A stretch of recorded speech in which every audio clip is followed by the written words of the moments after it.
Welcome, everyone. I'm so glad you could make it. This is the Children's Health Defense first program on food sovereignty, helping everyone to have access to more healthy, quality food. The world has been plunged into an effort to remake our societies, which has been called the Great Reset.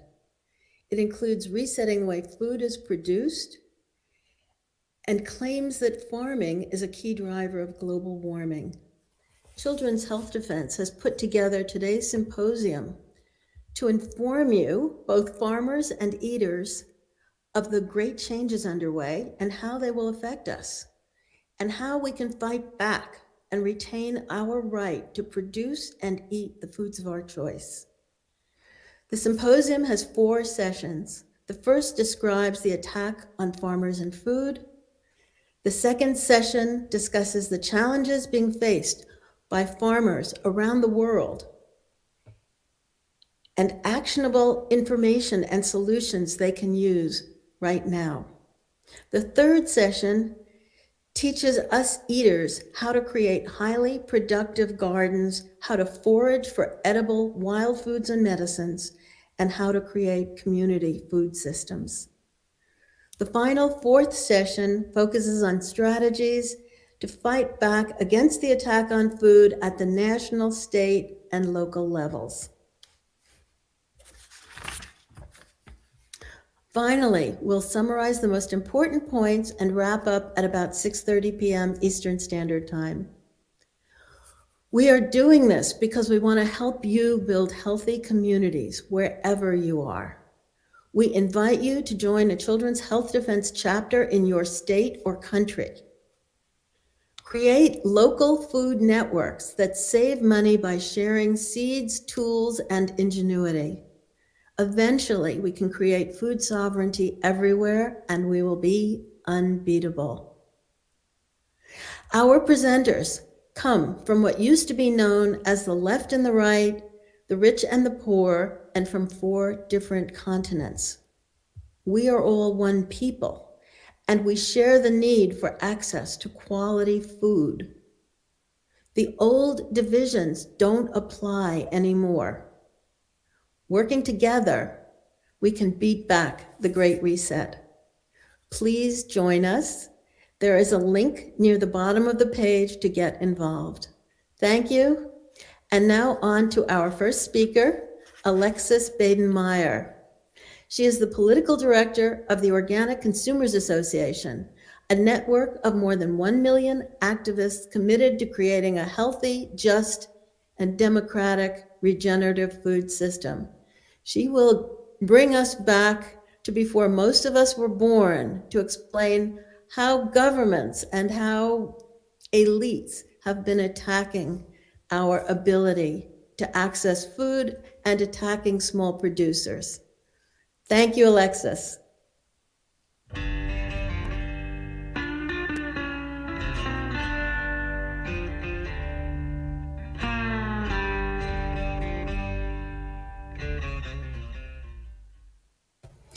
Thank you, Dr. Nass. It is such a pleasure to be here. I'm a big fan of Children's Health Defense. I'm involved locally in the DC, Virginia, and Maryland chapters and activist groups. And I'm such a fangirl of CHD TV that I have friends come over to my house every Monday night to watch CHD documentaries. We've been watching Never Again Is Now. We, of course, watched the Anthony Fauci documentaries, and we're going to keep getting together and celebrating the fantastic work that Children's Health Defense does. So proud to be here with you all today. So let's get started. Is there a plot to replace real farms with fake food? I think by the end of today's sessions, you probably will agree with us that there is. My biggest question was, how long has this been going on? Who's behind it, and how do we stop them? So the short answer to that question is it's been going on for a pretty long time. Milk was pasteurized in the 1800s. The first mandatory milk pasteurization laws, the first one was in Chicago in 1908. Then, of course, we saw other things, other industries go synthetic. Of course, we replaced horses with cars. Rubber was synthesized. That was a huge government effort. It wasn't a creation of the free market. And we've seen things like butter be substituted with margarine. So in a sense, this whole fake food phenomenon is not necessarily new, but it took the powers that be a very, very long time, a few generations to accomplish it. And it's the usual people behind it. I guess I shouldn't have been surprised, but I was intrigued to see that there were Council on Foreign Relations members, CIA operatives, government bureaucrats, corporate foundations, of course, each using our money, our public tax dollar money, for their private interests. And I want to cut to the chase and just let you all know that there is something you can do right now, today, to turn this around. And the best thing we can all do, of course, you can produce your own food, and we're going to have fantastic panelists led by Zen Honeycutt on that subject. But we can just buy, in cash preferably, direct from local farmers.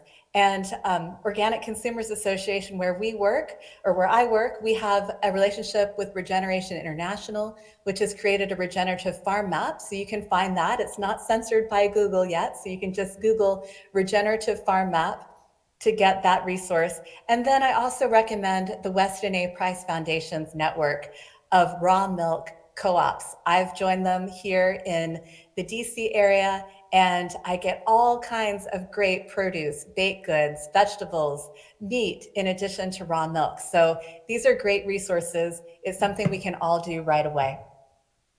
So is there anything really wrong with all this cheap food that we've got in the supermarket?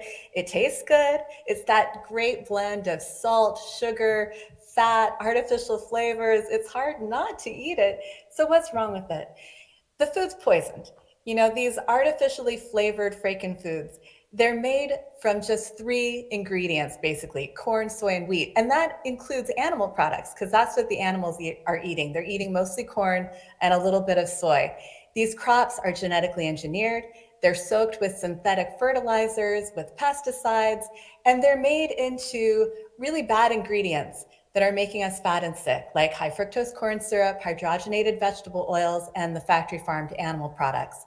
Our foods end up containing carcinogens, endocrine disruptors, pesticides, of course, antibiotics, growth hormones, chemicals, heavy metals, and then, of course, for anybody who wants to opt out of the poisoned food supply as we know it, the corporations are rushing to market completely synthetic foods.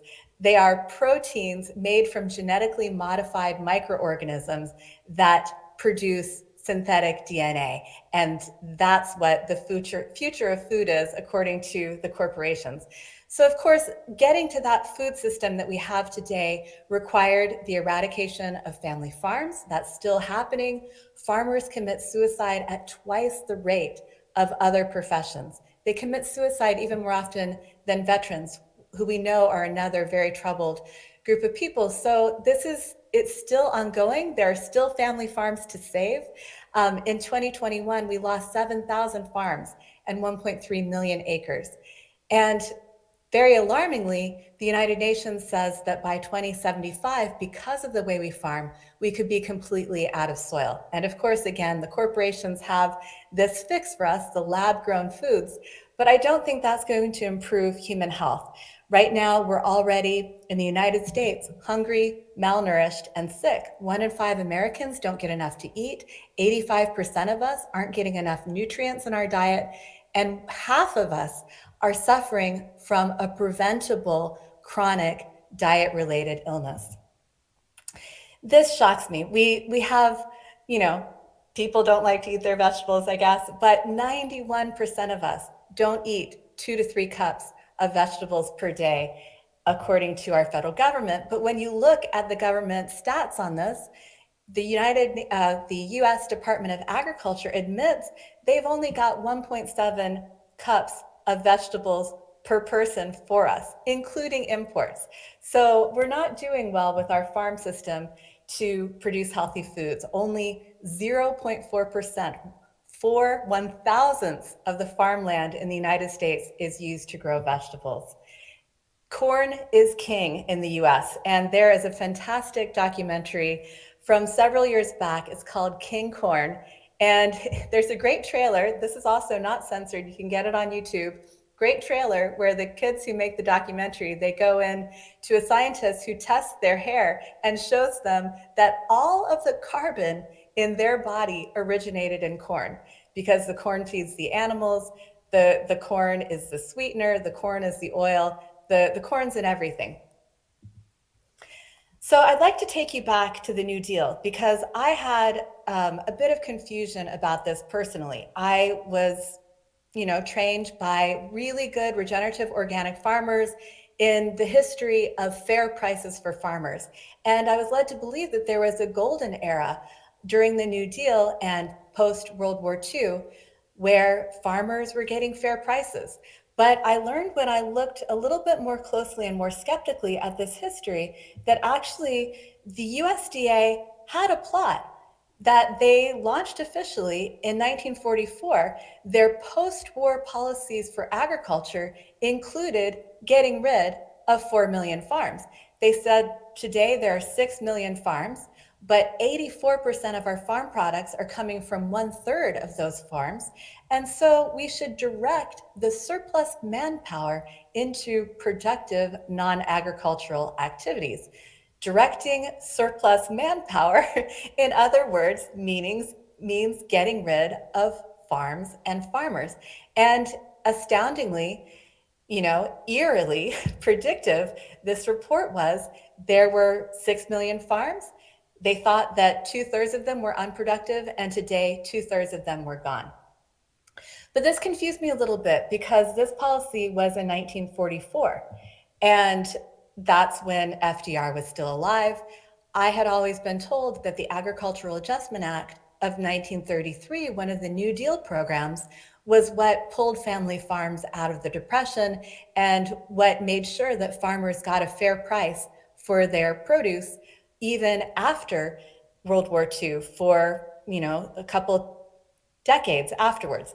And yet, it seems like this whole program, which created the Commodity Credit Corporation, was really just a program that was actually designed to make sure that the grain traders and the grain processors and the factory farms that were buying the grain, that they could get a fair price, right? So, in some ways you can say, well, it was fair for farmers and good for business. Business was very concerned that farm relief bills in Congress would crush them. And so, no, that's not really how it turned out. So the grain reserve that the government controlled prevented crop prices from rocketing during drought or low production, and especially during World War II, because what had happened in World War I was that there was extreme price volatility. Prices went sky high during the war. Farmers gained a lot of economic and political power during World War I in the United States. And so I think in 1933, the government was just as concerned about protecting prices for buyers of grain as they were for ensuring that farmers got a fair deal. It's not that I don't support fair prices for farmers, but we have to think about what the alternatives were and who these programs were actually for. If we can deal with this fact that in 1944, before the war was even over, while FDR was still alive, while farmers were doing everything that they could for the war effort, the USDA was already planning for demise for 2/3 of them.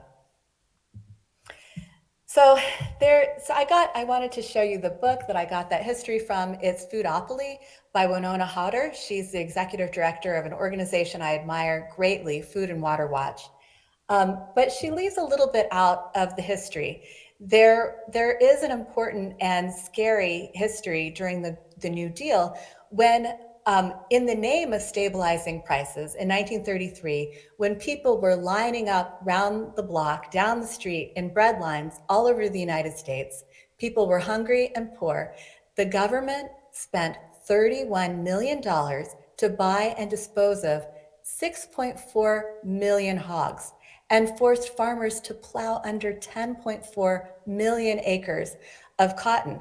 And that's just, there's not a whole lot of good documentation on this. So I know that this happened more across the country. This photo here on the right is of cattle being trucked to pits where they were buried and disposed of. This is just unconscionable. So no government policy that includes destroying farm produce when people are hungry, that there's something inherently wrong with that. And then we had a case in 1942, Wickard v. Filburn. I'm a lawyer. We studied this case. Everybody learns it. And you're told that, the courts had to do this. They had to assert a very broad power over interstate commerce in order to later do things like civil rights laws. And so you're kind of brainwashed into thinking, okay, it was for the best. But think about this individual farmer pictured to the left. That is Roscoe C. Filburn. He was told he would have to destroy or pay a penalty for growing excess wheat, even though the wheat was never in interstate commerce. He didn't even sell the wheat. He only fed it to his own animals. But the Supreme Court ruled that he should pay a very hefty fine for his overproduction of wheat, which they said would, create more price volatility and prevent farmers from getting a fair price. Are there alternatives to parity, to supply management, or to federal systems of guaranteeing a fair price for farmers? Back in World War I, when the farmers gained the economic independence that high grain prices gave them, they organized politically. There was a national nonpartisan league, and in 1916, it swept elections, especially in North Dakota, and they had a very simple platform. They said they wanted to own their own grain elevators. They wanted to cash their receipts for their grain in their own banks.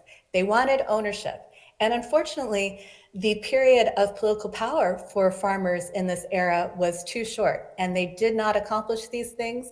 And then when the federal government stepped in, of course, we had the crash in the 20s. When the federal government stepped in, it was not to increase ownership for farmers. It was to set up this temporary plan for fair prices. So it was one of these you'll own nothing and be happy situations. Reading these old documents, they sound just like what the World Economic Forum writes today. It's all for democracy, equity, and inclusion. But by the way, we're going to have to own and control everything, but it'll be fine for you. We're going to make sure you have fair prices. And this image is an image from one of there were several years of these tractorcades, farmers driving thousands of miles to Washington, D.C. to try to reinstate the parity programs that had been yanked from them in the 1950s. And so it did not work out. These were temporary programs. They were designed to be yanked away when the moment was right for industry and the government, and that's what happened, unfortunately. I would support parity if there was a political movement for it. We thought we could win it. And I would never say I'm against parity, but we have to understand the difference between these national federal systems and what might be achieved by farmer ownership. Who is behind this?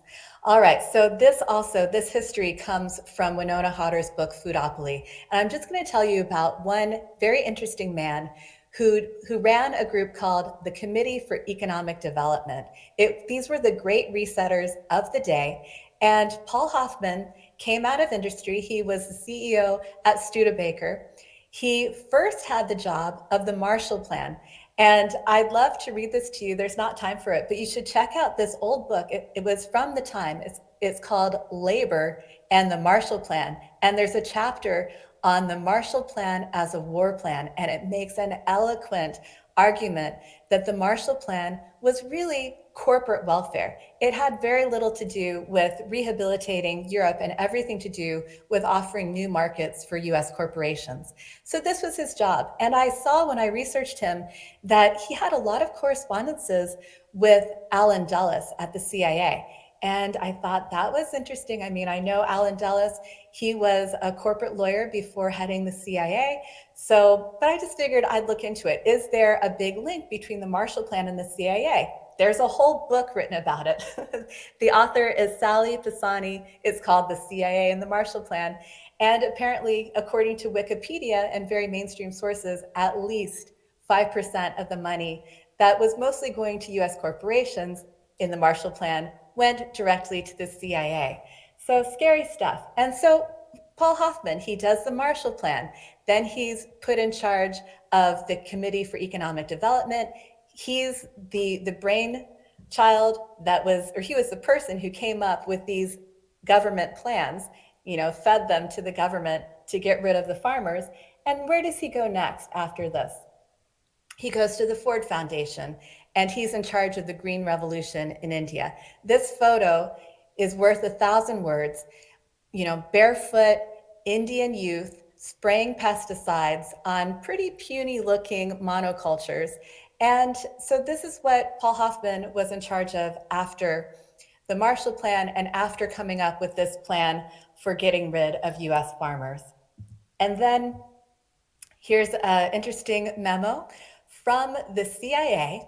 Economist Max Millikan on CIA letterhead has a list of projects in 1951 that he would like the Ford Foundation to work on. And he notes, it is impossible to design intelligent programs of economic assistance, political reorientation, or psychological warfare without knowing a great deal more than we know about Indonesia, Indochina, India, Pakistan, Iraq, etc.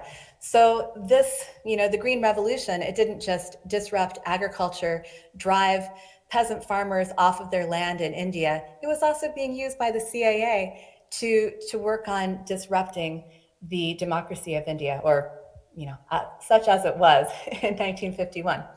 All right, and then same guy. These people, they get around, they do similar things. Here's a May 1970 article from Ramparts magazine decrying the fact that Paul Hoffman, who had done all of these things previous and was president of the Ford Foundation, was suggesting that the United Nations Development Program that he now directed should get into population control. So I don't think that I'm being too hysterical to believe that the food system created in the United States and globally was designed to do exactly what it has done, make us hungry, malnourished, and sick. So to wrap up, I'd just like to reiterate this single solution which goes so far: buy food in cash, direct from local farmers. And back to you, Meryl. Thank you very much, Alexis, for that really edifying history of the early attack on food. I loved your next to last slide because our President Obama's mother worked for the Ford Foundation in Indonesia. Yes, identifying, peasant movements and things like that. And I think we often forget the CIA connection to President Obama. Yeah. Yes. Next, we're going to continue along this vein with Ben Dobson Banks. And Ben is founder and president of Hudson Carbon, where he facilitates the implementation of regenerative organic food and agricultural systems. Ben planned, implemented, and managed the transition of 3,000 acres from conventional farmland to regenerative organic grain and livestock. He is also a farmer, and now Ben Banks Dobson. By the way, before I start, we will be archiving this entire presentation on Children's Health Defense TV, and you will be able to watch these episodes again and again if you wish, or share them with your neighbors and friends. Thanks.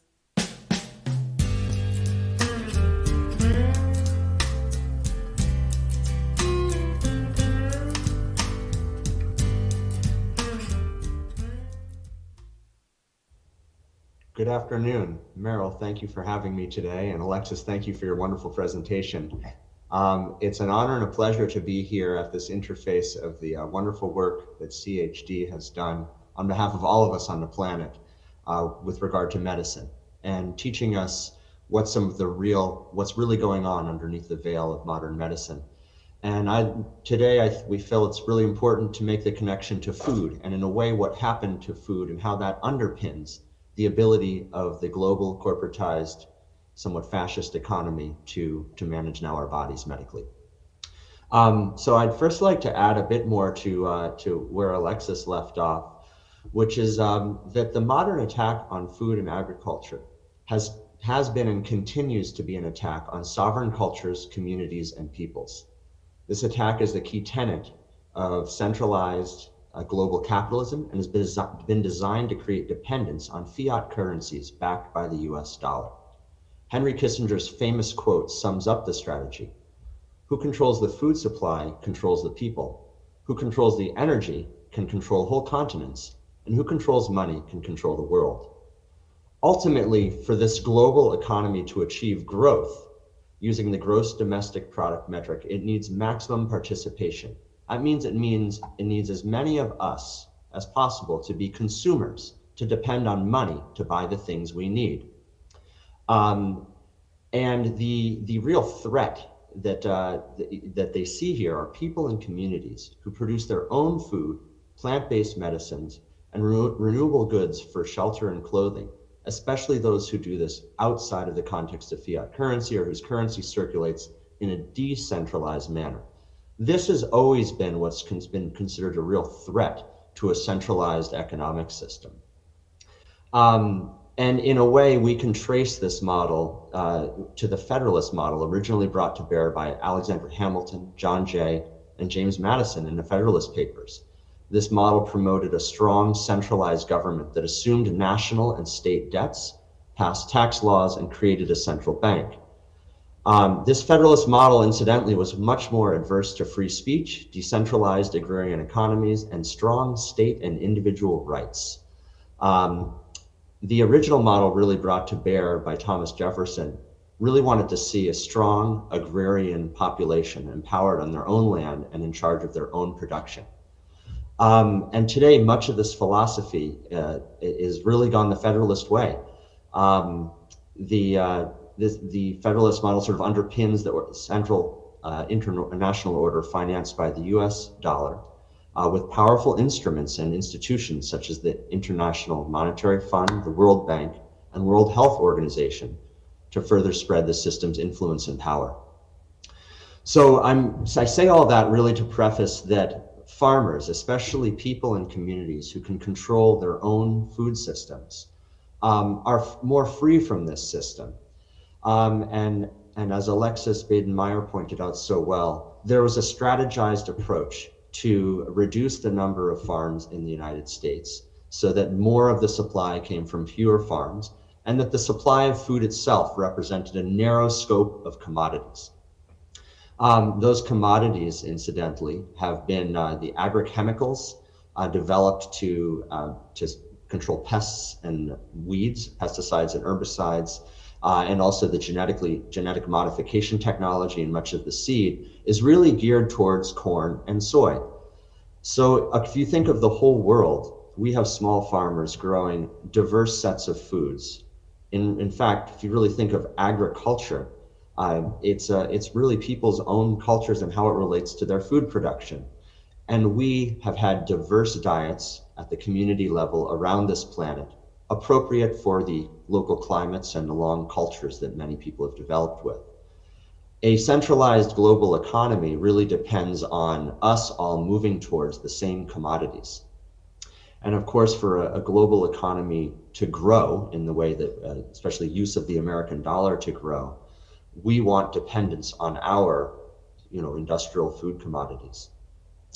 So there has been a movement for the past, really heated up from the Green Revolution and still in full force now, in so-called developing countries, to get farmers off their land and into cities. And this is usually led by the International Monetary Fund, or it's loans from international funds, often stipulate to countries. I'll use Haiti as an example. In order to get IMF loans in 1994, President Jean-Bertrand Aristide was forced to drop the tariff on imported rice. Haiti had charged a 47% tariff on imported rice to protect their own rice producers, who produced enough rice for the whole country. Bill Clinton and the IMF made Aristide, in order to get money to rebuild the country after a coup, to drop that tariff to 3%, and the country was flooded with American commodity rice, coincidentally from Arkansas. And that succeeded in kind of wiping out most of the Haitian rice producing industry, which was all small farms who worked together to grow rice for the country. And the same story can be seen over and over again. I was just in Jamaica, where IMF loans to Jamaica basically made Jamaica dependent upon imported American grains and imported rice. There's enough land in Jamaica fallow to produce all these commodities or other foods for itself. But instead, it's now 2 generations displaced from people eating a different way, and the population has become dependent on these commodities we send. And it would be a long process to, and fighting against very powerful interests to retake over that control of the food supply there. Right now in Mexico, President Manuel Luis Obrador in Mexico has spearheaded a very strong effort to ban genetically modified corn and soy from the United States, or just GMOs in general, and the associated chemical glyphosate that's used to control weeds in corn and soy, GMO corn and soy. And he's facing huge pressure from the United States, who are threatening to take him to trade court. Tom Vilsack made his first foreign visit to fly to Mexico to pressure Obrador not to do this. And this is because the Mexican government looks at corn and the integrity of its original genetics and as themselves as the breadbasket of corn, and that the genetically modified corn and its pollen that comes from the US and now other places threatens to destroy the very origins of their staple food of Mexico. And he looks at it as a national security issue. Incidentally, it's also an issue of sovereignty. The US flooding the Mexican market with corn started after the signing of the NAFTA agreement. And this really destroyed the local economy of Mexican farmers producing their own corn and providing their own country with food. It also destroyed many of the original open pollinated varieties of corn. So we can see, kind of bringing it back to how a lot of the effort that's already not fully complete in the US, but the effort to remove small farmers and more sovereign or community-based food systems from the land base is all about getting people to move from small farms into the, as Alexis's presentation pointed out, move the manpower into the manufacturing economy, but also into being consumers who need fiat currency underpinned by the US dollar. So today, while this effort is being made from sort of the center of the global economy, farms all around the world, small farmers, know what they're up against. And they're much more aware of it because they're having to survive it than we are aware of it. And there are efforts all over the world to really come back from the brink. And many more of them will be highlighted in further presentations ahead of us. I'd like to highlight a couple sort of attacks on food as well, so that you can understand or start to see how some of this can be perverted. And when we see things in the media that are really about that try to attack the small farm movement and make it look like we're part of the problem, it's often part of a bigger context. And I'm going to use an example that occurred in Indonesia, where there was a failed effort to make Indonesia go organic. In fact, what happened was Indonesia was bankrupt, and they had built a staged long-term plan to transition to organic over time, to empower their small farmers, make them less dependent on foreign inputs, and not need imported synthetic chemicals, and also to make the country healthier. But there was a tremendous financial mismanagement in the country by President Rajapaksa, and they arbitrarily, they didn't purchase fertilizer that was usually distributed to farmers, and they arbitrarily said they're just going organic overnight. Of course, it was a disaster. The farms weren't ready or trained or organized around organic techniques yet, and production plummeted. And this is all because soils were not given time to rebuild, and small farmers were not given the opportunity to retrain themselves in organic methods or be trained. So the global media attacked this as organic farming fails to feed Indonesia. Organic farming is a threat to the world's food supply, etc. And you'll often see examples made of regenerative, organic, and community-based farming, saying that it can't feed us. But the truth is that much of our land base has been transitioned away from the types of community-based food systems to corn and soy. And the communities where they haven't been transitioned away are under direct attack. And we need to find ways to counter this. So a few examples will be given later today of how communities have banded together to move on from these struggles. But I'd really like to sum up my talk with an explanation of really some of how we can move our way out of this, and what regenerative, organic, and effective original community-based food systems look like. And really, this comes down to how land and communities function. So if you think about our landscapes, we all live in watersheds, and watersheds have historically supported the communities of all life within them by collecting water, storing water, distributing water.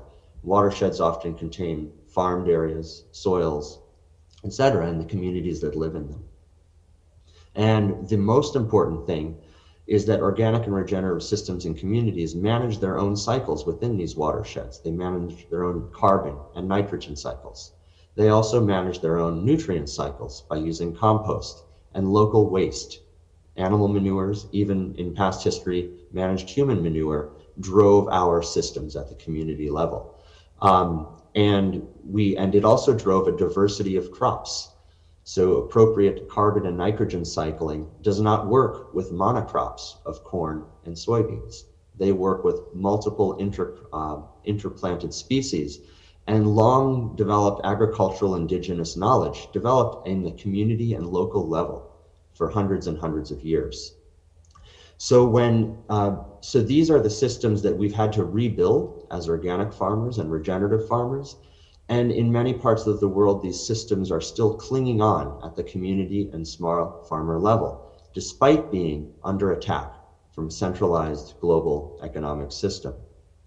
And we really need to understand that organic and regenerative agriculture is about communities and people at the appropriate scale to their landscape, coming back together to manage our own carbon, nutrient cycles, water cycles, to grow diverse food at a small scale and eat it directly and trade it as directly as possible. Because when we eat commodified food that's based on corn or soy, we are actually driving the underpinning of the global economy, which is industrial food. Industrial food leads to an unhealthy body that leads to the need for industrial modern medicine. So this is what, this sort of sums up the attack on small farms. And we actually need to really retrain our minds to understand that small farms are premised upon small, direct, organic management of our local ecosystems. Social ecosystems, as in person to person and human eater to farmer connections, but also the local ecosystem itself, in which forests, streams, farm fields are all managed, nutrients and crops, to optimize the health of our food and the health of our soils and now climate. So with that, I'd really like to pass this back to Meryl. I thank everyone for the opportunity to speak with you today and look forward to the rest of the symposium.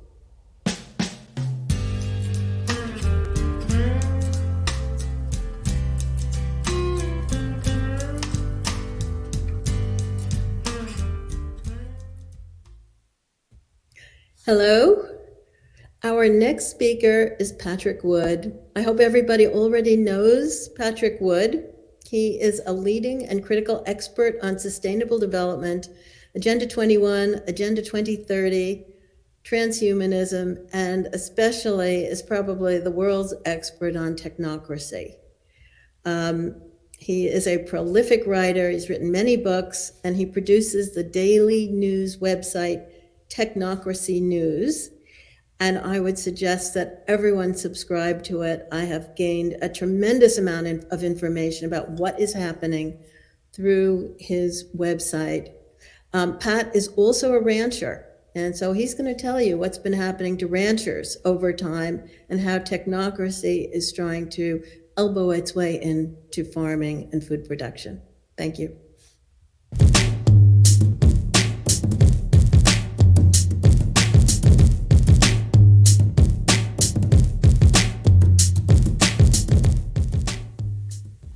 Greetings, I'm Patrick Wood, Editor-in-Chief of Technocracy.news, author, among other things. I thank you for the opportunity to present a little bit of information about the war on food, the war on agriculture and farms and ranches all over the world, not just in America, although it's been happening a lot in America. Just a little bit about myself. I grew up on a farm in Northern California and on a ranch, half farm, half ranch.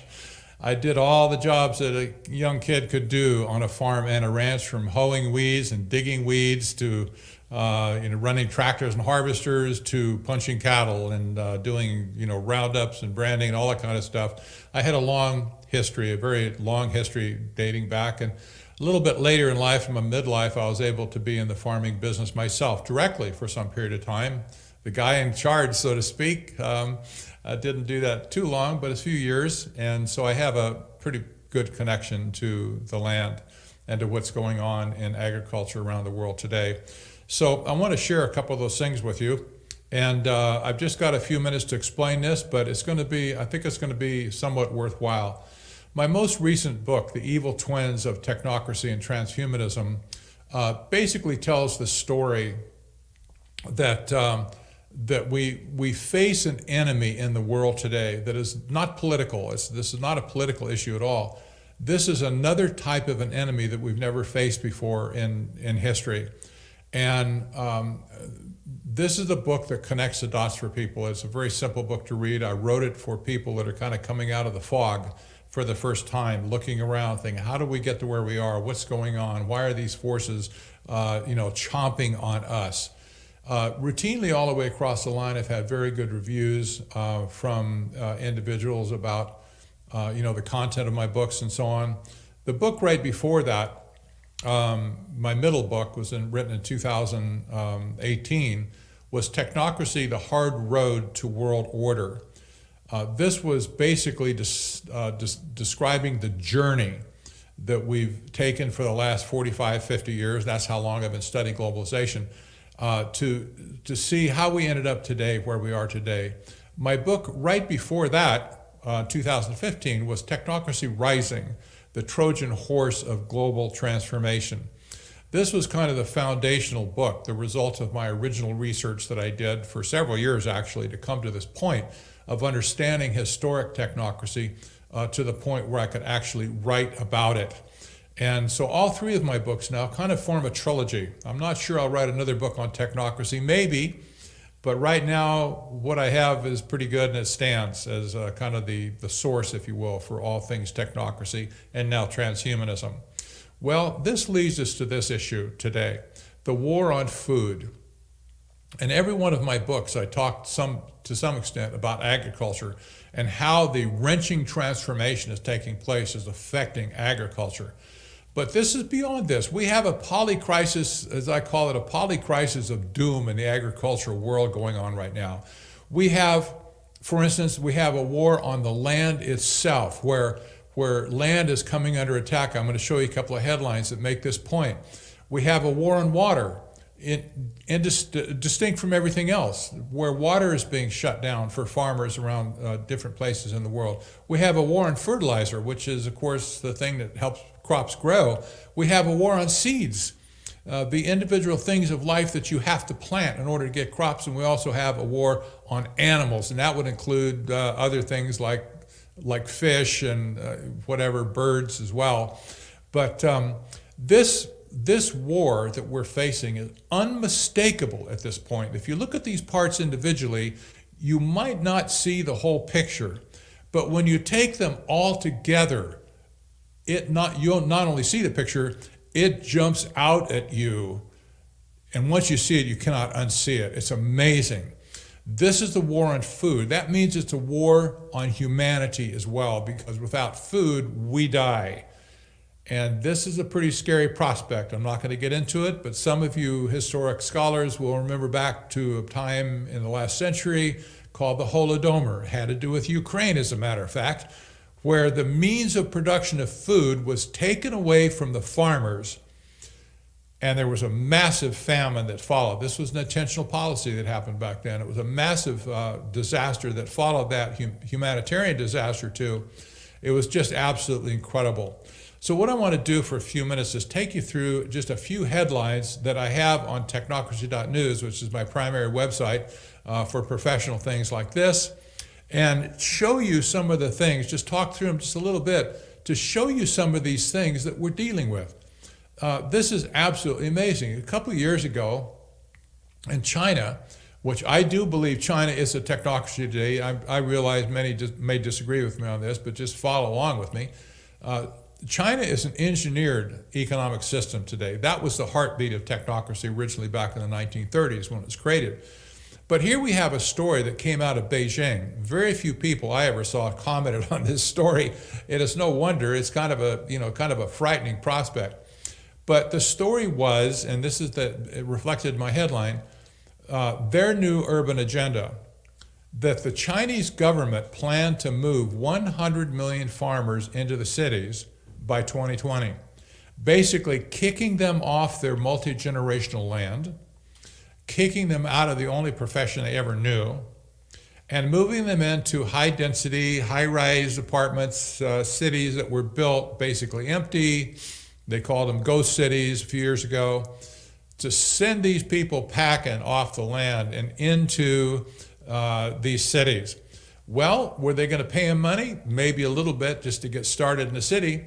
But basically, they had no choice. 100 million farmers. That represented 12% of the rural population of the entire nation.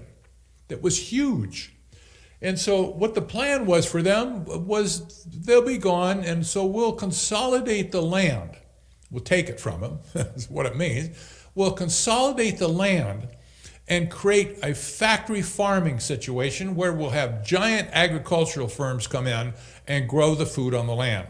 Now, what's happened since then, I think maybe some of them did get transferred into the cities, but what's happened since then, China has pivoted to grow more and more food in greenhouses, giant, we're talking 100-acre, hundreds by hundreds of acres of greenhouses that they're growing food in, sometimes 3 or 4 or 5 levels, and they're minimizing the necessity of using land to actually grow crops. But the farmers were not asked their opinion about leaving. They just simply said, no, you're on your way out. You might as well, get lost, and we don't need you here anymore. An incredible travesty of human, I don't know, whatever you'd call it, kindness, I'm not sure.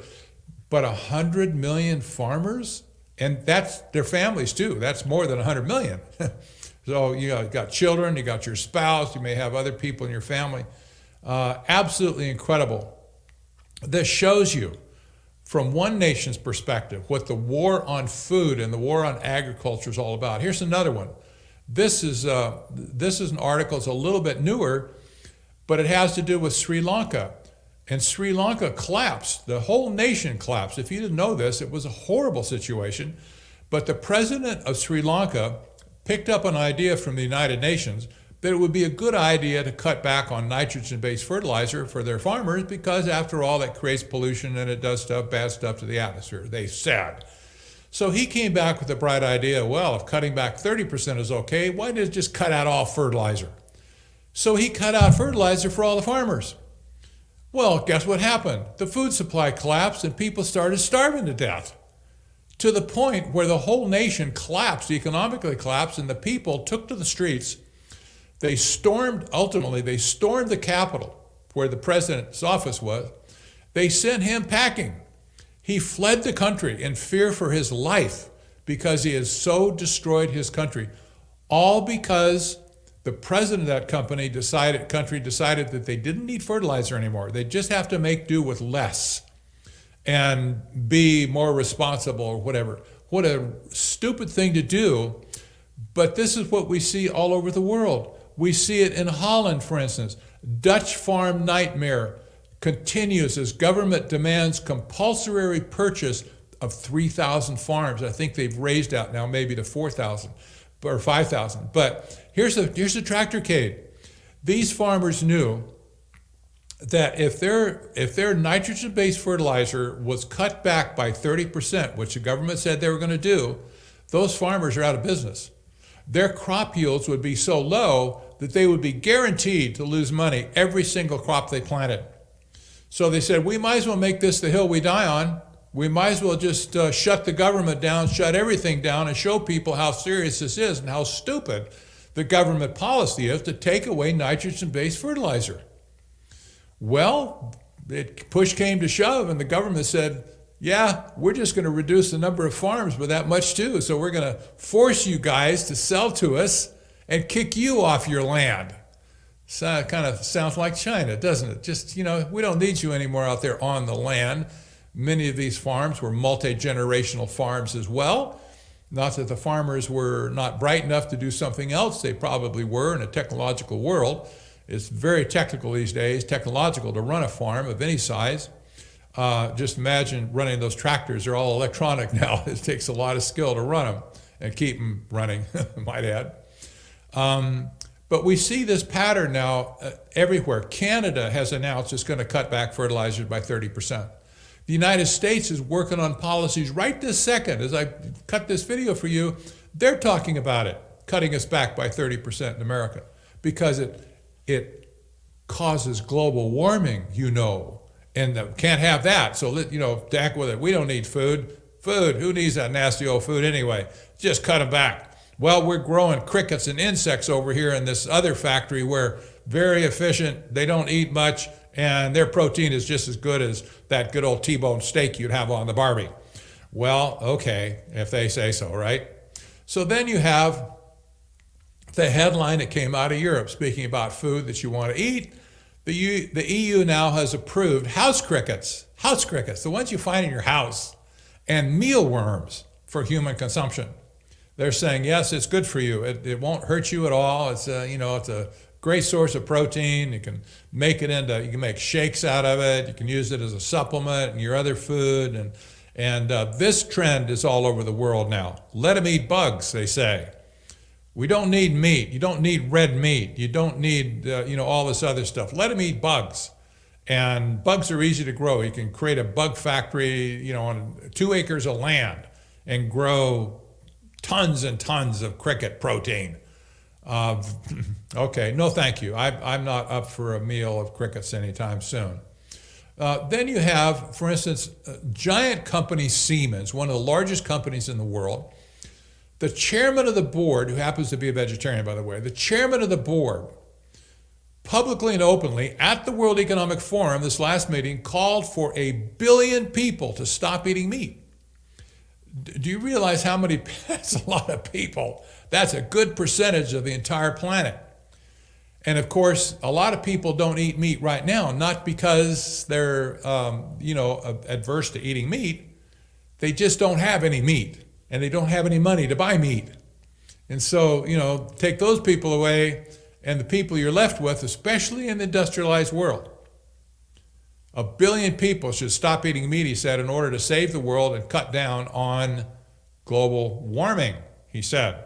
which is, by the way, you might gather my opinion, is a disaster or a doctrine that's completely crazy. But, you know, man didn't cause global warming, in my opinion, and man's not going to solve global warming, in my opinion. But the only solution ever offered is to go straight into sustainable development, Great Reset kind of thing that the United Nations and the World Economic Forum planned for us. No thank you to that either.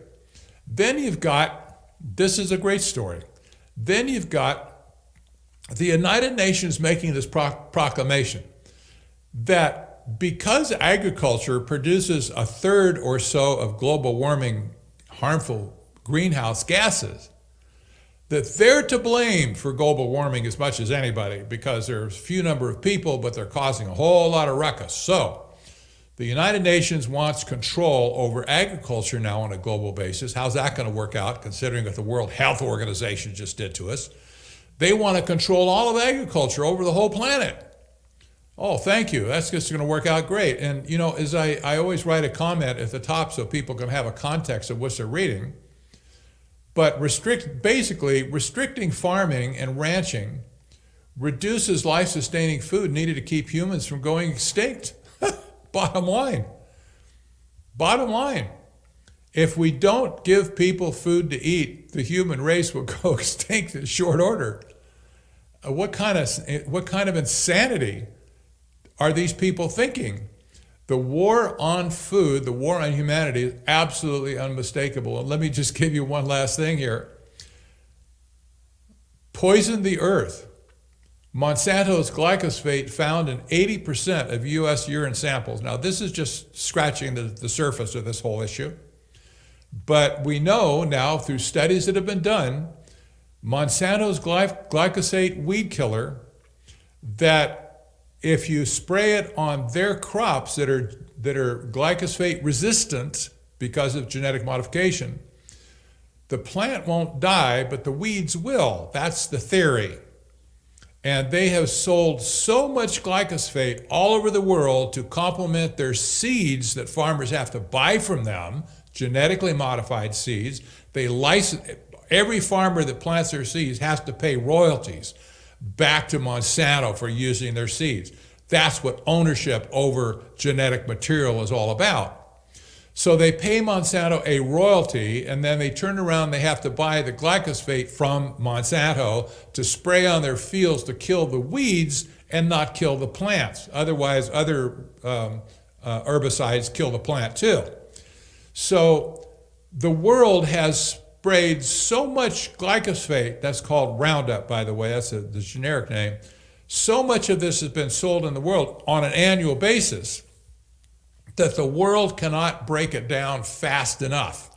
In other words, it does degrade, but not as fast as they're putting it on the fields.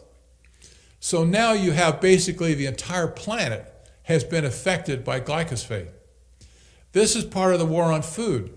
You know, they said originally that they were going to help farmers, they were going to help food supply, they were going to, like the United Nations says, they're going to eliminate hunger. That's one of the 17 development goals that the United Nations put out. They're going to eliminate hunger. Oh, that's the wonderful thought. Poverty too, but wonderful thinking. But then companies like Monsanto come along, and they were participants way back when all this stuff was created. They weren't talking about really helping humanity at all. They were talking about rape, pillage, and plunder of humanity, more likely than not. And they have. They've modified virtually every seed crop there is now on the planet. They charge farmers to lease it back from them or license it back from them. And then they put them in a position where they have to buy glyphosate and basically poison the soil and poison the plants to some extent. To the extent now where 80% of urine samples in the United States have some trace of glyphosate in them. This is a war that we never intended to fight, I have to say. Nobody had a clue that we're going to fight this war that we're fighting today. The war on food, on land, on water, on fertilizer, on seeds, on animals, and it's going from bad to worse. If we do not stop this madness, especially in America, there will be some mass dislocations, ultimately, of our agricultural system. Did not have to be this way. Farmers could have taken care of everything just fine by themselves. Leave them alone. They know how to grow food. They would feed the world. But right now, the interventionist policies that we have coming from our government, from the United Nations, from the World Economic Forum, et cetera, are all telling us we need to do these things in order to be sustainable. In the meantime, they're giving us a prescription, essentially, to destroy humanity. No, this is wrong. We don't want it. We can't say we can't afford it. No, this is going to be existential at some point. Well, those are just a few thoughts I wanted to give to you. And I thank you for listening, and I hope this is helpful. I have no clues. I can't see your face. I wish I could.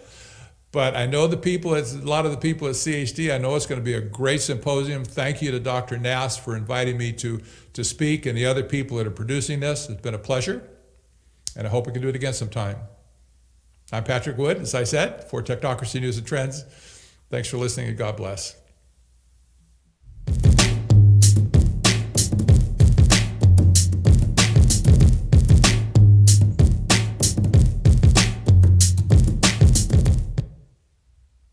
Thank you very much to Patrick Woods. He's given it to us in a nutshell. What I'd like to add is that the United States is the #1 food exporter in the world right now.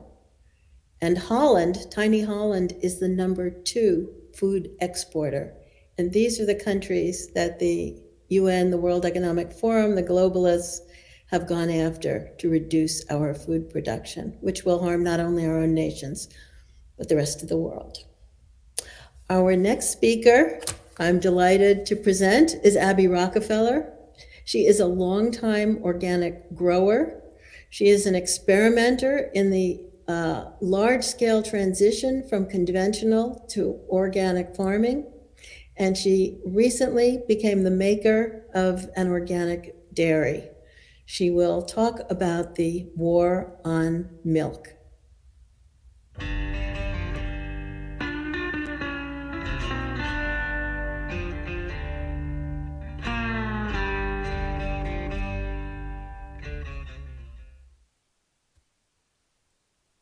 Hello. I made actually a dairy. It's a raw milk dairy, just to say that, because that's what I'm going to talk about, is real milk, which I consider raw milk to be the only real milk. So here's the history. Milk is the most assaulted product, maybe, or at least there's nothing been damaged more terribly than milk in this country, and it's been happening for maybe a century. I think in New York City, cows were housed in distilleries, and it was in a way the first CAFOs in the beginning of the 20th century, and they had to eat this distillery stuff, the swill, whatever it's called, and they got sick, and they got consumption, and so milk was given the reputation of being a dangerous substance. So exactly what are the dates of the beginning of pasteurizing? Pasteurizing was beginning to be done, and pasteurizing destroys the proteins in milk. It isn't as terrible, however, as homogenizing, which more than destroys the fat in order to make it stay suspended in the milk. The fat under homogenization is it's put through tiny tubules. I'm not sure what they're made of, but they are very tiny, and it is forced through under great pressure, and the molecules that come out cease to be the fat molecules that our bodies have known about. They are smaller and jagged, and it's my view, and I think other people as well, that homogenization is what started heart disease in America. This country didn't have heart disease. There were no heart doctors when, I'm going to forget his name, but the heart doctor that treated Eisenhower when he was thinking of being a heart doctor, and that was a novelty. There were just none. So, but with the advent of homogenization, heart disease began. So the farm that used to produce milk, and that still does with people who know what's good for everybody, is the family farm. The family farm had almost always a cow at the center of it, a milking cow. It wasn't considered really a dairy until farms were just cows, and that happened. I don't know. It became more common toward the middle of the 20th century. But the way to have milk in its good, best form is to have it straight from the cow into the bottle, as in the way that is possible with the family farm. And that is because with just, let's say, between 1 and 6 cows, they can be hand milked. They can be hand pulled, as it's called. And the milk doesn't have to go through, first of all, the milking machine is a problem. The farm that I built in Hudson, New York, has 28 cow stanchions, and so we are milking not by hand, but it means, and I've come to see this, how serious it is. It means that you have maybe 4 milking machines to clean out every single day, and that takes a huge amount of water and chemicals of some sorts. And then water is added to the process of getting milk instead of no water, which is the way it is on the small farm when we don't need to have milking machines. That this just makes it so much simpler. It means that you can carry the milk in the pail to your kitchen and pour it in the bottles immediately. And that is the safest way, the cleanest system. Because as soon as water is added, bacteria enter the fray of the sorts that are not just milk bacteria. It's just water is a problem in the business of the world of bacteria. There will be bacteria that are not compatible with milk at all, that can get in, and so you have to use more water. I don't think I explained that very well, but water is a difficulty. So the family farm, which is, I got my milk for about 30 years from a farm run by friends of mine in New Hampshire, and theirs was really actually a bit of a community farm, as they always had people who moved there who either were paid to help or get help. And it was an astonishing place, and it is disappearing right now, unfortunately. But I got my raw milk from that farm for years. So I built this dairy in Hudson because I wanted to make a point of raw milk. I wanted to join the raw milk fray, because it's such a big difference. And raw meaning not pasteurized, but it also means not homogenized. So let's see, where am I?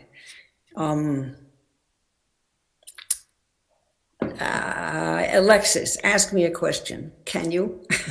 Can Alexis? So you operate your dairy, Churchdown Dairy, in New York, in the Hudson Valley. Yes. And what are the laws locally, and how does that compare to around the country? Yeah, great. There you go. Laws. Oh my gosh, the laws. Raw milk has different legal status in every single state, and it looks as if it's just being run by an individual state. It's illegal. It's completely illegal in many states. But it is legal and can be bought in in stores, in retail stores in other states, and New Hampshire happens to be one of them. And so there is a war. There's a war on milk. I mean, so among the terrible things that are done to milk is that it is taken from each farm and put in a tanker. I have come to understand that is a mistake all by itself, because the integrity of the milk from that particular farm is destroyed. It ceases to be that farm's milk, and so then I can understand why they feel they have to pasteurize it. Why do they homogenize it? They have to pasteurize it, they feel, because they don't know where they don't know the quality of every single farmer. So why did they homogenize it, by the way? That's an issue that has not been, it's hardly talked about at all as the trouble that it is. I think it's partly because they don't want to have to shake the milk that comes out of the truck. Because if you want to get some of the fat as well as the milk, you have to shake the bottle, as some of you will know, and either remember or still are doing it. So homogenizing it came in order to make it not necessary, I think, to shake anything, but really beyond that, it was to steal the cream, because the cream was more valuable than the milk. So that was the underlying thing. It was a pure money thing, and people are not aware of that, and that it is a health disaster. So now everybody wants some other kind of milk, cashew milk and etc. All these other milks. And it's reasonable for people to have turned away from the cow's milk that is sold in supermarkets. So let's see. It is one of the best foods. It's the food that the great cheeses come from, that yogurt, that kefir. It is a super food. And it's my opinion that the way to get back to it is to get back to the family farm, which is just another reason why we need the family or small farm. That's what we must have. I have a little paper in which I say that it's called The Future of Dairy, and in it I say what we need is the right scale, that it should be local. This is for dairies to be able to make it in this world. They sell to the drinkers direct, and with fair wholesale prices to the cheese makers. So I think that's maybe all I have to say, unless somebody asks me a question, but we'll do that later. Okay, all right, thank you, my pleasure. Drink real milk, which is raw milk. Just one last thing, organic milk doesn't mean much. If it has been pasteurized and homogenized, it has been destroyed by the processing.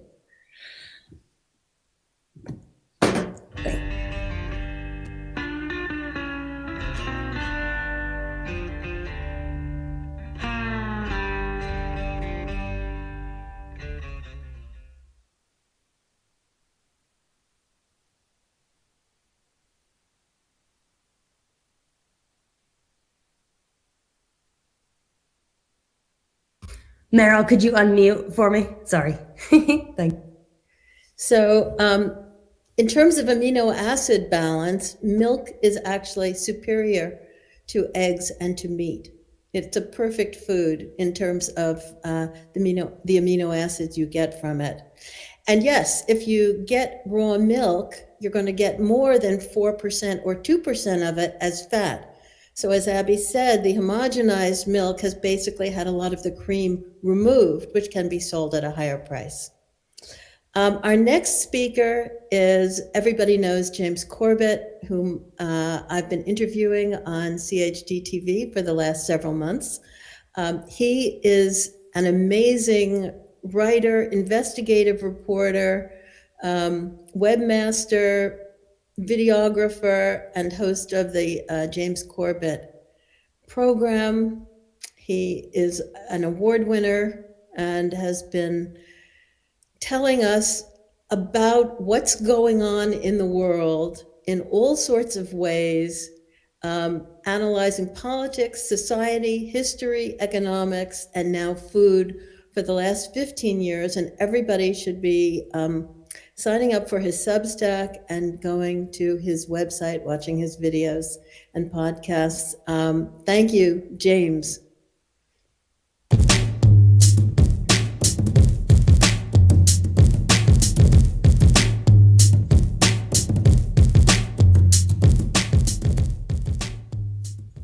Hello, ladies and gentlemen. My name is James Corbett. I am the host of The Corbett Report at corbettreport.com. And I would like to thank Meryl Nass and everyone putting together this symposium for inviting me to speak. And specifically, of course, this is the symposium on the attack on food and agriculture and how we can fight back. And I assume that some in the audience might take that title to be purely metaphorical, but I am here today to assure you that this is not a metaphorical idea, that this is quite literally an attack that is taking place on food and agriculture right now. Breaking news in eastern Oregon, where crews are battling a major fire at a potato chip processing plant. Air 12 flew over the scene at Shearer's Foods on Highway 207 in Hermiston. This is in Salinas, a huge fire at a food processing plant. This is for Taylor Farms. And right now there are concerns about a huge plume of ammonia coming from this area. 40,000 pounds of food meant to feed people in a food desert near Maricopa, south of the valley, is completely gone.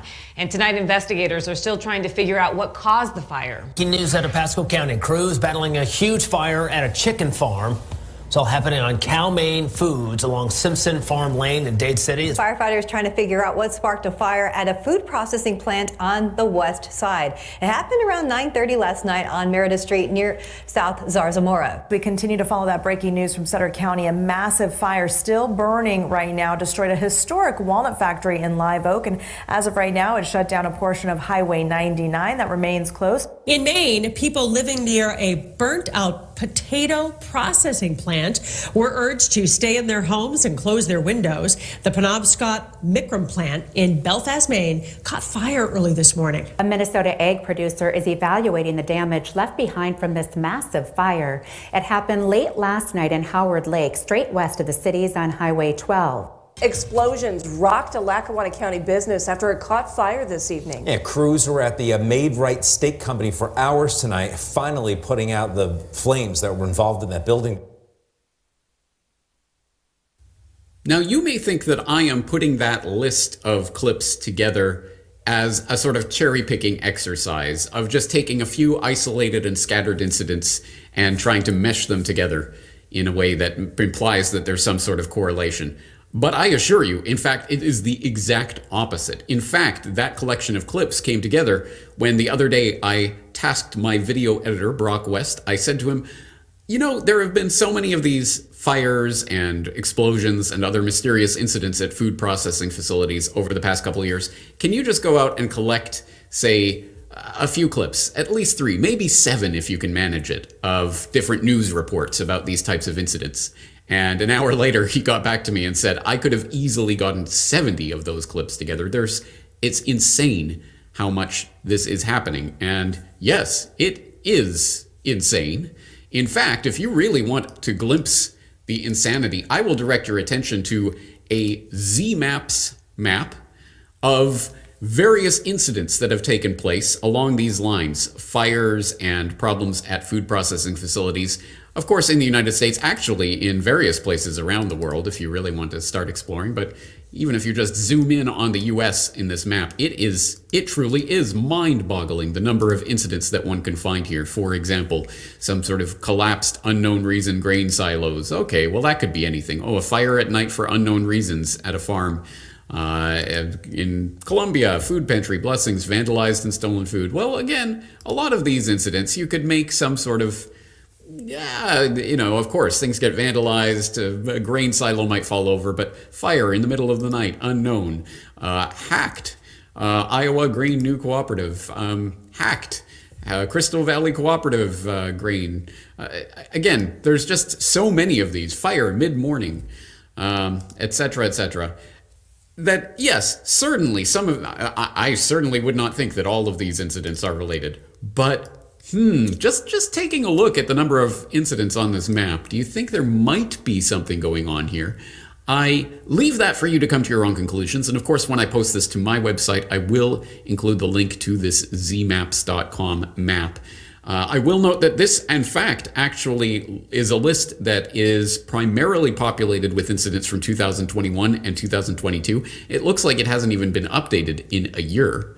So there's a lot of incidents that could be included in this list that are not. But if you are of the skeptical sort and think, well, this could just be a list of coincidences, each and every one of them just completely unrelated and totally coincidental, well, take that up with the well-known conspiracy theorists at American Military News by way of the FBI, who, as this article from last year was pointing out, the FBI was warning of cyber attacks on U.S. food plants after a dozen hit by mysterious fires.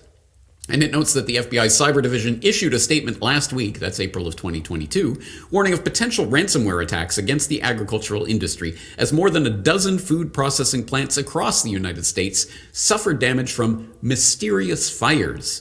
Cyber actors may perceive agricultural cooperatives as lucrative targets, with a willingness to pay due to the time-sensitive role they play in agricultural production, the FBI notice warned. A significant disruption of grain production could impact the entire food chain, since grain is not only consumed by humans but also used for animal feed, it added. In addition, a significant disruption of grain and corn production could impact commodities trading and stocks. An attack that disrupts processing at a protein or dairy facility can quickly result in spoiled products and have cascading effects down to the farm level as animals cannot be processed. Now, that FBI warning was specifically geared towards the threat of cyber attacks against these locations. And as you see from that ZMaps, some of these are indeed cyber incidents, hacks of various sorts. But as this article goes on to note, it does come after the odd coincidence of, at that time, dozens of food processing facility fires and other mysterious incidents that had been collected, noted, and discussed by various commentators. So, including for the second time in 1 week, a plane crashed into a food processing plant. Again, that may or may not be related, but the sheer number of incidents certainly does suggest that there is something going on. And in fact, even as I was putting this particular presentation together, even after my video editor Brock had compiled that list of clips of various attacks on food processing facilities, here we get the latest from CNN from a few days ago. Cyber attack on food giant Dole temporarily shuts down North American production, company memo says. And there's details of that incident in this article. But it is not simply related to fires, arson, explosions, plane crashes, cyber attacks. There are a number of ways that we can identify that the food production system itself is under attack from a very wide variety of vectors that seem to be coalescing into a crisis that seemingly needs some sort of solution. And we see that perhaps most startlingly in the incredible, essentially shutdown of the global economy and the global food supply chain, let alone other supply chains, in the absolutely insane lockdown measures of the past few years that led to, obviously, a squeezing of the food supply. And this was something that I noted at the time as it was happening there in May of 2020 in an article I wrote called Up Next, The Collapse of the Food Supply Chain. And as always, this is a subscriber editorial, but you can get it for free simply by clicking the free link. And when you do, you'll see the full article in which I note that this isn't these explosions, problems, supply chain bottlenecks, other problems with the food supplies is not simply limited to the United States. It is happening around the globe. In fact, it is happening in Canada and the UK and Europe and China and Japan. And every single one of those is a link to further information. And there should be one for Europe, but it looks like it didn't copy over properly. And it's not just beef and pork supplies that are being disrupted. It's milk and produce and rice and wheat. Again, link for more reading on those particular food supply bottlenecks. And it's not just the food processors whose entire industry is being upended by this chaos. It's wreaking havoc for farmers and truckers and supermarkets and restaurants. And to make it all even more horrific, the crisis won't just affect the food supply itself. It will affect all those workers in these industries who are being laid off as a result of the disruption, who now find themselves among the ranks of the recently unemployed, who are lining up at food banks, which, as you might imagine, are struggling to keep up with the record demand on their dwindling reserves, leading to stampedes in Kenya and protests in Bangladesh and looting in Colombia and clashes in South Africa, as well as the supermarket freakouts and shopping brawls breaking out in the US and Australia and the UK. And I ask rhetorically, can there be any doubt that severe food shortages will cause widespread chaos in the streets of the developed world? And in case there's any doubt, I'll just leave this here. Again, link. All of these are linked up to sources, so you can go and explore that to your heart's content. But I think that the case should be fairly self-explanatory, that there has been a profound attack on the food production system as we have known it in recent years, exacerbated, of course, by the recent invasion of Ukraine by Russia and obviously the upending of the breadbasket of Eurasia, as it were, in Ukraine, and the knock-on effects that has in various countries that depend on Ukraine for supplies of wheat and other grains, as well as fertilizer disruption. I could go on and on and on, and I will provide plenty of links for you if you want to continue exploring these various attacks. But as I say, it doesn't take a great deal of insight to be able to piece together that perhaps there may be some correlation between all of these crises that are converging on the food supply at seemingly the same time and giving rise to the same apparent need for some fundamental transformation of the food supply. And I would like to think that the people who are currently enjoying this symposium probably do not need to be led by the hand to understand or to discover the concept of some sort of false flag event in which crisis is deliberately created, perpetrated, or even just latched onto as an excuse for pushing an already existing agenda.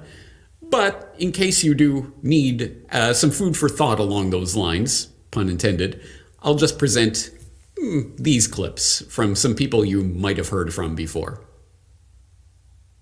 You never want a serious crisis to go to waste. And what I mean by that, it's an opportunity to do things that you think you could not do before. Because of these crises, because of the geopolitical concerns, because of the pandemic, heck, because of Brexit, we see NATO stronger too. I think its task will be to develop an overall strategy for America in this period when really a new world order can be created. It's a great opportunity. It isn't just a crisis. Hey guys, did you know that the Chinese word for crisis is made up of two characters that mean danger and opportunity, and thus that any crisis can actually be an opportunity?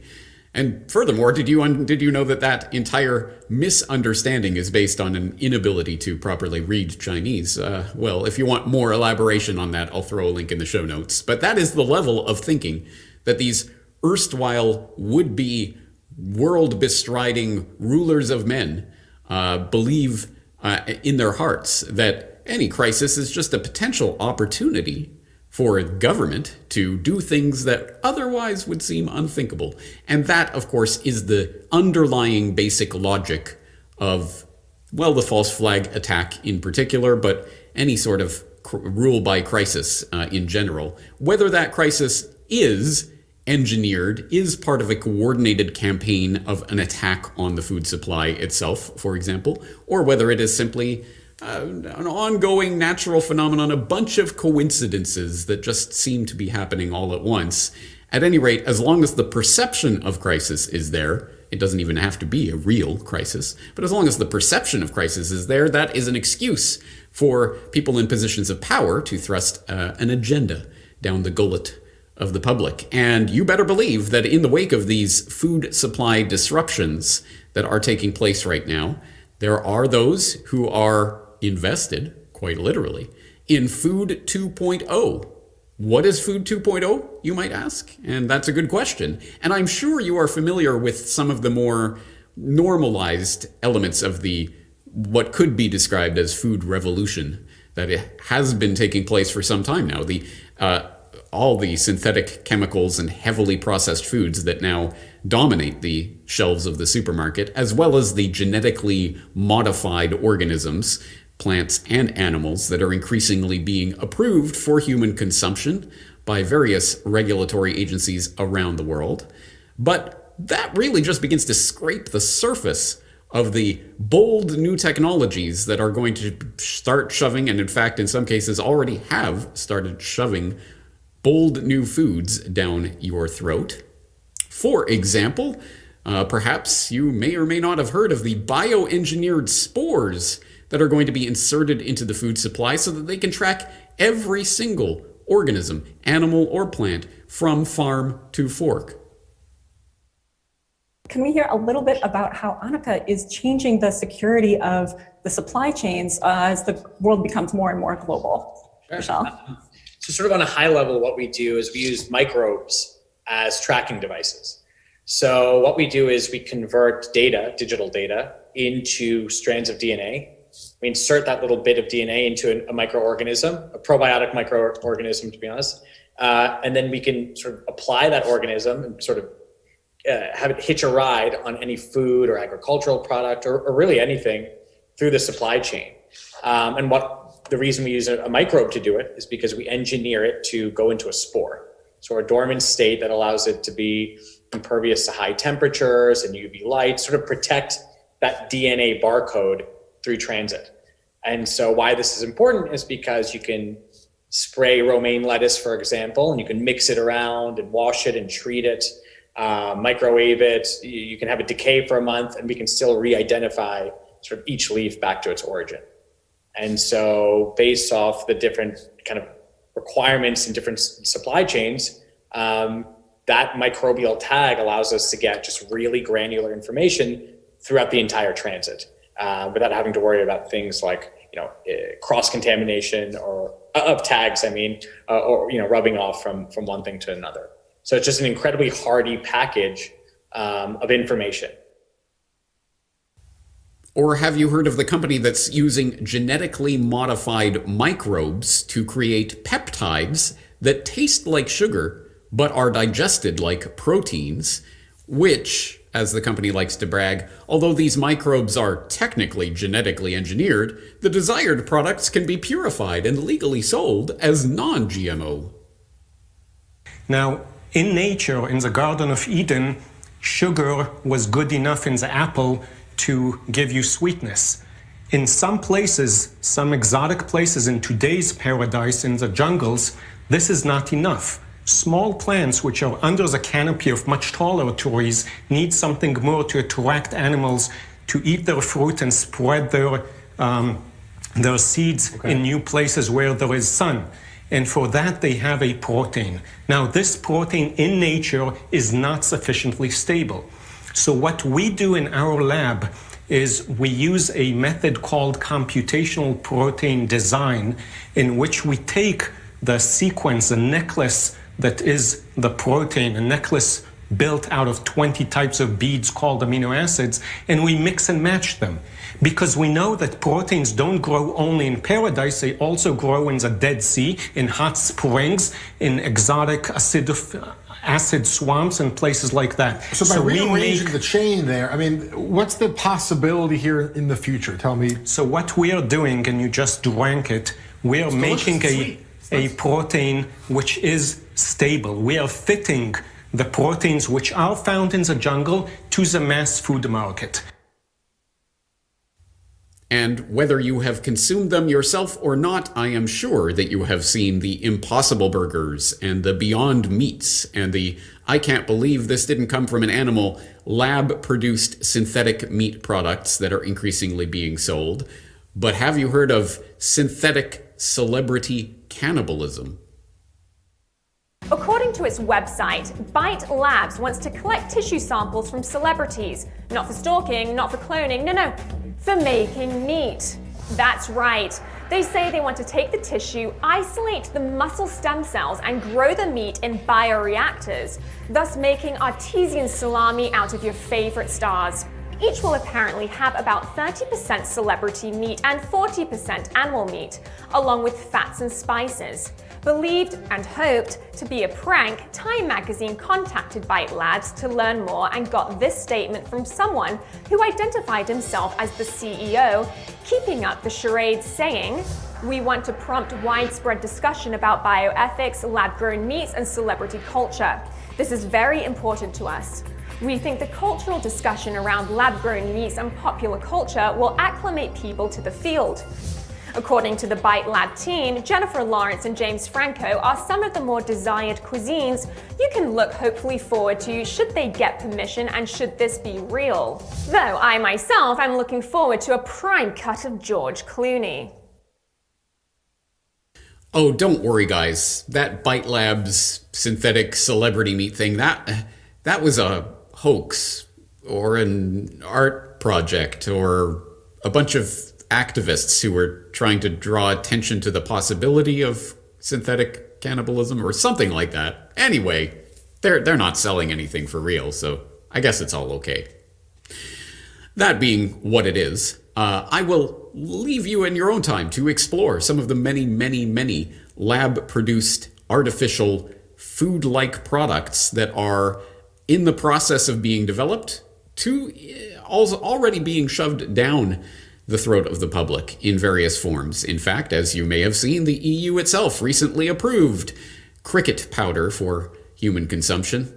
In low enough levels, you don't even have to report it. So pretty soon, we will be eating zabugs, whether we know it or not, if we continue along the current path of buying foods at the supermarket without thinking about what we're buying. More on which at the end of today's presentation, but I think it is important to note a couple of things here. One is that there is a great food reset that is happening at the moment. It is a food 2.0, food revolution, whatever you want to call it, and I have detailed the various types of food technologies that are coming online or are already being sold to the public in a recent editorial I wrote called What is the Future of Food, that I will direct you to, where you can find many more links exploring some of the things that we've been looking at in these short clips.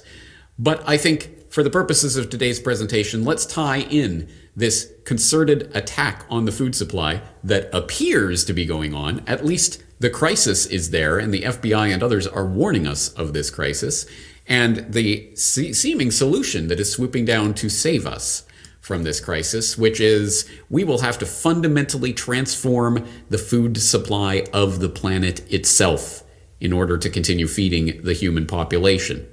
Now, as I say, that food reset, great food reset is happening.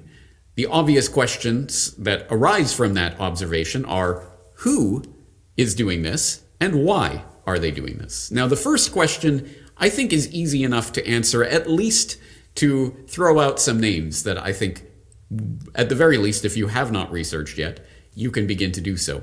I wrote about this in a follow-up article to What is the Future of Food called Who is Behind the Great Food Reset, which I will also exhort you to take a look at if you were interested in this subject.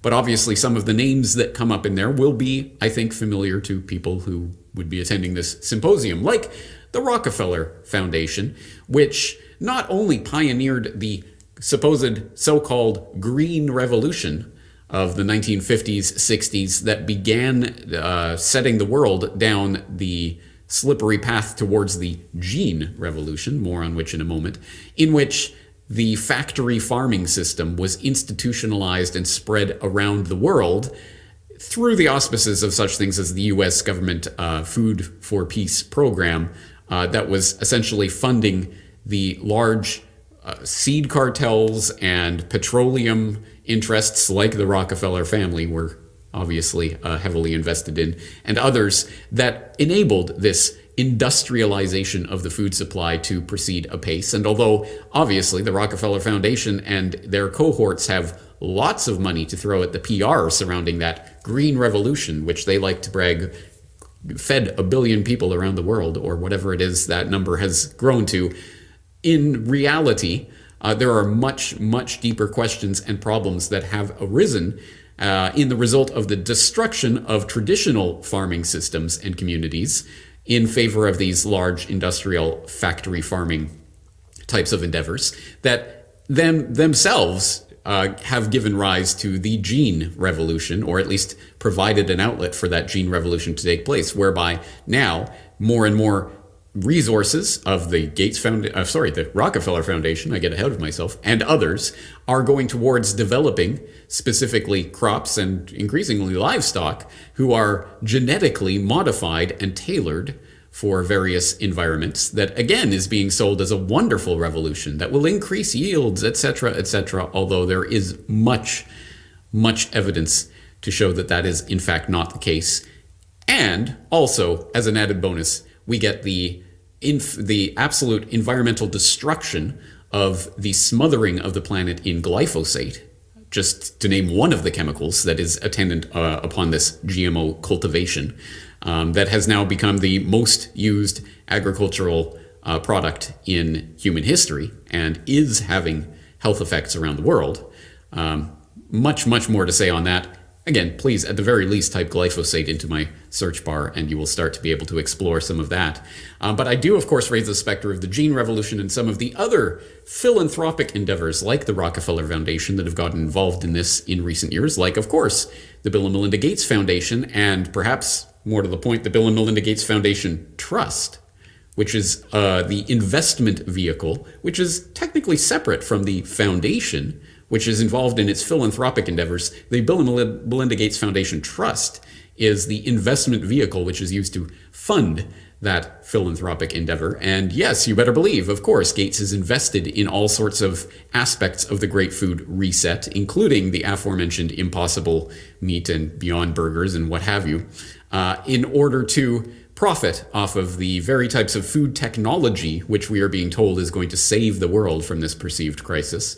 There's obviously a lot of information to explore there, and although the fact checkers of the world will tell you that it is not important that Bill Gates is now the single largest farmland holder in the United States, that's not important because it's just a tiny percentage of the overall farmland in the United States. It, at the very least, should give anyone who is being intellectually honest pause for thought why this multi-billionaire philanthropist is so deeply, so heavily invested in agricultural production at the same time that he is also invested in the alternatives to this agricultural production that are represented by the lab-grown meats of the future of food. There are many other players at this table, however, and that deserve to be explored. Of course, the previously alluded to Klaus Schwab and the World Economic Forum with their consistent pimping of the Eat the Bugs agenda would be one person on that list, as would such things as the Davos of Food, which you may or may not have heard of, but you probably will in future. It's called the Eat Forum, the Stockholm Eat Forum, which convenes people, high-ranking industrial tycoons and others, bigwigs in the food world, for talks about how to transform the global food supply and the fundamental ways in which people derive their food. There are some interesting things to note about an organization like that. We could also explore the links of, again, philanthropic endeavors like U.S. aid, which is surely something that all sides of the phony left-right spectrum can get behind. Of course, because it's the U.S. government giving its wonderful aid to people around the world with significant strings attached. And I don't think you need a lot of imagination to see how that can be used to foist transformations like the aforementioned green and gene revolutions on the developing world. There's so many other players at this table and so many things to get into. I will point you, for example, to an editorial I wrote a couple of years ago on Another Globalist Simulation Comes True, which shows that just as Event 201, the simulation of a globally spreading coronavirus, was taking place at pretty much the exact same time that we were asked to believe that that was actually taking place in reality, we also had the Food Chain Reaction Game, a war game, a simulation that was taking place back in 2015. that had a number of interesting elements to it. It was participated in and steered by such illustrious bodies as the World Bank and the International Finance Corporation and the United Nations Environment Program, along with some of the corporate entities that are heavily involved in the cartelization of the food supply, like Louis Dreyfus Commodities, Mars Inc., Thomson Reuters, other interesting players at that table who were wargaming out potential food crises in the future, including a 2022 looming possibility of food supply disruption that ended with in the war game simulation that was taking place again 8 years ago, ended with the EU imposing a meat tax, which eventuated ultimately, as the game played out, in a global carbon tax to save us from the scourge of global warming related food crises. So ultimately, the United Nations, of course, gets its pound of flesh as payment to the weather gods. So an awful lot of, there are many, many, many other players that could be talked about in this developing, ongoing, concerted attack on the food supply that is taking place, and the types of technologies that are being foisted on us in order to affect that transformation. But for the purposes of today's presentation, I think the other side of that question that we raised the specter of earlier is important to answer. Why are these players involved in this Food 2.0 revolution?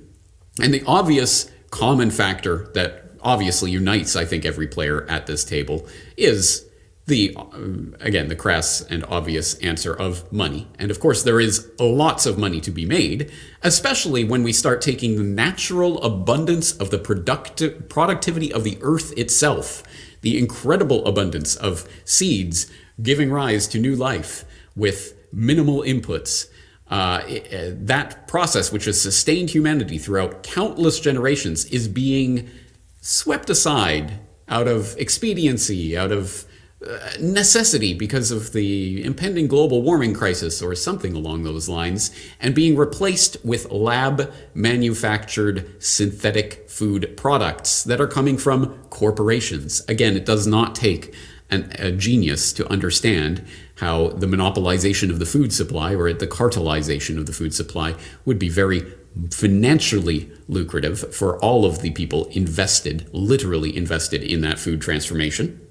But having said that, I do not think that the monetary incentive is the sole explanatory agent here, and I don't think it's even the most convincing one. Yes, there certainly is money to be made, and that will unite all of these players in this agenda, but I think that there is a much deeper agenda going on here, and that is alluded to in my use of the moniker, the Great Food Reset, because I think Food 2.0 and this revolution that we are living through is very much connected into the Great Reset that the World Economic Forum has been talking about for the last few years, propounded by the likes of Klaus Schwab, who has told us repeatedly that the Great Reset involves all of these incredible systemic transformations that are brought about by Fourth Industrial Revolution technologies, the brain chips and the AI and the synthetic foods and whatever else is coming, that will ultimately serve to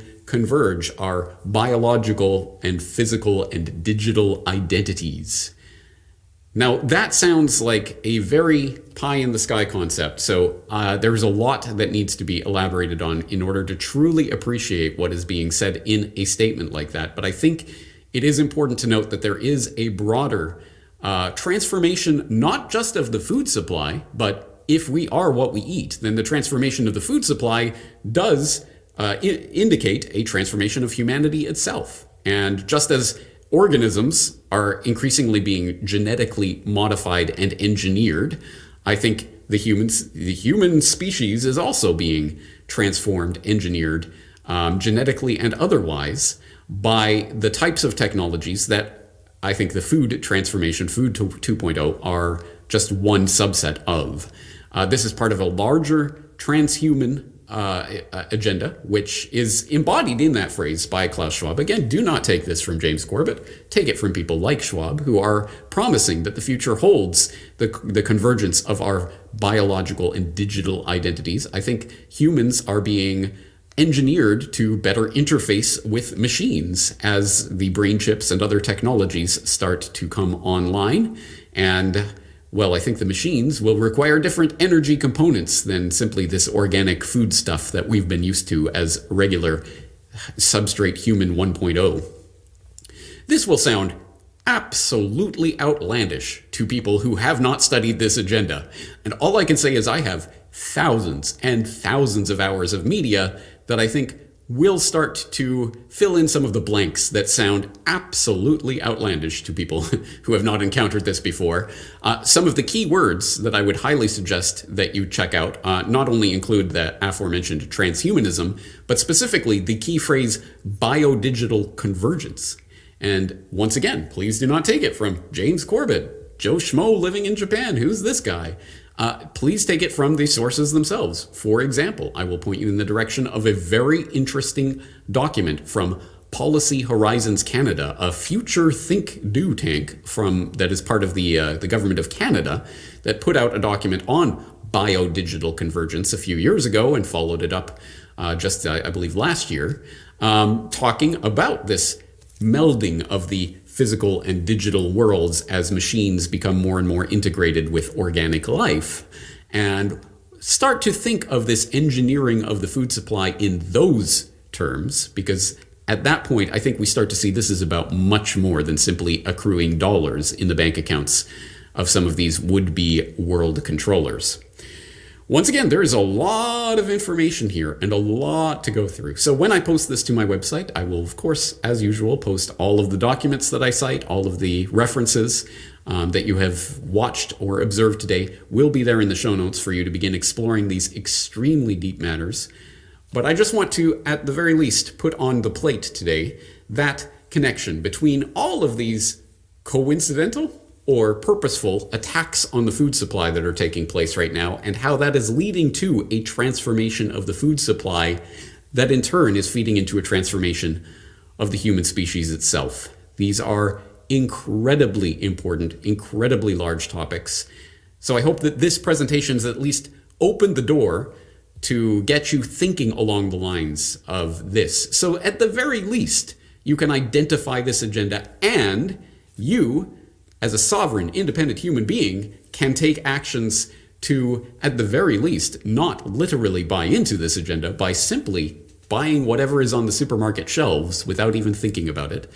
No, there are things that we can do. And so finally, as I am wont to do at the Corbett Report, I will leave you today with something a little bit more hopeful. At any rate, something that we can be doing about this, the solution side of this. I also wrote a follow-up editorial to the previous two mentioned editorials. The future of food is ours to decide, where I talk about our role in either accepting, literally buying into this agenda as it is rolled out to us, or rejecting it and finding alternative ways of feeding ourselves, as humanity has done for countless generations before us. I do not think that the problems we are facing are insurmountable and can only be solved by the would-be rulers of the world who are using every crisis as a potential opportunity.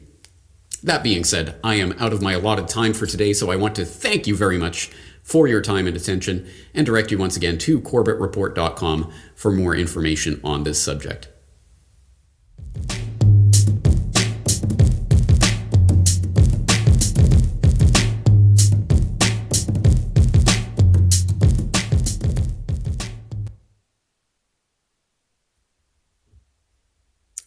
Thank you very much, James. It's a dark future that some have planned for us, but we don't have to accept their future. The issue is you can control people if you control their food supply. If you can keep them off the land so they cannot produce their own food, you can control them, as in China. But we don't need to give up our land. We are not going to be the ones who own nothing. And the rest of this program, with the exception of Dr. Seneff's next talk, which will be on glyphosate and how it is affecting soil and health, the rest of the talk of the symposium will focus on solutions. I wanted to say that in the days of Thomas Jefferson, who was quite a farmer beginning in the 1760s, he grew 330 varieties of vegetables and fruits at Monticello in Virginia. And now if you go to the grocery store, you're lucky if you can find 50 varieties of fruits and vegetables on the shelves. And in my town, the two supermarkets have both remodeled since the pandemic started, to offer less space for fresh fruits and vegetables. So I think they were already informed of what the Great Reset was planning, and they wanted more ultra-processed, packaged foods that could last forever, and didn't want to invest in the fresh foods that are healthiest for us. What we've got to do is grow our own. And that can be so rewarding. Some of the best moments of my life are spent in my garden, where basically I'm letting the plants and the ambiance talk to me and tell me what needs to be done. And as you watch these plants growing from soil, and you've put almost nothing into them, just, your love, some water, some good soil, maybe some soil amendments, and magic happens. So we want all of you to experience that same magic. The next speaker is Dr. Joseph Mercola, who probably everyone knows. He is a board-certified family practitioner and osteopathic physician who's passionate about natural healing, as well as exposing the fraud and corruption in what has come to be allopathic medicine and the medical industries. He founded the most visited natural health website on the planet 26 years ago. He's written 17 bestsellers. And,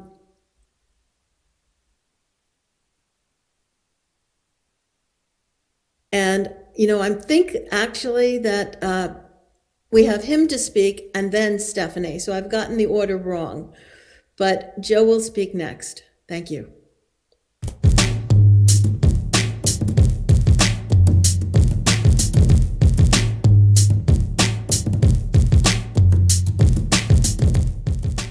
Well, it is great to be with you, but I'm disappointed that I wasn't able to participate live. I've had to explore purchasing some land for a health community we're looking at developing, and had to do some international travel. So, I apologize not being there live with you. But the reason that I'm doing this is we know that there's an impending crisis coming with the Great Reset, and food is going to be a real issue. It's always an issue, but it's going to become even more so. Now, the globalists that are catalyzing this Great Reset, they have had a monopoly on food for a long time, and their intention is to make that even grow and become more so. And they started this process with the GMO seeds, and of course the primary purpose of a GMO seed is to facilitate the integration and the use of glyphosate, a very potent, deadly herbicide that Dr. Stephanie Seneff, who is on this panel, is explored in great detail and has actually written a book on it. So I was one of the people early on who helped educate individuals 12, 15 years ago, because at that time, virtually no one knew the dangers of GMO seeds and glyphosate. And it's really, to understand what's coming, it's important to have an understanding of what happened last century. And that is the food industry, and Monsanto specifically, was an effective lobbyist in changing the laws to essentially allow GMO foods to be substantially equivalent to real food that we were historically have always used. And the reason this is important, because if this is in place, then what they've done is essentially bypass the whole necessary and required infrastructure to do safety testing. because in many ways this is so similar to the tobacco industry. You know, it's a pernicious, pervasive toxin that doesn't kill you immediately; it kills you slowly over time. So they got the legislative requirements in place last century, and now they're taking it forward. And I'm going to tell you exactly what they're doing, because what they have in store for every one of us is an equally serious health threat, because they're going to produce synthetic food, fake food. And they're going to make loads of cash on it, because the predicted market for this fake food market, $3 trillion. And there's even a report by the consulting firm McKinsey, which is a very big consulting firm. They're calling it the bio revolution, or synthetic bio, or synbio as it's frequently called it. And they're predicting, McKinsey, that 60% of all the materials in the economy can be produced this way, especially the food you eat. And what type of food might that be? Well, we know what it is. It's fake meat, fake milk, and fat. And now we have Impossible Burger and Beyond Meat as examples of fake meat, and fake milk is just recently introduced by Bill Gates, the bio milk. And the first fake fat is actually out. It's now called cultured oil. So the plan is, by replacing these animal foods with patented lab-made alternatives, the globalists will have unprecedented power and control over our health. So all of these fake foods, you know, the worst type of food you can eat is ultra-processed, not just processed, but ultra-processed. And all of these fake foods are ultra-processed, full of synthetic chemicals. So, as I mentioned, the basic technologies to facilitate the introduction of this food into the food supply was done last century, and even the basic scientific technologies were established last century. So the real challenge, though, is to, you know, what is the new technology? That's what I want to talk to you a little bit about today. And that is a term that's called precision fermentation. And this is a new technology that essentially that allows them to make this happen. It's the core fundamental technology. And what is it? It's a form of synthetic biology that has been around for several decades now, at least 20 years. And it uses genetically engineered microorganisms, such as yeast and bacteria, to produce these fake meats and fats and milk, which are some of the absolute most foundational foods that we can eat. Now, in order to pull this off, it's going to require the use of these genetically engineered microorganisms. And the new innovation is that there's these bacteria and yeast and microorganisms are using to grow the food. They're cultivated in very high-tech, sterile, pharmaceutical-grade, brewery-style fermentation tanks. Why do they require that? Because if they don't use this type of advanced technology, it's very easy to contaminate the cultures that are growing it. And once it's contaminated, they can't use it for anything. It just doesn't work. So there's a huge infrastructure investment of many billions of dollars that have been plowed into this technology. And this technology can actually create novel, new biochemical pathways that have never been seen in nature before. And, you know, frequently that doesn't go too well. Look at what happened with SARS-CoV-2. Now, what they've done is they've completely abandoned, just obliterated the precautionary principle with this thing. And they replaced it with their own globalist agenda, which is total control and world domination. And what easier way to do it than to take control of the food supply? Now, let me share with you a recent personal experience I've had with precision fermentation. I think it's good because it's highly illustrative. What they've been able to do is produce fake fat to manipulate the narrative to convince very bright and well-respected individuals whose critical thinking skills normally would penetrate their massive veil of lies. So last year, I think it was early last year, it may have been the year before, but somewhere in that time frame, I was approached by a new startup called 0 Acres, and they had a new product which seemed really great. It's called cultured oil. And this is an area that, if any of you have been following me, even know is really near and dear to my heart, because it's being promoted to restaurants as an inexpensive alternative to seed oils, and even in the food industry. And these seed oils typically have 75% linoleic acid. And these new oils have less than 1% linoleic acid. And that's the level that you typically see in beef or ruminants. But it's even lower, because typically that's 2 to 3%. So this is sounds really good. And if you haven't heard me talk about linoleic acid, definitely go online at my Substack, Take Control of Your Health, or just type it even in a good search engine. You'll find the dangers of this, because I believe it's one of the most pernicious toxins that are leading to the chronic epidemic disease of chronic degenerative diseases that we're experiencing. I've written extensively about it on my site, and I'm actually currently in the process of writing a review paper on the topic for a peer-reviewed journal. So anyway, that's the background. They came to me and said, sounds really, really good. We've got this oil that can replace all these dangerous seed oils. 1% LA, it's like perfect, except guess what they used to create this seed, the cultured oil? Of course, precision fermentation. Sounds really good, doesn't it? Well, it does, and it's fooled many experts in this field, like Tucker Goodrich, who is really sharp about linoleic acid, but he drank their Kool-Aid, and he, like many others, believes that this precision fermentation is the best thing since sliced bread, and he's a big promoter of the product. So let me pull back the curtains and tell you what they're doing. This fake food industry, they're basically using terms like precision fermentation that everyone is familiar with to deceive us, because the reality is completely diametrically opposed from what the public understands this term to mean.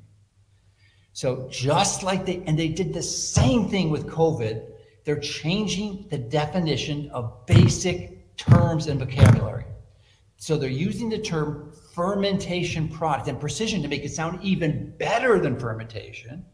The industry is trying to convince us that it's no different from any other fermented food that we're used to and have been used from time immemorial. Beer, yogurt, kimchi, all healthy foods. But what they fail to disclose is that the most often used microorganism in fake food precision fermentation is E. coli, which is a common bacteria. So but here's where it gets dicey.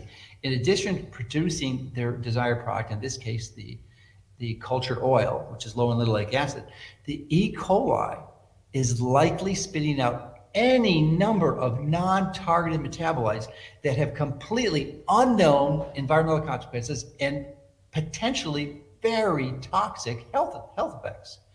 So this is in stark contrast to traditional fermentations processes, which produce waste products that are actually edible by animals or compostable. They pose absolutely no biohazard or threat. So it's important to understand that the biowaste from genetically engineered synthetic biology fermentation products, what you have to do with them first is to deactivate them. And then they must be disposed of properly, because they can't go into a landfill. So this is a clue that we're dealing with something potentially dangerous. Let me compare it first to traditional fermentation, which is in stark contrast to, because for traditional fermentation produces waste products that are actually edible by animals and actually beneficial for health in many cases. They're compostable and they pose no biohazard. And the biowaste from these genetically engineered synthetic biology fermentation products, on the other hand, they just simply can't go into a landfill. So this is one of the reasons, why we just have to be ultra careful in here. And as I said, they facilitated this process last century when they were seeking to introduce, that was in the 70s and the 80s, where they knew they wanted this technology to be passed, and they were really slow and careful and methodical about it. And as a result, the laws are in place now to bypass any safety testing, because they've been essentially labeled as equivalent, bioequivalent to real wholesome food. So And it's not. It's just because what they're using too, and I neglected to mention earlier, is they're using some biotechnology that is relatively recent, like CRISPR-Cas9 technology. It uses an adenoviral vector that is used to actually produce the genetic editing. And we have no clue, and again, no required testing to determine the unintended consequences. They've just abandoned in every way, shape, or form the precautionary principle. And most likely the results will be deleterious to your health, no question. And just like smoking, you're not going to see it the first bite you eat and over the long term. But it's, and another point I wanted to mention is synthetic meats, why they're so harm, and I don't think most people really understand that, is that they're not creating cultured oil out of this.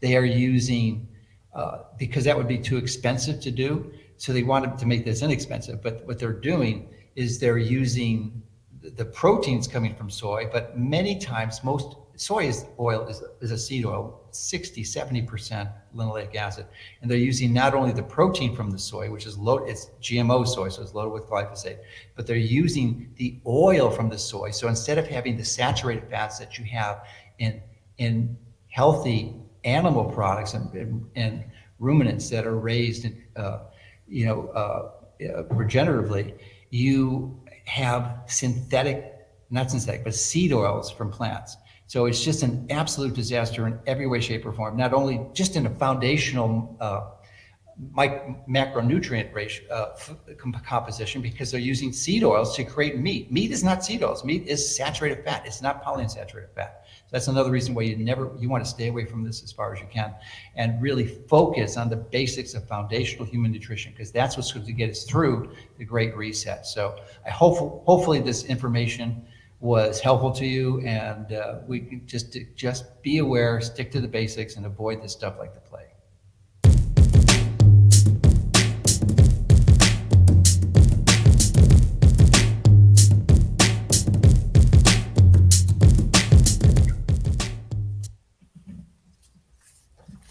Hello, Alexis. Hey, Dr. Nass, this has been amazing. I'm so glad you were able to help me a lot with the preparation of this program. And I thought you might want to inform our viewers what you think the main takeaway messages have been so far. Yeah, well, we've seen, I guess the initial question is there a war on food where real farms are being replaced with fake food? I think that there's been ample evidence of that. Ben Dobson covered Haiti, Jamaica, Mexico, Indonesia. Patrick Wood covered Sri Lanka, China, Holland, Canada, and in every place the story is the same. So we've got corporate interests.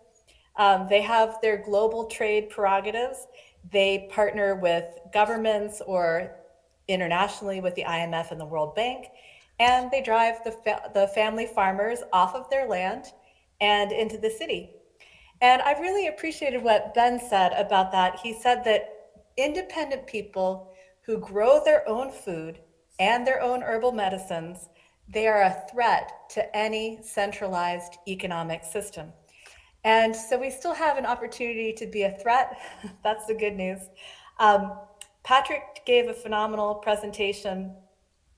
He made a good point that, in the past, the reasons for all of this were modernization or industrialization, or we had to increase productivity, or as my presentation on the New Deal showed, sometimes there's too much productivity and you have to reduce overproduction. But then it moved on to reasons were fair trade, feeding the world. But in the very recent years since the pandemic, we are seeing this new anti-farm agenda that is all for the environment. And I've been an environmental campaigner my whole career, but I don't recognize these techniques as solutions. And of course, like Patrick pointed out, it's a lie, because these are the same corporations that poisoned us with things like glyphosate, which we'll hear more about from Stephanie Seneff. We heard from Abby Rockefeller of Churchtown Dairy. I did not know that homogenization was actually worse than pasteurization in terms of what she said, it creates small, jagged fat molecules that cause heart disease. That was new to me, but I've always been a fan of raw milk. Let's see. Yeah, Abby made a great case for milk. I appreciated what you piped in to say, Dr. Nass, that the best source of complete amino acids is raw milk. And then we heard James Corbett's incredible report. Yeah, that was a little daunting. But in a nutshell, he was saying that what we're seeing is false flag attacks on the food system, and the agenda is Food 2.0. He said that this false flag attack on the food system has already been war gamed. He pointed out the 2015 food chain reaction game. And in that simulation, the result was a global carbon tax. So that matched what Patrick was saying. I mean, certainly I believe that climate change is real. We see it disrupting agriculture already, but these are clearly false solutions. And yeah, so, and then James took it to a higher level when he talked about how the end game might be even beyond that. And he sees the end game as humans engineered to interact with machines. And I was kind of wondering, like, well, why should humans interact with machines? I mean, of course, we're all wedded to our cell phones now. Apparently, Alexa can pick out a gift for our spouses better than we can because she surveils us so well. So there's that sort of consumer interest, you know, that the corporations have in engineering humans to interact with machines. That's good for business. But of course, you know, the military would be a good, not good, but it would be a market for humans who are engineered to interact with machines. So then Dr. Mercola, you know, started out letting us know it's always about monopoly control of whatever market. But he pointed out that the fake food market is a $3 trillion market. Just think, like, you know, 9 billion people eating 3 meals a day. I mean, you do the math. It's a huge market. So, and then the idea of symbio in general, you know, they certainly, food wasn't the first thing to be synthesized. In my talk, I mentioned that rubber was the biggest first synthesized product after colors were synthesized. So the symbio market, you know, they're looking at symbio could be 60% of everything in the economy that is currently produced. I remember when I first told my 10-year-old, tried to explain this to him, how they're engineering little microorganisms to make products, maybe for food, but maybe for anything. They could make oil. And he's like, they want to make gold. Yes, they'll make anything that they can. Yes. So far, they can't make gold. So people have been trying that one for a long time. I think it's about control. I think when the elites already have more money than they can spend, they move to control. And China has already done that, so that if you don't behave, your children don't get to go to good schools. You know, you don't get to do the things that you want. And how you can control, the best way to control people is to control their food supply. So if they don't have access locally to food, they will have to do whatever you want in order to get it. And if they destroy a lot of the farmland with toxic chemicals or chemtrails or what else, we don't really know what's going on with all of that. But if they make it impossible for us to grow, they can consolidate their control. You know, it's part of the vaccine passports, the whole thing. You know, you get a bad social credit score, you can only eat bugs.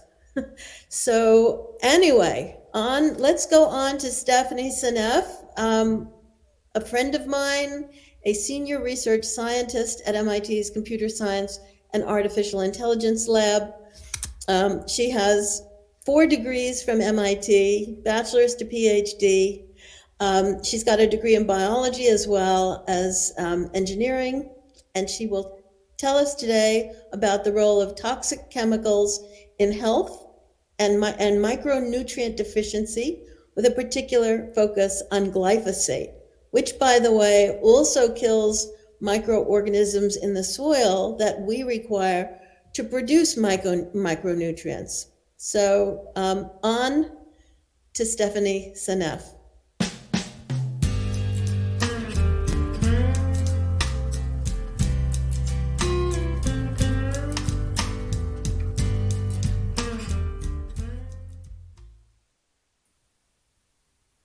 Hello, everybody. You can hear me.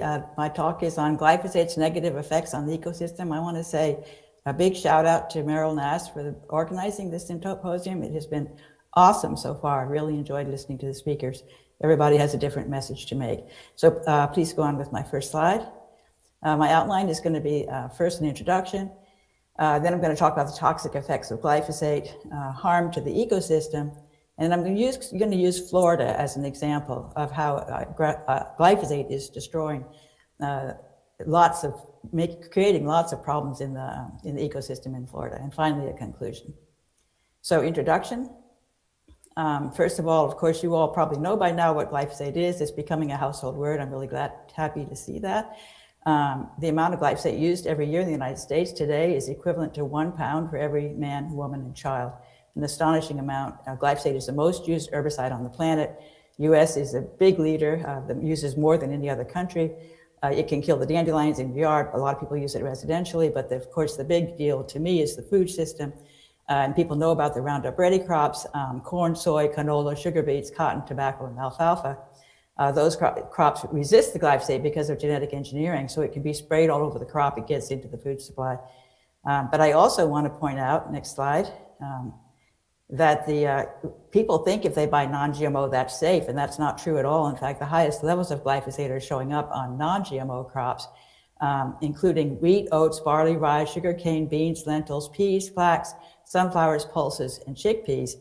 Roundup is being used as a desiccant right before harvest, and so because of that, it goes into the seed. It increases the yield by synchronizing the release of the going to seed of the crop as it dies, and then it ends up very high levels are showing up in these non-GMO foods.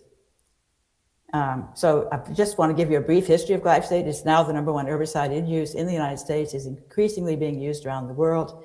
It was patented by Monsanto in 1969, so it's been around for a long time. Introduced into the US food chain in 1974. It came out from under patent in 2000, the price went down and became a more global product at that time. In fact, China is using a lot more now than it used to. For example, it inhibits an enzyme in the shikimate pathway, which is a biological pathway not found in human cells. This is the argument Monsanto uses to say it's safe for us.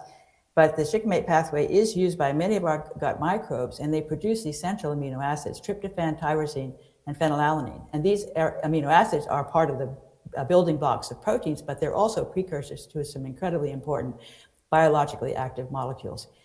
So there's been a huge expansion of GMO corn, soy, cotton, canola crops, and that's led to a sharp increase in the use of glyphosate in the last 2 decades. And so here's a chart of the use of glyphosate related to superweeds. I think that the superweeds drove the increased use of glyphosate on those GMO crops because they found year after year that the crops were more and more resistant. They had to use more and more glyphosate. And so that glyphosate's gone up exponentially since 1990. When those crops were first introduced around 1997, you can see that the use of glyphosate started going up at an accelerated rate. These crops, these resistant weeds are finally at this point becoming such a crisis that they're having to introduce some of the other herbicides back into the market along with the glyphosate, such as dicamba, and these are causing additional problems today. Superweeds are now a huge problem, and this is a quote from a farmer.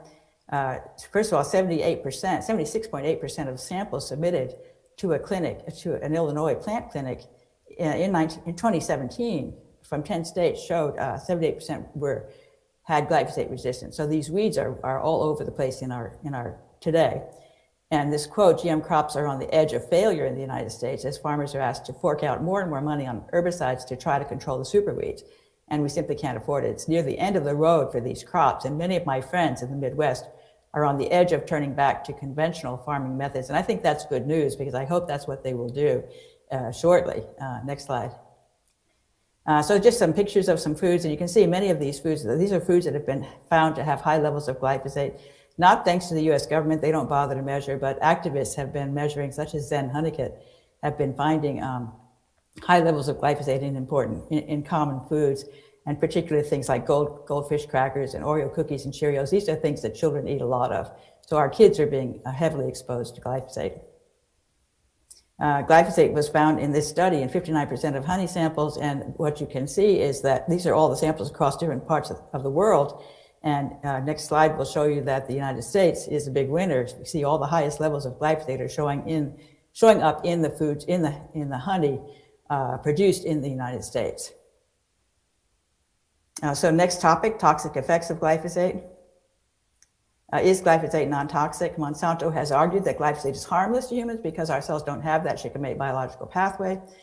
However, our gut bacteria do have this pathway, and we depend upon them to supply us with essential amino acids produced through that pathway, and with many other nutrients, such as vitamins and short-chain fatty acids. The gut microbes are being majorly disrupted by glyphosate, and this is causing all kinds of dysbiosis problems. And we're seeing today a huge number of papers discussing all the various problems with the gut microbes. We're becoming very aware of them because I think glyphosate is a primary player in this disruption of our gut microbiome to cause all kinds of diseases. Other ingredients in Roundup greatly increase glyphosate's toxic effects, and they are toxic in and of themselves. If there's insidious effects of glyphosate, it's a slow kill, and most studies are too short to detect the damage. That's how they got by with the approval process. 3 successful US lawsuits claiming that glyphosate caused non-Hodgkin's lymphoma are bringing public awareness to glyphosate's toxicity, and now there are tens of thousands of other people causing trouble for Bayer, who has now bought Monsanto. They're trying to figure out how to do deals with these people who are all claiming that glyphosate caused their non-Hodgkin's lymphoma. Here's a paper. There's actually many papers coming out now showing the connection between glyphosate and the gut microbiome, including in insects such as the bees. And this particular nice quote from this paper discusses this. And of course, my book, Toxic Legacy, I have a whole chapter on the gut. That book is completely about glyphosate and its effect on our humans and the ecosystem. This quote from this paper: in this work, we state a possible link between glyphosate-induced dysbiosis, and that's gut dysbiosis, and cognitive and motor aggravations in neurodegenerative and neurodevelopmental pathologies, such as autism. And hence, we review the negative impact that glyphosate-induced dysbiosis may have on depression, anxiety, autism, Alzheimer's, and Parkinson's disease. And I believe that glyphosate is the primary cause of the autism epidemic today in America. So here's just this is a paper that I wrote together with Anthony Samso. We collaborated on 6 papers published in the research literature. And this was specifically on celiac disease. Celiac disease has become an epidemic. Everyone knows about gluten intolerance these days. You've got big sections of the grocery store selling gluten-free products. This is a graph of glyphosate usage on wheat, specifically on wheat, compared to celiac disease in the United States. And you can see that the 2 curves match quite well. It actually matches much better than glyphosate use on corn and soy, which you would expect because celiac disease is a wheat problem.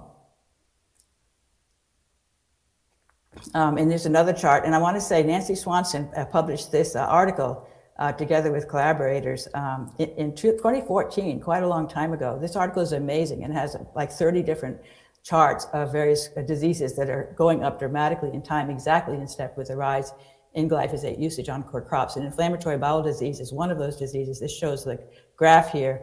The yellow is the glyphosate. The glyphosate is the red line, and then the disease is shown with the yellow boxes over time.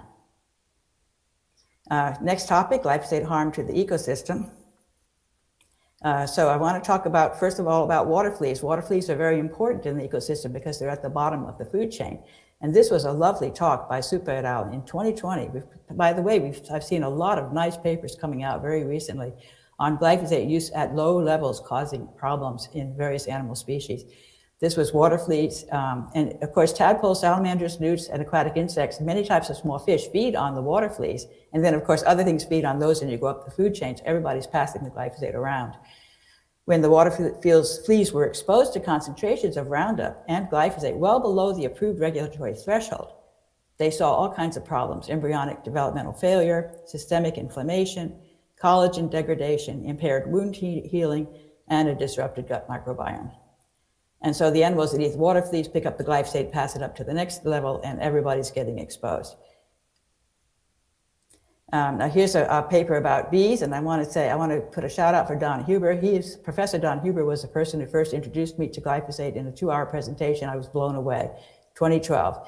And he's been saying for a long time, glyphosate is a major player in bee colony collapse syndrome, and I think he's right. And this is a paper by some other people in 2021, again, very recent, and the conclusions from this study: we provide new information on the influence of commercially formulated glyphosate at the recommended concentration on the behaviors of honeybees. Our findings show that the water responsiveness, sucrose responsiveness, that's sugar, learning and memory ability, and climbing ability of honeybees were all affected by commercially formulated glyphosate at or below the recommended concentration. So again, low levels of glyphosate causing harm to the bees.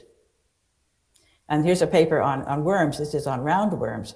Glyphosate-based herbicides reduce the activity and reproduction of, this is earthworms, and lead to increased soil nutrient concentrations. This was a fun paper where they actually put these worms into these containers, and then they exposed the crop to glyphosate, and they were expecting actually that the worms would thrive because there would be more raw nutrients available in the soil, but actually the worms got hurt by the glyphosate, and they found that they sort of became paralyzed because they couldn't go up. They needed to go up to the surface. These worms are very active at going up and down and actually churning up the soil and making it healthy. Their surface casting activity almost ceased 3 weeks after herbicide application. And then they found a huge increase in the soil concentrations of nitrate and phosphate as a consequence of this herbicide application. This is very, very important because nitrates are a huge part of the global climate change problem. Nitrogen is actually much, much worse than carbon, nitrogen oxides in the global warming. And so the nitrogen's not getting absorbed by the plants, actually. And that's another problem. The glyphosate disrupts the uptake because it disrupts the microbes, the nitrogen-fixing microbes as well. Again, I talk about some of this in my book. So this is a serious risk of nutrient leaching into streams, lakes, or groundwater aquifers.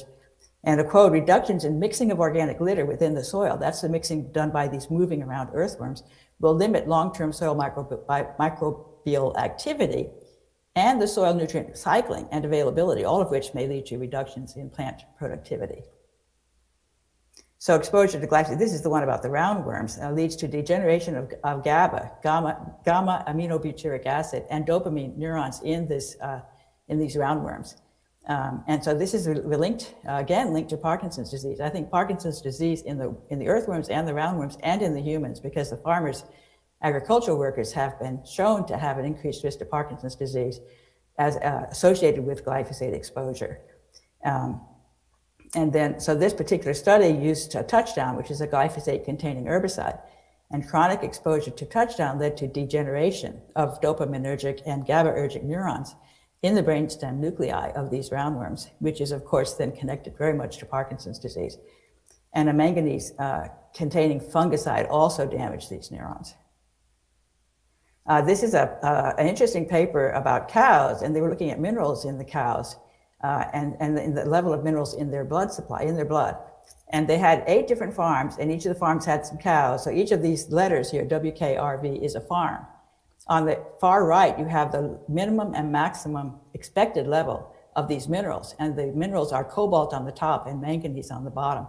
So you can see that cobalt has completely disappeared in the blood of these, and cobalt is cobalamin. Cobalamin is a critical enzyme that depends upon cobalt to work properly.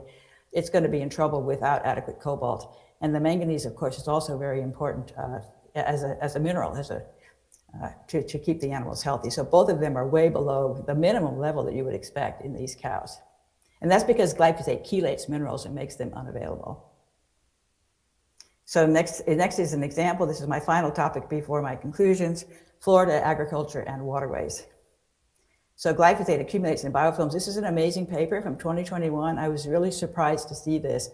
What they did was they found that if you have water that has a lot of vegetation in it, biofilms, and you put glyphosate into the water, the glyphosate gets sucked up by the vegetation.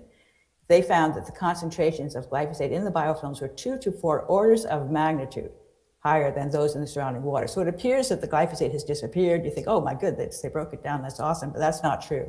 It's accumulating in the biomass, and the biomass is the food supply for many animals that are going to get poisoned by it at a concentrated level. So these juvenile fish and the amphibians that live in the biofilms are going to be hurt badly by this glyphosate. And this, a quote from this paper, we may be under-recognizing the potential ecological risk of contaminants like glyphosate that are bioconcentrating in biofilms and subsequently being consumed. So this is it's a sad story about the manatees in Florida. I've been following it. I've actually published an article on it together with Jennifer Margulis. Chronic exposure to glyphosate in Florida manatees. The manatees are very sick. They're getting sicker and sicker with each year. Glyphosate is ubiquitous in the Florida waterways. They use it actually to control invasive water weeds, as well as using it in the sugarcane fields around those waterways, and of course the homes that are heavily using it residentially to kill the dandelions. Florida manatees exposed to glyphosate have increasing body burden since 2009. This study actually looked at their body burden over time and saw that it was going up. The manatees are sick and they're starving due to the loss of seagrass, and that's due to the disruption of the ecosystem in the waterways, because you get all these cyanobacteria overgrowing and algae and blocking the sunlight so that the seagrass can't grow, but also the seagrass is probably soaking up the glyphosate because of this issue with the biofilms.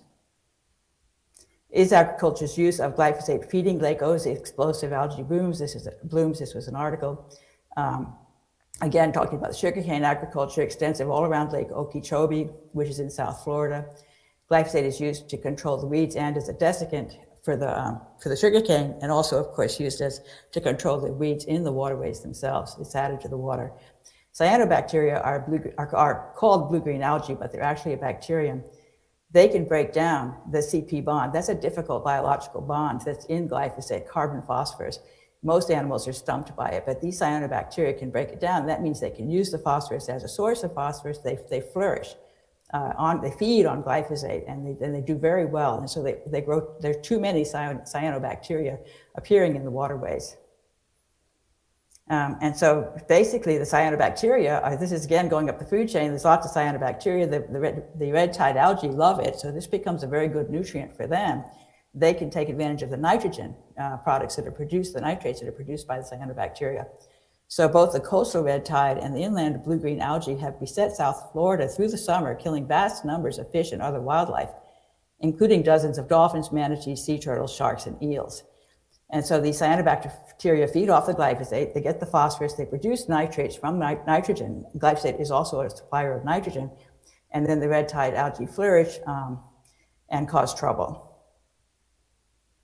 Thanks to Zen Honeycutt, we're getting information, direct evidence that this is happening. And so she actually, Bombs Across America, obtained a water sample from the coast of Cape Coral at the mouth of the Caloosahatchee River, where there were cyanobacteria present. And so your level here on the left is the level that she obtained from this sample, compared to a sample from Sacramento municipal drinking water, which was much, much lower.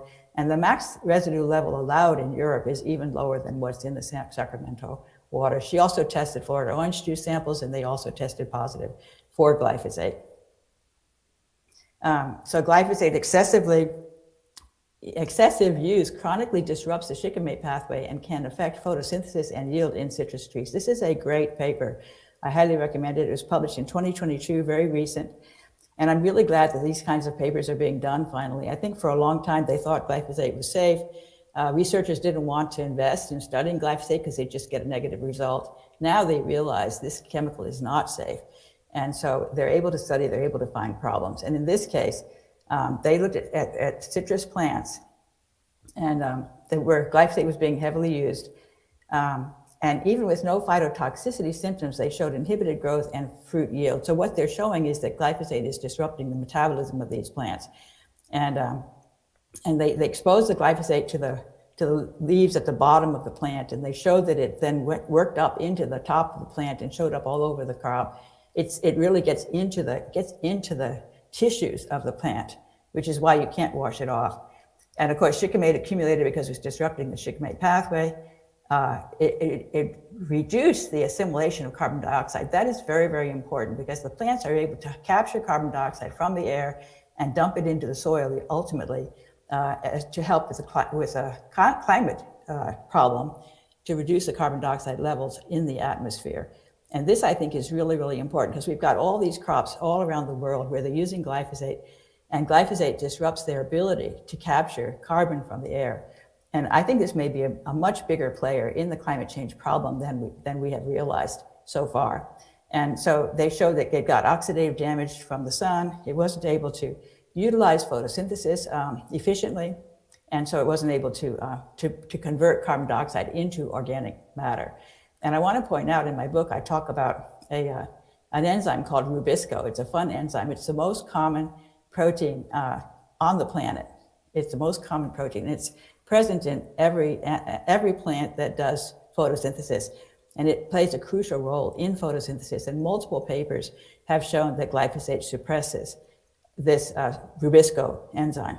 So that's really, really crucial because it's messing up photosynthesis in the plants, decreasing their ability to capture the carbon in the soil, into the soil. And then we went, okay, so then concerns about glyphosate and citrus. This, I think, is my last slide before the summary. Chief among these concerns are increased crop sensitivity to diseases, reduced availability of micronutrients to the crops, such as nitrates, and through chelation by glyphosate, you're losing a lot of the minerals. And that's another thing Don Huber had shown, that the glyphosate greatly reduces the mineral uptake into the plants, which means they're deficient in minerals when we eat their products. It inhibited the root growth, and it's causing an epidemic in citrus fruit drop, which is a pathogenic agent that's destroying the citrus crop in Florida. This is another thing that Don Huber has identified, and he's worked with farmers there in Florida, and he's shown that if they go organic, the citrus fruit drop problem disappears.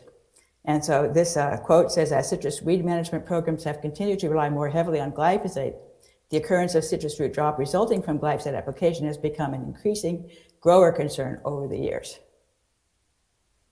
So in summary, glyphosate is pervasive in our environment, and it's a significant contributor to human health issues and harm to the ecosystem. Its usage on core crops has increased dramatically over the past 2 decades, in step with a dramatic increase in the number of human diseases and conditions. Multiple species of animals, including water fleas, earthworms, bees, cows, manatees, etc., are being harmed.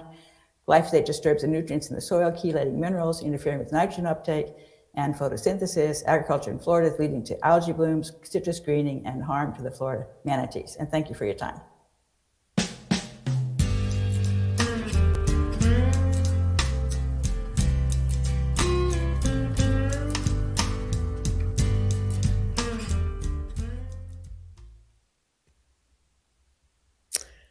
Thank you very much, Stephanie.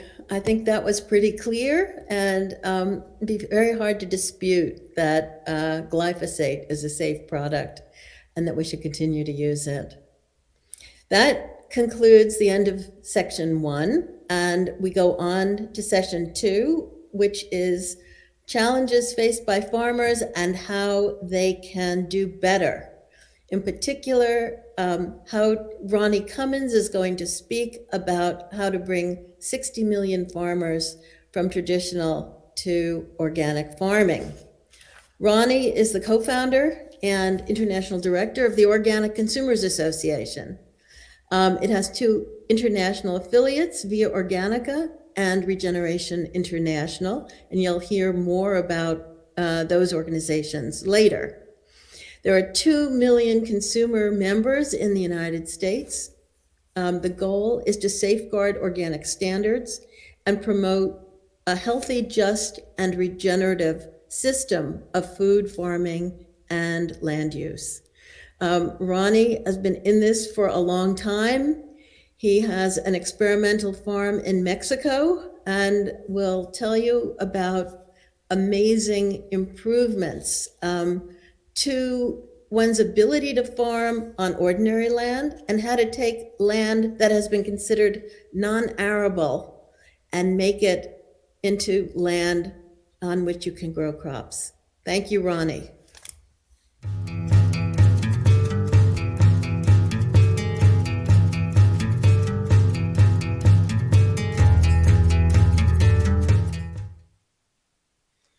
Well, thank you, Beryl, and Children's Health Defense, and all the speakers today. I'm going to talk a little bit about solutions, some things that perhaps people don't know. I've spent a lot of my activism life outside of the United States, so some of these things are a little more obvious to me. But first of all, this whole notion of organic, this is not some modern invention. I tell Mexicans that gringos invented that we want to cram down your throat. No, I mean, if you look at the history of agriculture, for 8,000 years, basically agriculture, raising crops and food, were basically organic. And animal husbandry, which is even longer than the history of farming, 20, 30,000 years, was basically animal husbandry, not animal factories. So what happened is about right at the end of the Second World War, about 80 years ago, some of the global elite decided that they wanted to make use of these toxic chemicals that we had used for chemical warfare and that we had used to make bombs and explosives. And couldn't we use these in agriculture as a war on bugs, a war on plagues, and boost productivity and have this so-called green revolution? So it's pretty interesting if you look at what's happened in this past 80 years, not just to agriculture, but to public health. I mean, chronic diseases, which were a minor public health problem back at the end of the Second World War, have become a very major problem right now, with the majority of the population in the United States now afflicted by chronic diseases that basically set you up for premature death or set you up for, lab inventions like COVID-19. But even the majority of our young people now are suffering from chronic diseases. This was not the case when most food was basically organic. Now, there were use of toxic chemicals prior to Second World War in U.S. agriculture. These were pushed by mining companies, by the petroleum, coal tar industries, who wanted to convince farmers that they should spread things like copper and arsenic, on their crops and so on. But it's interesting that this previous chemical assault, well documented by Will Allen in his book, The War on Bugs, this was led by professors from elite universities and wealthy people. It never really caught on with the rank and file farmers. The populist movement and so on shunned these toxic chemicals. So agriculture used to be just about all organic, but the use of synthetic fertilizers, toxic pesticides, and then starting 30 years ago, GMO seeds, and now increasing amounts of antibiotics and genetically engineered vaccines and everything. It's hard to remember that. Okay, but let's look at the world today. There are approximately 575 million farms in the world. Most of these farms are small. The farmer family has about 5 acres. So essentially 475 million of the world's farmers right now are small farmers. And most of them, a lot of them don't have access to toxic chemicals, GMO seeds, and so on. But as the groups Grain and ETC Group have pointed out, which agribusiness never wants to admit, 70% of the world's food is produced by these small farmers. And if you look even closer at the number of these small farmers, a good 10 or 15% of them are not using chemical fertilizers or toxic pesticides or GMO seeds. In other words, they're farming just about organically, and in some cases organically and regeneratively, but they're not certified. Of the world's 575 million farms, only about 4 million are officially certified as organic. But if you look at a poll that was taken in the United States a number of years ago, 75% of the farmers in the United States who are farming de facto organically, and in some cases regeneratively as well, 75% of farmers choose not to get certified organic due to costs, due to the bureaucratic red tape involved, due to their feelings about the USDA and the government, or the fact that most of the farmers farming organically have established local markets for their products, local or regional, and in a lot of cases it doesn't matter as long as it's organic in reality, whether it's certified or not. So if you look at the world's 475 small farmers, it's just less than 1% of them are certified organic right now. But according to the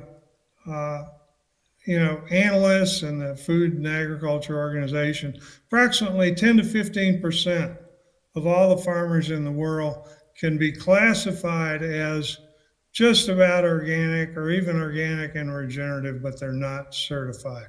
So to me, this is very important. These 60 million, they're not all small farmers. Some of them are family farms, medium size. These 60 million farmers could be certified organic if there weren't, high costs and bureaucratic obstacles to that. And if you look at the amount of farmland and the amount of food that these people are already producing, it's substantial. The global food market's about $10 trillion, but it's estimated that a good, 1.5 trillion of that is being produced in an organic or nearly organic manner. That's a lot of money because the global certified organic market, is just 150 billion or something like that. So there's 10 times the amount of organic food, that is being produced, 10 times at least, that is not certified organic. I wanted to bring up earlier too that this attack on food and the chronic disease epidemic that we're going through, part of the reason for this is that the majority of what humans consume in the United States and even in a country now like Mexico, this is not food. This is a food-like substance that is an ultra-processed food that more and more researchers are now looking at in terms of our cancer epidemic, our obesity epidemic, the chronic diseases that are ravaging us. So if what you're eating, the majority of what you're eating is not really food, it's just a concoction of, some food, but other synthetic ingredients that are so denatured that the micronutrients and a lot of the vitamins and minerals we need aren't even in there anymore. This has got to stop. We got to start eating real food.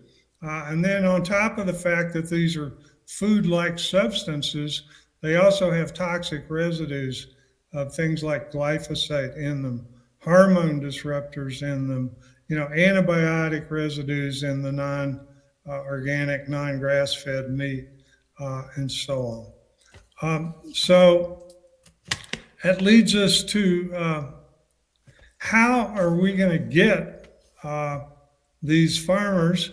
There's, I believe I said there's 200 million acres of farmland that are certified organic under organic management. And there's another 50 million acres of grazing lands that are being holistically managed. In other words, where the herbivores are eating only grass, and where the rotations across pasture are being carried out in a manner that improves the land instead of degrades the land. So there's a hell of a lot of land already under organic or holistic management. There's 250 million acres officially, but as we've seen, there's a heck of a lot more than that that's not certified as either grass-fed or pasture-raised or organic, because the farmers can't afford that. So what do we need to do in order to get, the overall land on the planet that we're looking at? There's 4 billion acres of cropland.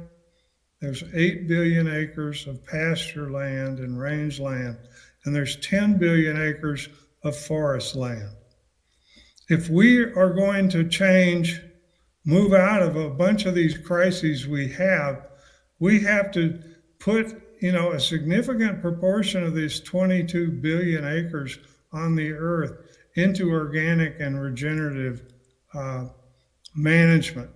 And we can do that with the pasture land and the cropland if we simply increase the number of certified farmers, organic farmers, and those who are farming organically, help them reach what we call organic and regenerative.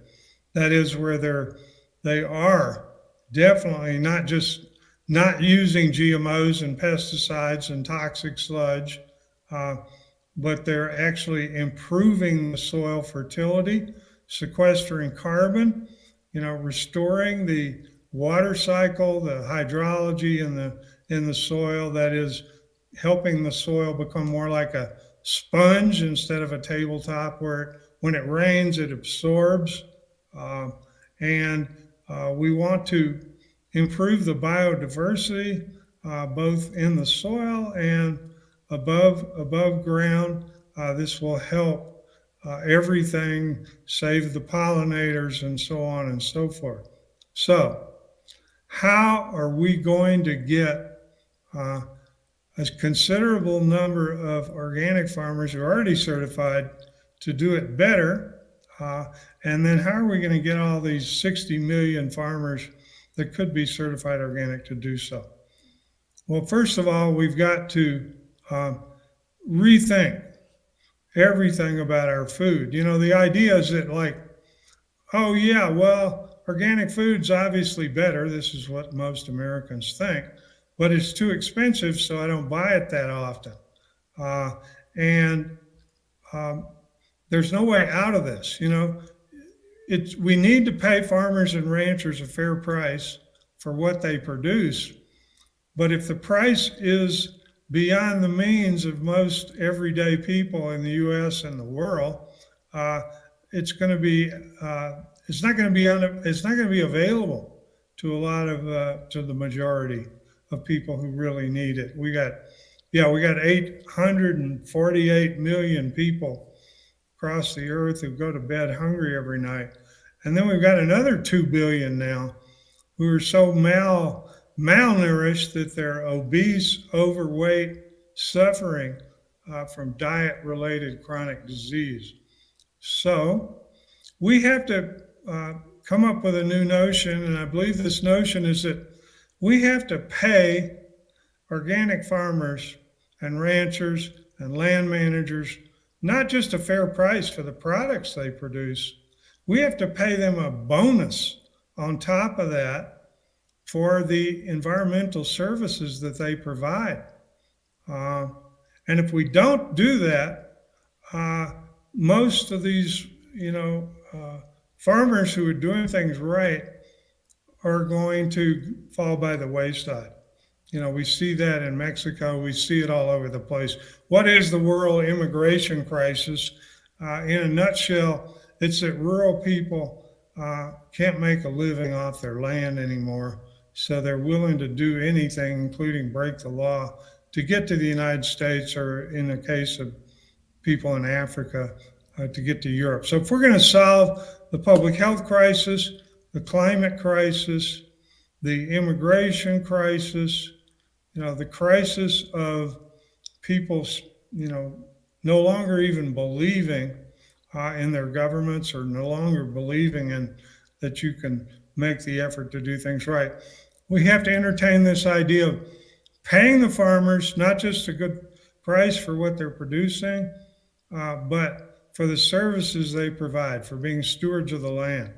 Okay, most people, the consumers, the eaters, drinkers of the world, they can't afford to pay more for their food than they're paying right now, period. There's no way that we can lower the price of organic food and regenerative products without screwing over the farmers. So who's going to pay for this? Well, yeah, some consumers can afford to pay more, but that's a small proportion. Who can afford to? Well, governments, in theory, governments can start to change. Governments right now are putting $700 billion a year into subsidizing chemical-intensive agriculture, GMOs, factory farms, what we call degenerate food and farming.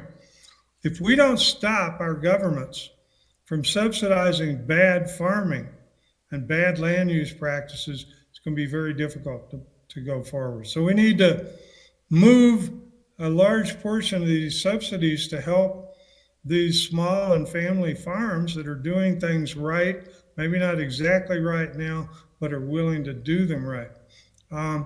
But better, easier said than done. Look at the United States, where really the Republican and Democratic parties always cater to corporate agribusiness, the chemical industries, the GMOs. Now the gene engineers who are the vaccine profiteers. And we can't just totally depend on, well, we're going to turn governments around. This notion of make the polluter pay, this is not a utopian idea. Corporations now are being forced into doing their greenwashing better, you might say. They have to file these ESG, environmental social governance reports as part of their financial reporting now, or most of them are in that position. And it's all a bunch of greenwashing. The carbon credits, carbon offsets, carbon trading. This is all just greenwashing. It's coming out more and more in the independent media. This is obviously not the way to go. On the other hand, some of these corporations are starting to be sued in lawsuits for filing fraudulent ESG claims on things like carbon credits, carbon offsets, and so on and so forth. So they're getting a little bit worried about this, and I believe we need to approach them the same way. One thing OCA does, we get a significant part of our income from suing corporations for fraud, labeling fraud, and marketing fraud. And we usually always win. We win these out-of-court settlements where they have to change their labeling and their marketing, and they have to pay up to education funds for public interest organizations. Well, I think we've won every case for the last 5 years because we don't pick on corporations unless they are committing fraud. And but when you do catch them and you do find the jurisdictions where you can sue them, they always pay up because they think it's going to be more disaster to their bottom line not to pay up and so on. So I don't want to argue that the corporations in the world that control $125 trillion in financial assets are going to turn over a new leaf. But I think we got to put the pressure to them, stick it to them, and tell them, look, stop buying these bogus carbon offsets. Stop doing this bogus carbon trading. we got a pool. It was talked about at the climate summit in Egypt last winter, where it's called, basically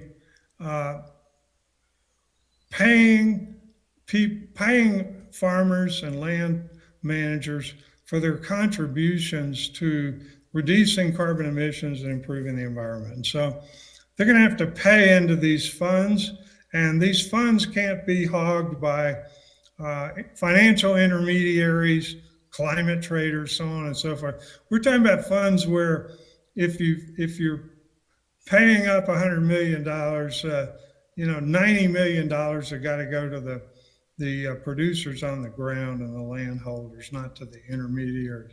So I really believe that we have a chance to tap into the blood money of the polluters. I do think we have a chance, even though the governments of the world so radically misbehaved and became fascist during the COVID situation, that we got to hammer them, and get some money out of governments, get some money out of the polluters, get some money from, not 100% of the wealthy in the world. They're not all bad people. Some of them would like to invest in, a healthier, environmentally friendly, climate friendly, economically equitable system of food and farming and land use. We got to find those people, get them to make the right investments. But the knowledge of what we need to do, farmers already have this. Everything we need to learn is already out there. Farmers can teach other farmers, and we can scour the world for what we call organic and regenerative best practices. Because there's good practices, but also there's really good practices, best practices. We got to find those. We got to scale them up, and we will solve this problem. So I think I've gone over time, so I don't have time to get into the Billion Agave project in Mexico, which is a discovery by small farmers of how you can farm organically and regeneratively in semi-arid, arid areas of the world, which is 40% of the land, using native plants like agaves and native nitrogen-fixing trees. But look that up on the internet if you're interested. And again, I want to thank Meryl and Children's Health Defense and the whole food movement for stepping up to the plate here. We can turn around this attack on food, and we can make the earth, a much better place to live. Thank you.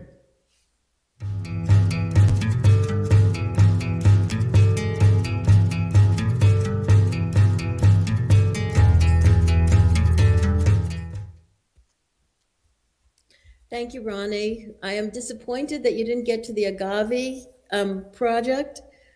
And I think Alexis will talk about that at the very end of the show.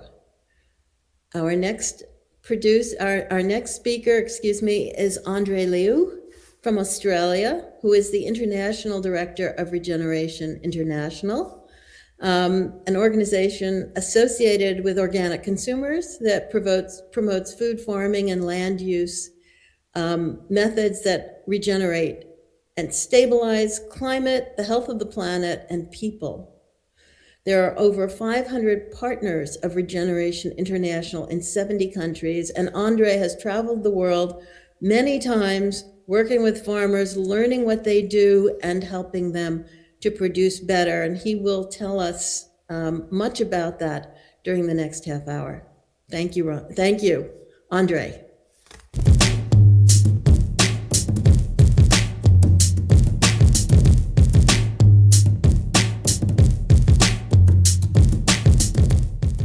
Hello, and it's a great pleasure for me to be on Children's Health Defense TV. I'm a great fan of the work that this wonderful organization is doing.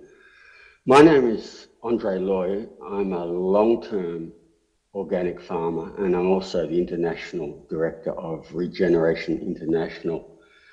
And today I've been asked to talk about the attack on farming, family farming, particularly organic farming, and also to show that the future in agriculture is regenerative organic farming.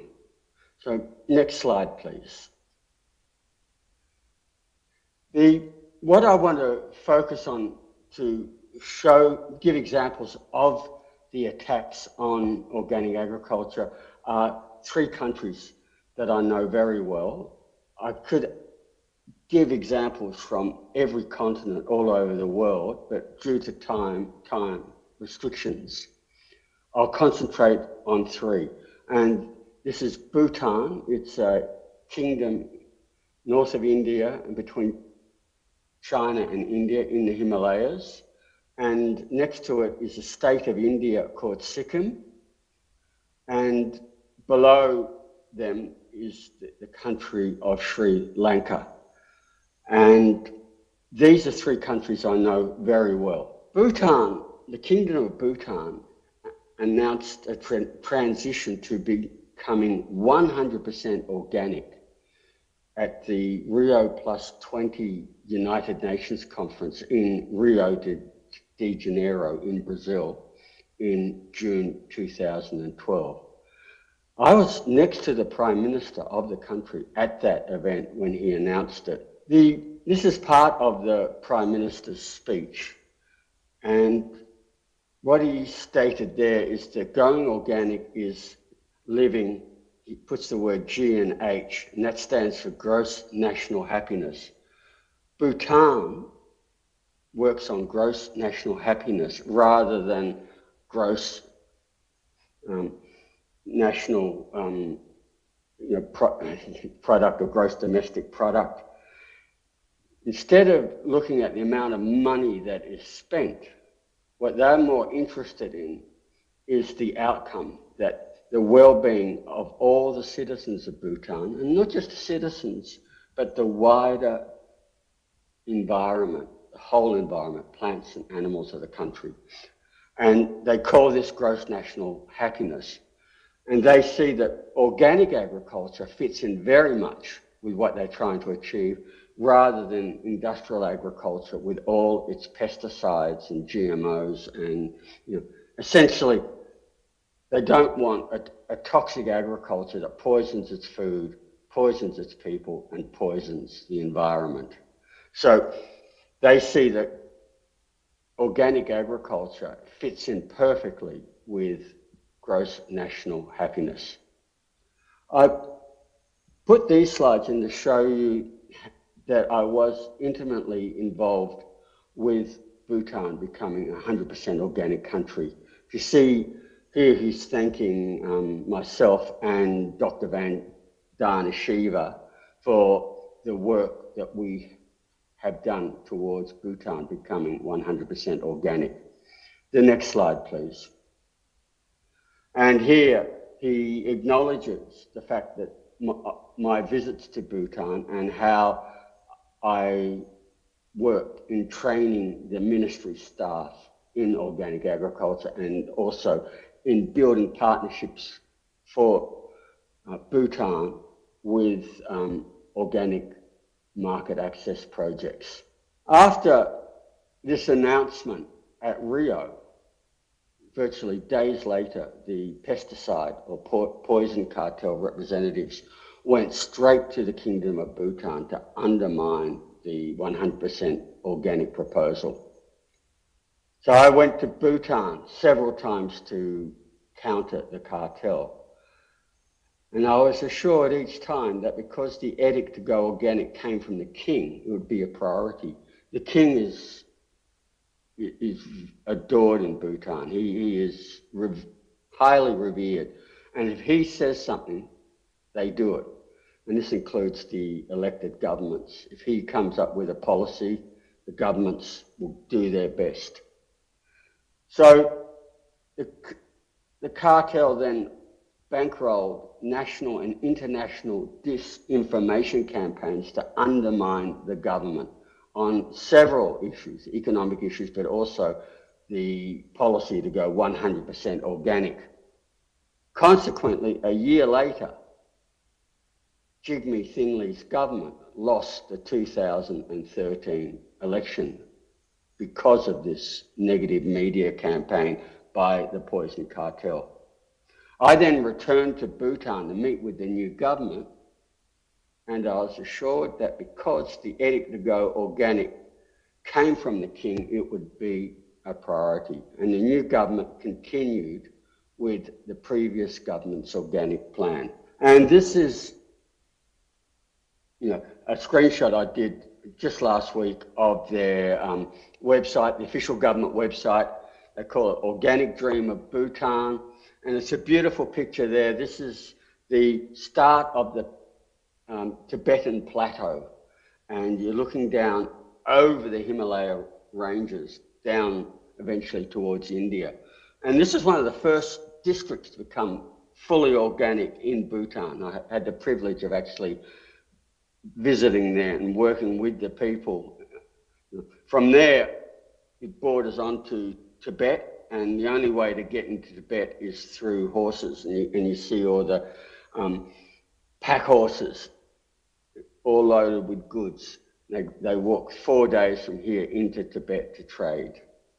Neighbouring Bhutan is Sikkim. Sikkim is a small state of India, and its chief minister, the chief minister of the state is the same in the US as the governor of a state. And the chief minister was called Pawan Chamley, and he started Sikkim's pathway to 100% organic in 2003. He won his 5th state election by a landslide in 2014. He was the longest serving chief minister, you could say the longest serving governor, state governor in India. And he was a very popular leader. And in January 2016, the Prime Minister of India, Narendra Modi, declared Sikkim as the country's first organic state. And I put this up because what happened after that was a concerted attack in the media. And I wanted to give this as an example because The Guardian is seen as a progressive newspaper. They call themselves fearless, independent, reader-funded. But I want to show you on this attack, you've got Bill and Melinda Gates Foundation. They sponsored this article. In other words, they're the sponsor of this attack undermining Sikkim. So Sikkim's organic revolution at risk as local consumers fail to buy into the project. Now, I can tell you this is absolute disinformation. The local consumers were buying into it, but this was a campaign that they put a lot of money into. And this is just one example of all the media, in the Indian media, all through India, all around the world, to undermine Sikkim and organic. Consequently, the most popular and longest serving governor lost the 2019 election. And the new government actually campaigned about overturning the organic status, and they tried to do it. However, there was such strong support from farmers, consumers, and within the ag ministry. And the ag ministry is very good here. They forced the government to continue with it. And the reason why is that organic agriculture increased the health, life expectancy, and income of farmers. They did not want to go back to the dark past. And this is last week. The government now is fully embracing organic agriculture. They see it as their future. They want to, because organic gets a premium and they get a high value, it's earning money. Sikkim was losing money in agriculture. They used to import fruits and vegetables and had a trade deficit. Now they've got a surplus and they want to bring that through to $1 billion now and expand it. So, like Bhutan, the pesticide industries, the poison cartels campaigns failed. This is the biggest campaign they've done. After they've lost in Bhutan and they've lost in Sikkim, they decided to spend most of last year, 2022, to put a full attack onto organic. This went over months and months and months, and they blamed the economic chaos in Sri Lanka on organic. They say, you know, green dreams, how organic farming helped spark Sri Lanka's crisis. In Sri Lanka, organic farming went, catastrophically wrong. Sri Lanka's organic farming disaster explained. So let's explain it. Sri Lanka was in severe economic trouble due to financial debt. And this really started with infrastructure damage and social disruptions from a decades-long civil war.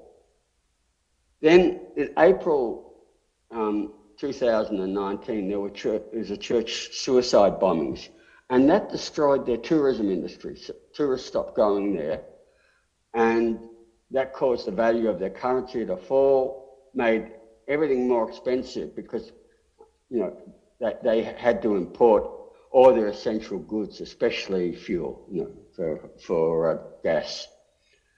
The government tried to stimulate the economy with tax cuts, but it had the opposite effect. It reduced government revenue and deepened the country's national debt. Then, of course, 2020, the COVID-19 pandemic comes, and that completely destroys the whole tourism industry. And it caused significant inflation and contributed to food shortages and essential goods and increasing food insecurity in Sri Lanka. That's 2020. By 2021, Sri Lanka was in serious trouble with a massive trade deficit.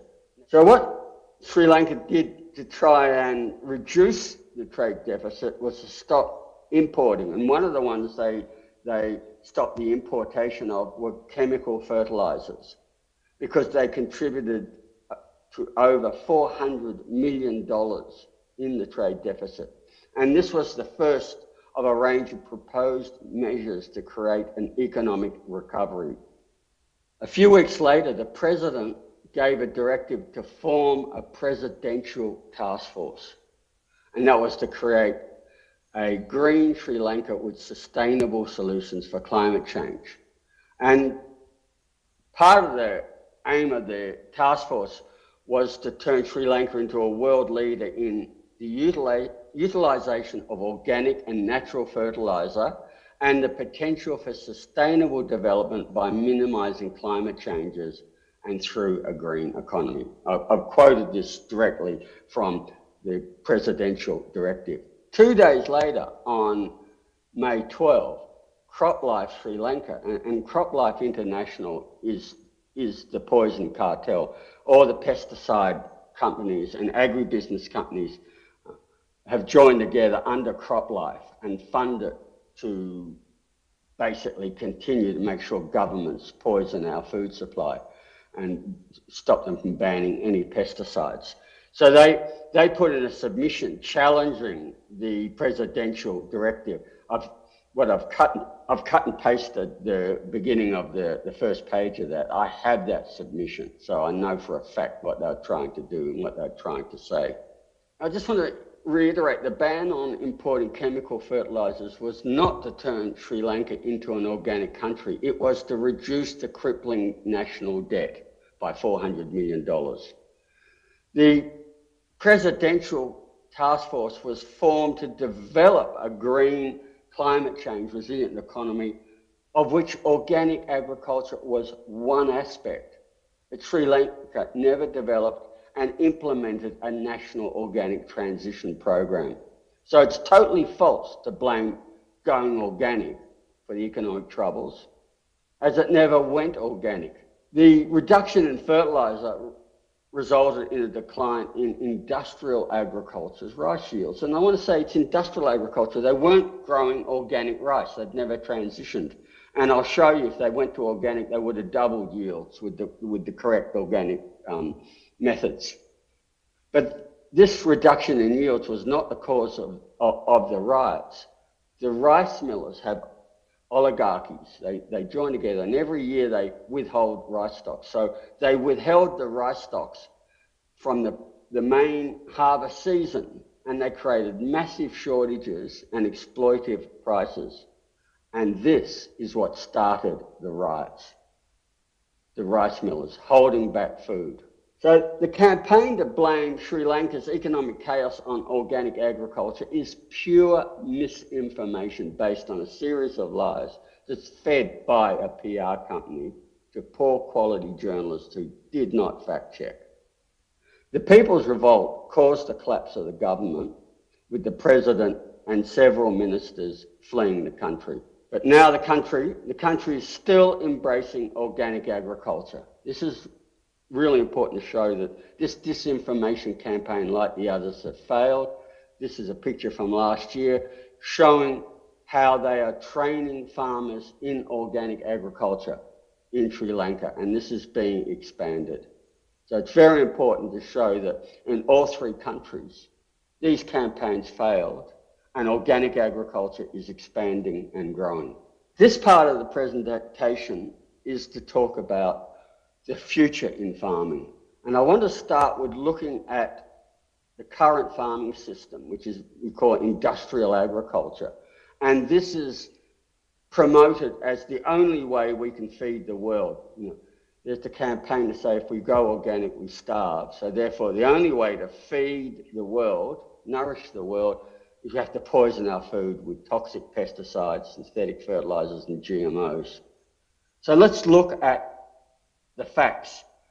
I have two graphs here side by side. One is from the United Nations Food and Agriculture Organization, and it's looking at the number of undernourished people, the people who don't get enough to eat. And you can see from the 1960s to the mid-1990s, that number was decreasing. It's getting lower and lower. We're getting better at feeding the world. Then suddenly in the 1990s, it goes up rapidly. More and more people are hungry. We're feeding less and less people. The next graph is the increase in genetically modified crops. And it starts at exactly the same time. If you have a look at there, 1996, 1997. That's the same as the dip in the graph.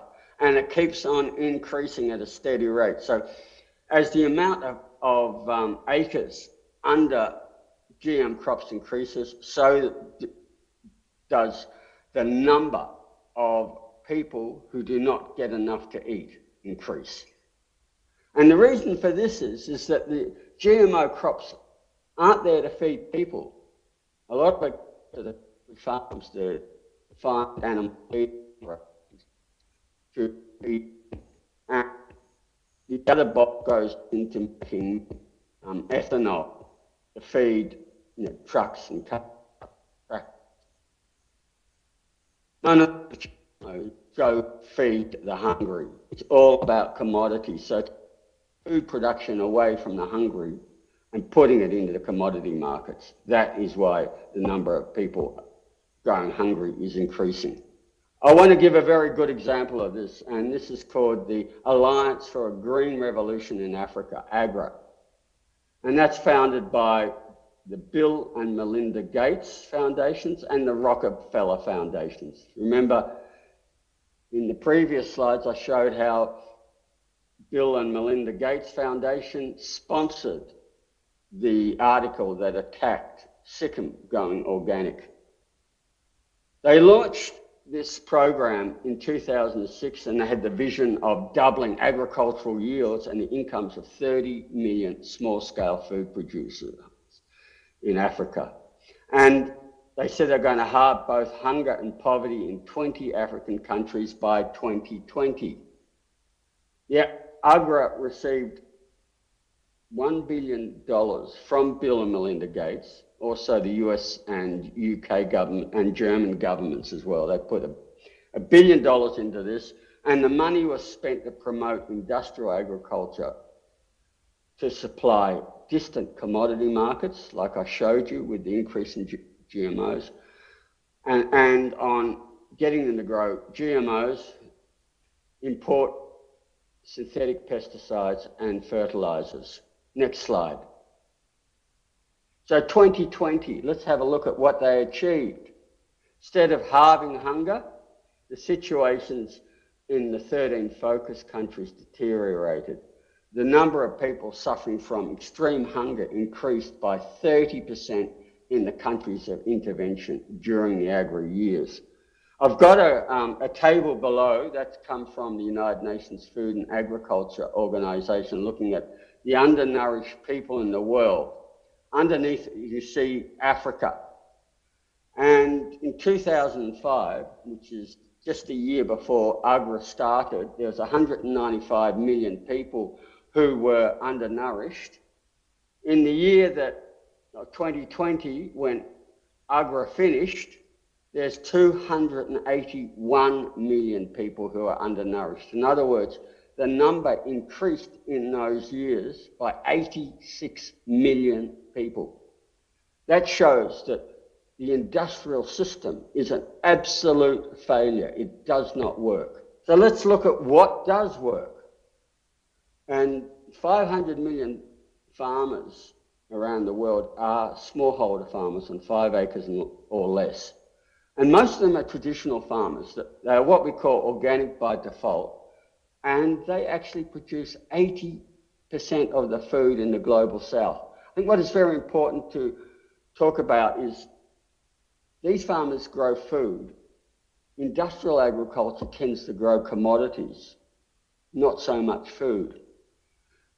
Teaching these farmers to add good regenerative organic practices based on agroecology to their traditional methods, such as better soil nutrition, improved pest and disease control, better water use efficiency, better weed management, and how to use agroecology to increase biodiversity leads to significant increases in yields. To give an example of this, there's a report by two United Nations organisations, UNTAG and UNEP, and they looked at 114 projects, organic projects in Africa, covering 2 million hectares, that's 5 million acres, and 1.9 million farmers. That's a lot of farmers, just under 2 million.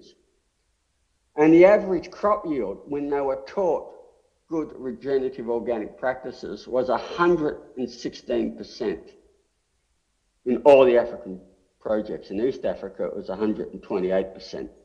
So what the report showed, that industrial agriculture caused which is the green revolution, that actually caused a decrease in food by 10% per person since the 1960s. So they said that the evidence shows that the way to nourish Africa is to have organic agriculture. And I want to give you an example of one of the projects. This, when I was president of IFOAM, this organisation was one of our members. And they worked in Ethiopia, and this is the area where they had, that they had the Live Aid conference about, where thousands of people were dying from food insecurity. And what they did here is they worked with the local people to start rehabilitating the hillsides and the gullies. They got them to grow what we call fertilizer trees, such as sesbanias, which you put nitrogen into the soil. You can harvest them and feed livestock, and also you can eat the flowers and other parts as food for people with these trees. Also to grow legumes such as faba beans, which will increase the nitrogen fertility, but also people can eat them as a high protein bean. The rehabilitated hillsides can be sustainably harvested to make compost to put on the fields. So they put that on the fields. And this is the result. What the smallest bar on the left-hand side is what they call the check, which is the traditional system. And the green bar is where they put compost on. And you can see in every case there's more than 100% increase in yield. The next bar is actually where people put fertilizer on. This wasn't so much an organic trial. This was to allow people to use whichever system. So some people chose fertilizers, but in every case the compost got more yield than the fertilizers. And this is an example of the trials, and they were growing wheat. And if you look at the deep green field, that's wheat grown on compost. And the wheat grown with chemical fertilizers needed spraying with a fungicide, because what happened is that they got rust that year. The wheat grown with the chemical fertilizers got badly attacked by the rust. The wheat grown with the compost was resilient to it. And this is an example of the wheat grown with the chemical fertilizers. It now needed to be sprayed with toxic chemical fungicides. And otherwise they would have got no yield. It gave them a yield of 1.6 tonnes per hectare. That's equivalent to 1,600 pounds of wheat per acre. Next slide, please. This is the wheat grown with compost. It resisted the rust. It gave 6.5 tonnes per hectare, which is 6,500 pounds per acre. The really important thing is the fertilizer costs the farmers money. They had to borrow money for it, go into debt. Compost is an opportunity cost. It's made on farm, either nothing or at very little cost. This is another example of systems that we can do where we bring in agroecology, where we bring in functional biodiversity to give us effective weed control or weed management and pest control. In this case, they bring in a legume called silverleaf desmodium. Instead of spraying it out with herbicides and killing everything, we bring in this functional biodiversity into the system, and in this case, they increase the yields by 100%, but up to 10 times the yield with these systems. And this is a way of growing rice called system of rice intensification. You can see the standard paddy rice, which is a small thin one, and the rice that occurs that you can grow when you use the system of rice intensification. And you don't need to be a rocket scientist to work out which of those two rice plants will give you the highest yield. Consequently, organic SRI yields on averages around 7 tonnes of rice per hectare, that's 7,000 pounds per acre, compared to the industrial average of 3 tonnes. And this is, talking about Sri Lanka, if we had brought in the system of rice intensification there, we could have doubled yields. I've been talking about the global south, but now I want to move to North America, to Pennsylvania. And the Rodale Institute has just published its review of its 40-year farming systems trial. And I recommend that everybody go to Rodale and download it, because what it clearly shows is that regenerative organic fields had higher yields than GMO and herbicide no-till fields. Next slide, please. And this is an example in a drought. And you can see here that because the organic field has built up the amount of organic matter, it's better at capturing water and keeping it. So it yields higher in droughts. This is a scientific review of the Rodale trial, and it showed that on average the corn yields and drought yields were 28 to 34% higher in the organic systems over the industrial agricultural systems. So I want to end on this. This is a really good book written by Dr. Vandana Shiva. And what she shows here is that she looked at fields, the total nutrition from fields, not just measuring yield per acre, but looking at all the minerals and vitamins that you can get. And what she found is that highly diverse smallholder regenerative organic agriculture produces more nutrients, vital nutrients per acre than industrial monocultures. And she showed very clearly that converting India's agriculture to these highly diverse, regenerative, organic agriculture systems, you would be able to feed 2 times India's population. So I want to end on this and to say that local, regenerative, organic systems nourish the world, because the majority of farmers are smallholders on 5 acres or less. They produce 80% of the food of the global south. And if we train them in regenerative organic agriculture based on the science of agroecology, we can dramatically increase yields. On the other hand, 75 years of industrial agriculture with toxic synthetic pesticides, fertilizers and GMOs supplying distant commodity markets have failed. The amount of hungry people, malnourished people, is increasing all the time. So we need to refocus on regenerative organic agriculture. And this is the evidence-based way to end food security and nourish the world. So thank you.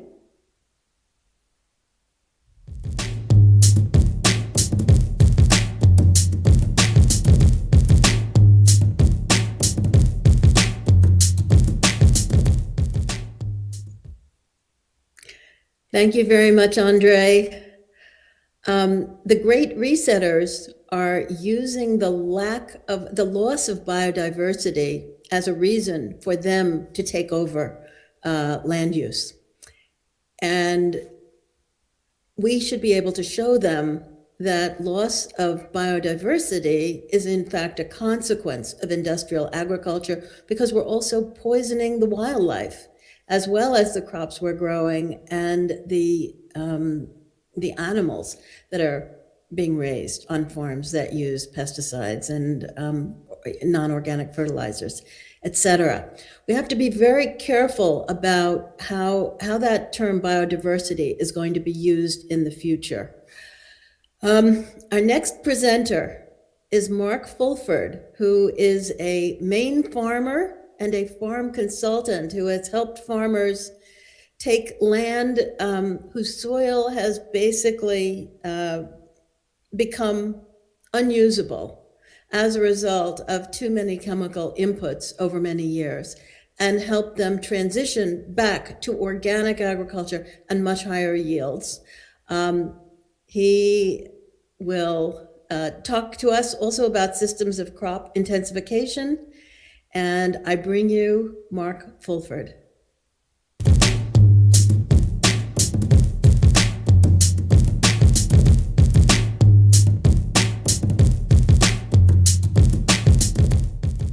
Good afternoon, Meryl. Thank you very much for inviting me to join this cadre of characters. And I'm really pleased to be able to talk about food sovereignty as a major focus in my part in this whole process of all of the rest of you speakers.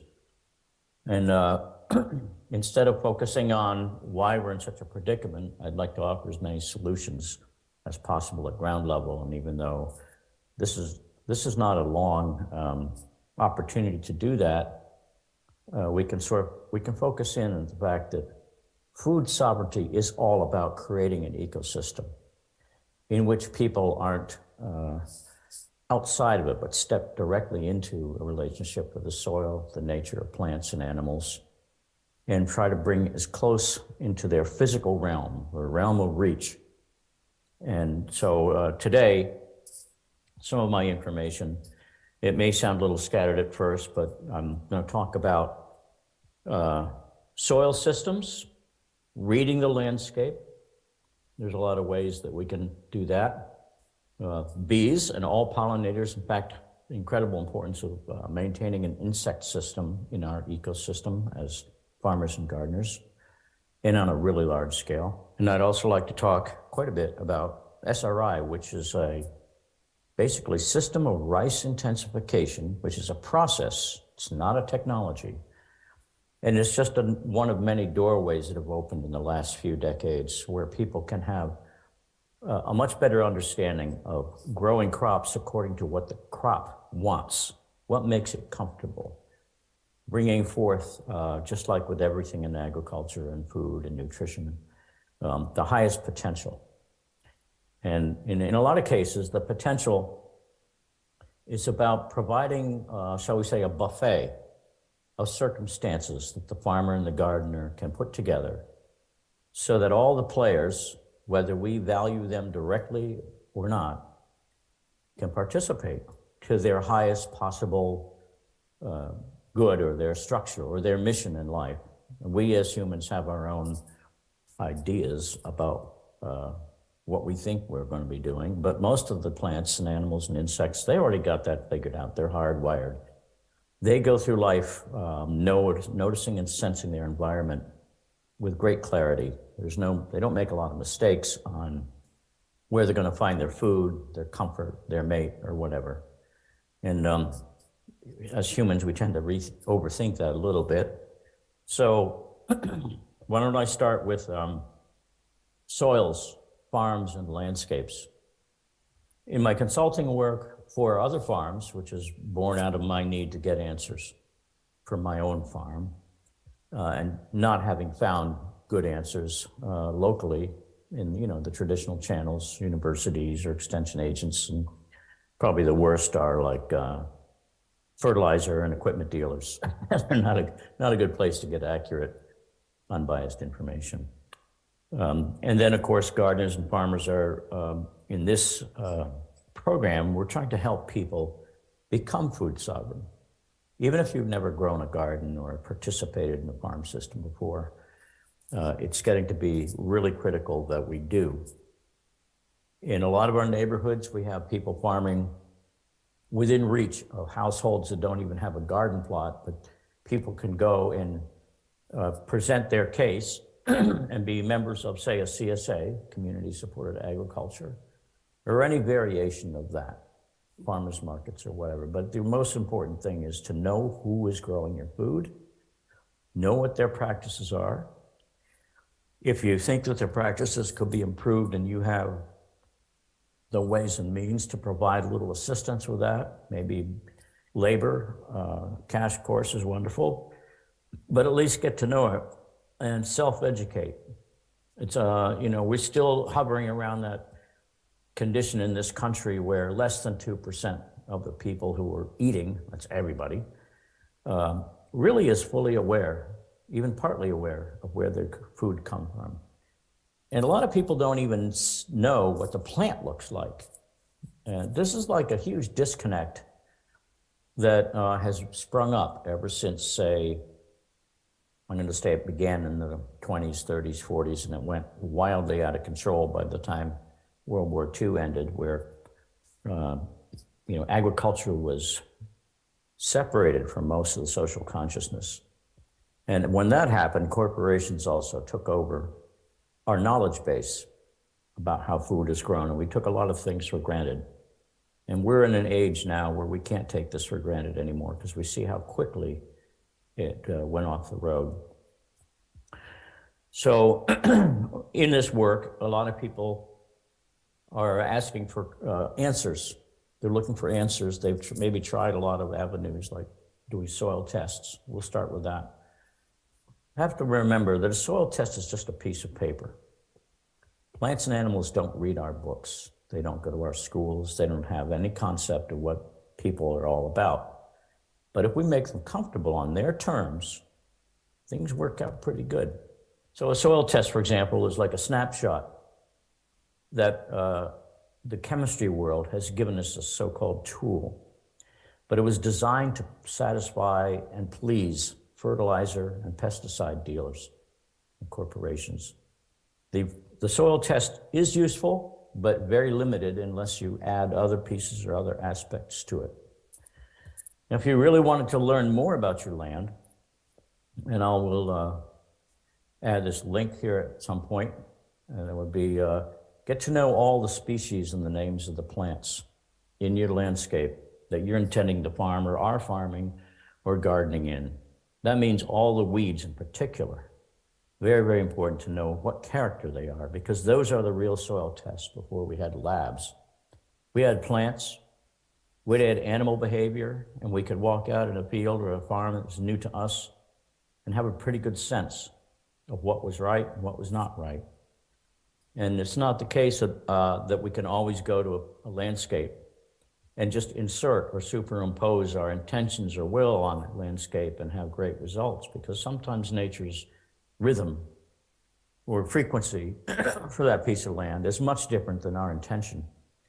And so the farmers and gardeners who, especially the farmers, enter a landscape with a little bit too much hubris, they get into trouble. And nature keeps on knocking them down with one problem after another because we're not listening.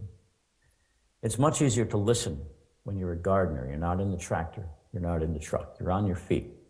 You're down close to the ground. You can taste things, smell things, see things. If you have kids in your life, they can be even sharper eyes than ours because they notice stuff that adults sometimes don't. This is part of the ecosystem where the family and the farmer become a part of the landscape every day. In fact, and it's often been said to me by mentors a lot older than I am, that the farmer's footsteps are the best fertilizer for the field. And I took that to heart a long time ago and found it to be very true. If you go out into a field, for example, and you want to grow vegetables for your family, you may see the field simply as a meadow or a recently cleared woodlot. And you have to look at what the indicators are about what's going on in that soil that would support vegetables.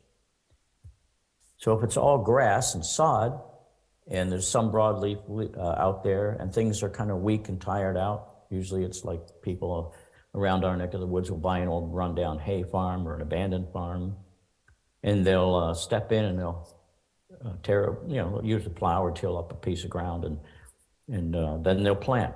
And sometimes you get lucky, and the soil has been fairly well fortified in the past, and it's maybe wrested from the conquering of conventional agriculture or overhang or over potato growing or something.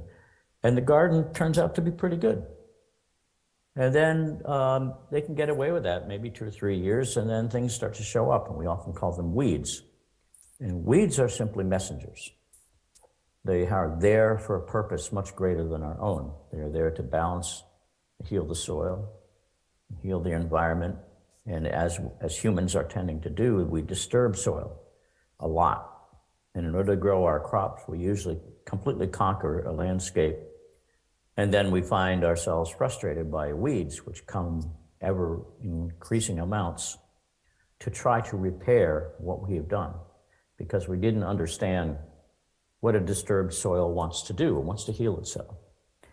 So many of those plants that we call weeds are the ancestors of our food crops. And some of them actually have 2 or 3-fold the nutrition of our food crops. But it's usually our livestock, if we have any, that enjoy them, and we simply view them as weeds because we don't see them as something we can cash in the marketplace. But a landscape, if you will, say you open the pages of the book by Jay McCammon, Weeds, When Weeds Talk. I think the most recent version is When Weeds Talk. It's brilliant. This was like an agronomist who walked out there and said, I'm going to test the soil around every group of weed species that I could find in America and find out what it is their comfort zone is. And he wrote the book according to how a plant experiences life. And that's really great. It is weeds that he's talking about, because weeds is the most expensive challenge in agriculture today. And we need to have a completely different view of that. So when you walk into a field, what is growing there before you disturb the soil is a soil test. It's a wide open thing. It's like the elephant in the kitchen. It's right in plain view, but we just don't have the language. So that author did us all a service, provided us a little bit more of a language. And then after we disturb soil, plow and till, a different set of plants comes in to heal itself. And those plants are the reactionary plants. And those are the ones that we call the ones we would interfere. We try to kill them out. Conventional agriculture is so addicted to herbicides without considering the underlying cause of that plant being there. And then there's another step. When you start planting gardens and plants in a soil that is relatively unknown to you, you need to have your eyes open for symptoms and conditions. That's not tests. The soil test will not tell you that much about that. But the plant will tell you, if you recognize it, what it looks like in the leaf, what it tastes like.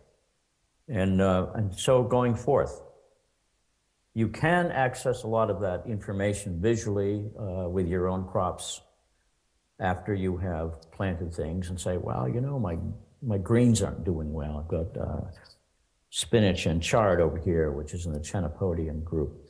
And they taste terrible. They put hair on my teeth.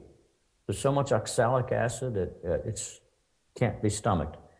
And the first thing that means is you don't have functional calcium as the primary element that plant is living on.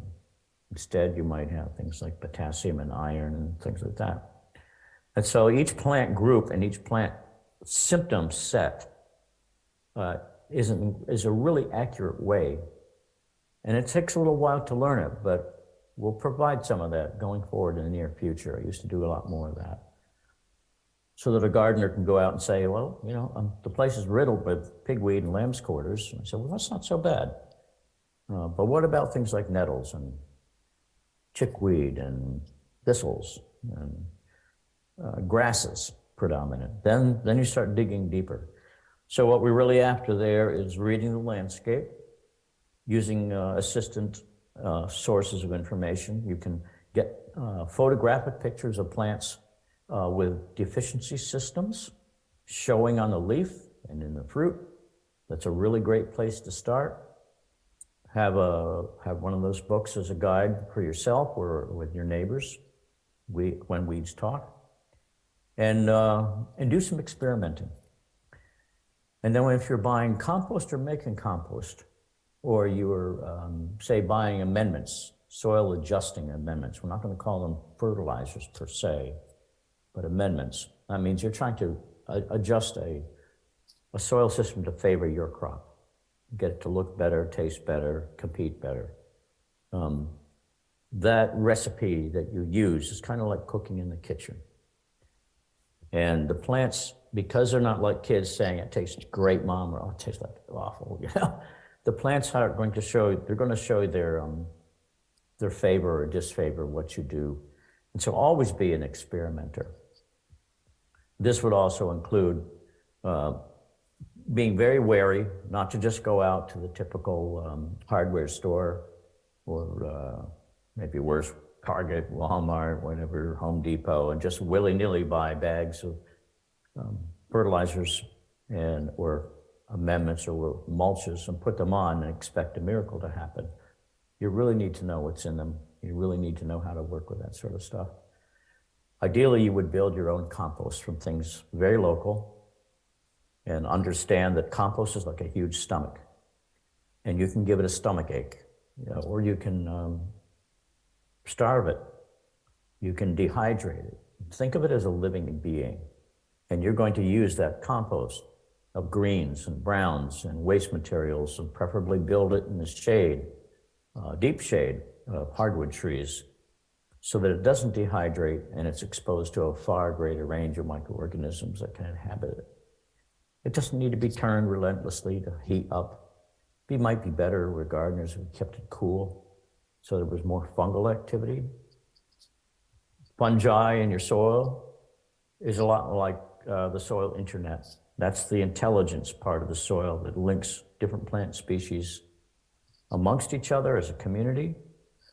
And they also provide a relationship for the plant where the plant, it has the fungi, mycorrhizae, whether it's associated directly or indirectly, do the plant's bidding to reach water and elements and break down substances the plants sometimes can't access for themselves. You have to remember that plants can't get up and move and walk away when things get uncomfortable. And as farmers, we often make things really uncomfortable for plants, or we make them into addicts of conventional fertilizers and soluble things that ultimately just equal poor quality food. So while we're talking about that, the addiction of fertilizers applied to landscapes that are somewhat misunderstood, then we need to talk about what else is going on.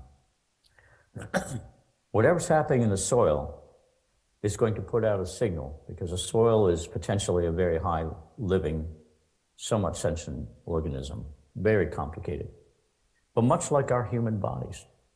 So if a plant is in distress and it's got a malnutrition problem that we may have created, or we may have simply placed it in an unfavorable position, the insects will be some of the first organisms to understand that the plant's out of whack, and the bees, for example, honeybees, won't come to that plant as a preference for nectar, because they live a very short, high-strung life that depends on very balanced nutrition, and their lifespan is 4 to 6 weeks or so. And then we can broaden that bee topic out to all the other beneficial insects. So along with all the honeybees, which we value economically for pollinating and for honey and honeycomb and propolis, we have all these other insects out there that our crops depend on that we don't value directly. And that is this massive, shall we say, a crowd, almost uncountable in numbers on a relatively healthy acre of land, especially if the crops are diverse. There's edges of woodland and meadows and grasses and your gardens. And we need bees that not only consume nectar, but they also are carnivores, like the beneficial wasps and flies that prey upon all sorts of other insects that usually are attracted to destroying our crops because they would like to eat too. And sometimes the crop consumers really get ahead of us, and we perhaps interrupted the balance. So creating habitat for all the insects, not just honeybees, is critically important. And many of them have extremely small mouths, and so a really vast collection of wildflowers and herbs, plants, trees of every nature that allow these small hyperactive organisms to fly in, fly out, sometimes completely unseen by us throughout the whole growing season, who are the predators that keep cleaning up the pack. They keep cleaning up the larvae and the other beetles and things like that often attack our crops. So habitat on a farm, especially in these times when our more valuable, to us anyway, honeybees are facing extinction events. Much of these extinction events are due to human activities. And we could take a deep dive into bees at some time, but we could cleanly say chemicals in the environment that are man-made and loss of habitat are kind of the primary reasons why our beneficial insect populations have been devastated. We keep a bee yard here on the farm with the help of a beekeeper, and he calls this the hospital. And he might have a pollinating contract, and the bees will go out to another farm that's a monocrop or something like that. And they're paid, but the bees live a short life, and they come back to the hives and they're bad tempered. This is like as if someone's pollinating a commercial blueberry field. And so they come back, and he gives them a couple of generations or a whole year to rebuild their strength, if possible, in a place where we keep a habitat. We intentionally plant very diverse cover crops. We keep an unmowed meadow. In the orchard, we don't cut everything down unless we're just about ready to harvest fruit. We want to have a really large, diverse population. And the honeybees are worked into that, but they're not the sole character that we're interested in. If I had no honeybees, I would still get good pollinating and fairly good insect control because of habitat. If I take away habitat, it's going to cost me a lot more effort to raise these crops. And if you're raising cucurbits, cucumbers, melons, and squash. And you definitely want to have the nectar feeder group. Well, particularly interesting would be some years we've seen farms that'll plant huge areas of winter squash, summer squash, and they just won't get the fruit to set. And we'll look around and say, well, cucumbers too. No bees, no honeybees. So the nectar feeding bees, particularly the honeybees, and sometimes bumblebees, are critically important to a huge sector of crops like the cucurbits, and sometimes even sweet corn, dry corn, and you have it. So habitat for honeybees. And we would also encourage beekeepers not to sugar the bees. Now, it is a practice to take a lot more honey than the bees are willing to give in a natural setting. They always like to have, just like the rest of us, they're preppers, they're always building up a supply of honeycomb to get through the whole season. And there's usually some left over if the hive stays alive and strong. But beekeepers are making money selling honey, so they often take quite a bit of the honey at the end of this harvesting season. And if that leaves the bees short, then they will replace that honey with sugar water mixed in upside down in a jug with like a bleeder valve. But would you feed your kids sugar all winter long? What kind of nutrition is that really? Not the best. Not the best, because what is in there? Well, it's sucrose, glucose maybe. Some people actually use corn syrup, which is not so great for bees. But there's no trace elements, no micronutrients, no minerals. And so colony collapse is due sometimes to malnutrition. And so I would caution people to think about that. Take less honey and keep the bees happier. Move them around a little bit. Be ready to make new unoccupied homes for when they swarm. So we could go on at great length about beekeeping, but bees are sort of like a microcosm within your ecosystem. Without them, with all those species, things start to go downhill really fast. And so there's a little window. There's a little glimpse. And of course, soils that have been deficient, they don't produce good sugar in the flower, and the bees know it. And livestock is the same way.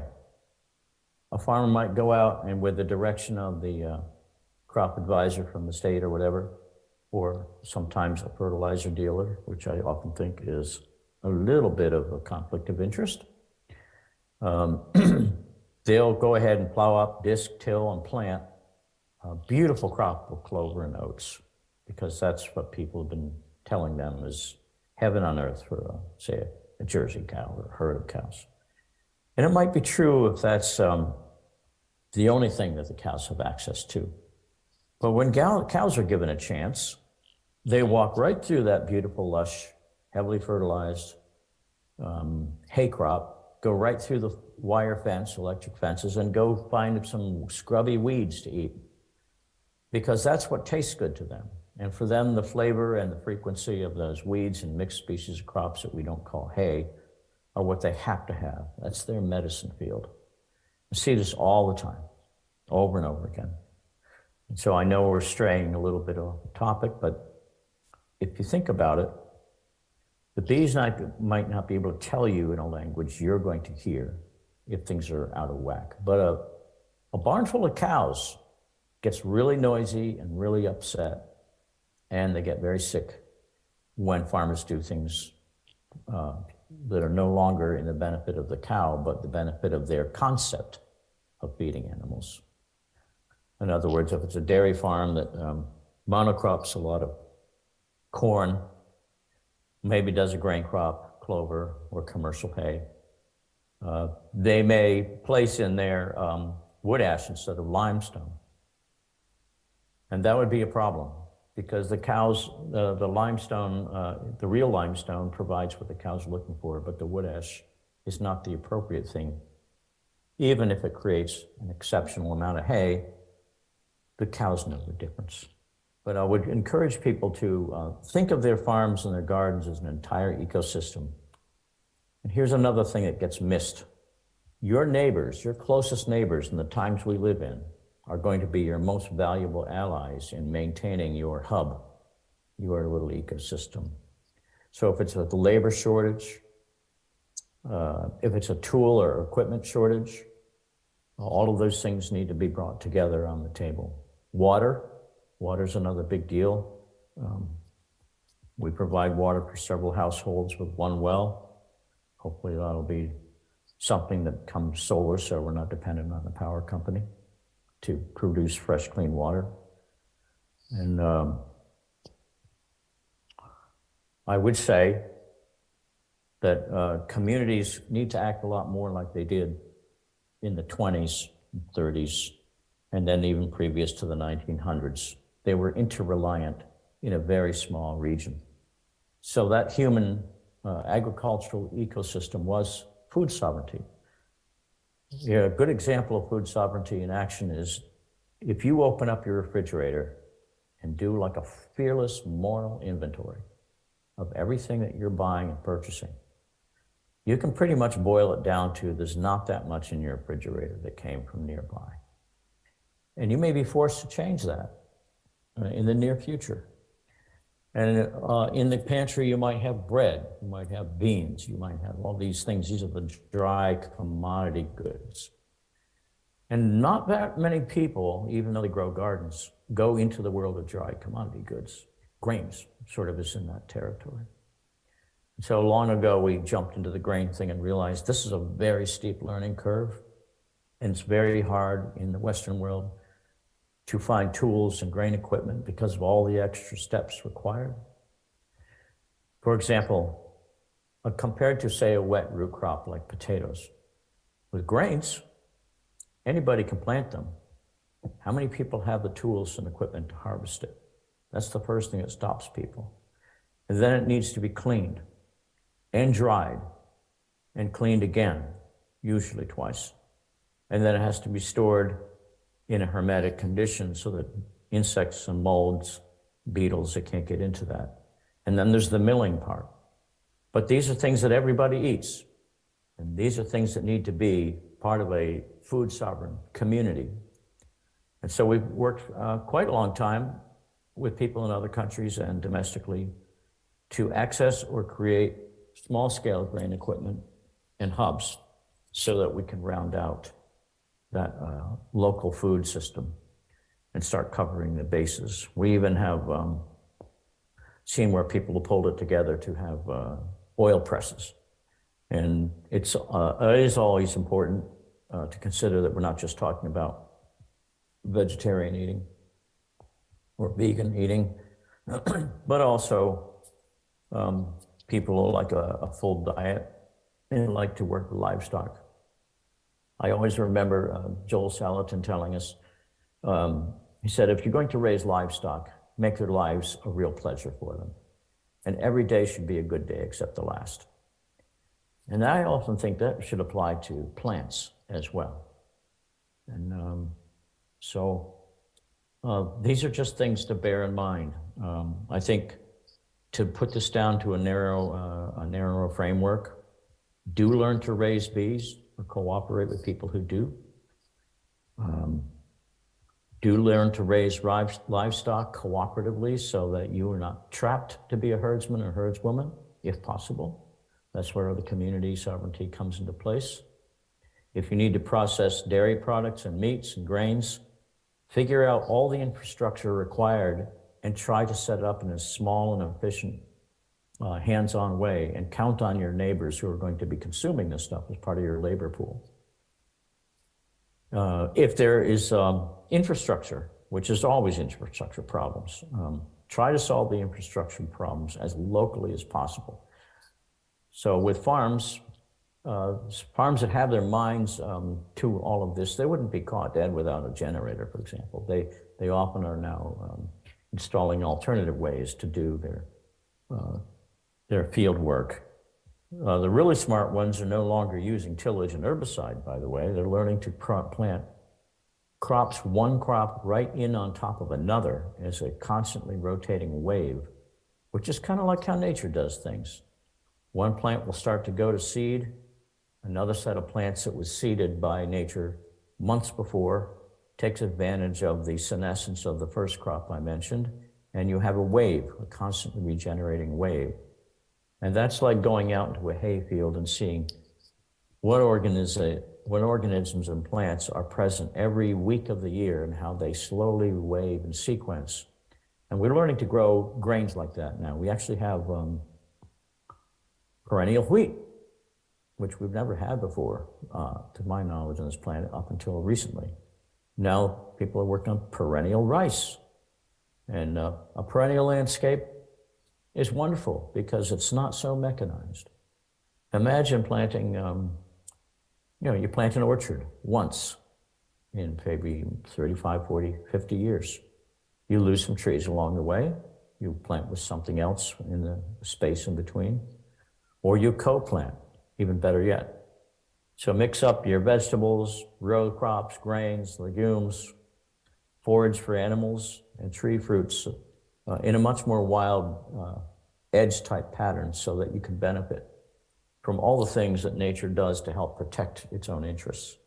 On the last note, I would say, do look up sririce.org. There's several websites, and it'll let you, give you an entire glimpse into a different universe of fewer plants, more space, more diversity, less outside fertilizer, less water, has created record yields for the poorest of people. And that same system of rice intensification we brought home and have used it on all of the crops on our home farm to great success. So that I want to leave that with you at that point, and we'll work it with that. Thank you for listening.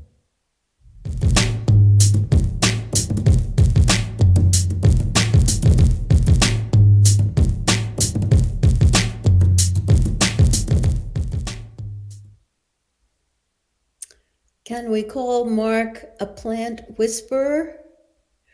I am dying to see what he has coaxed out of the soil. As my friend Sam May tells me, he can make amazing things grow on his farm.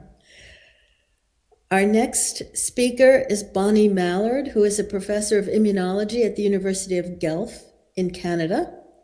And she works on preventive approaches to improve animal health that are sustainable and enhance the well-being of both the livestock and the humans. Thank you, Bonnie.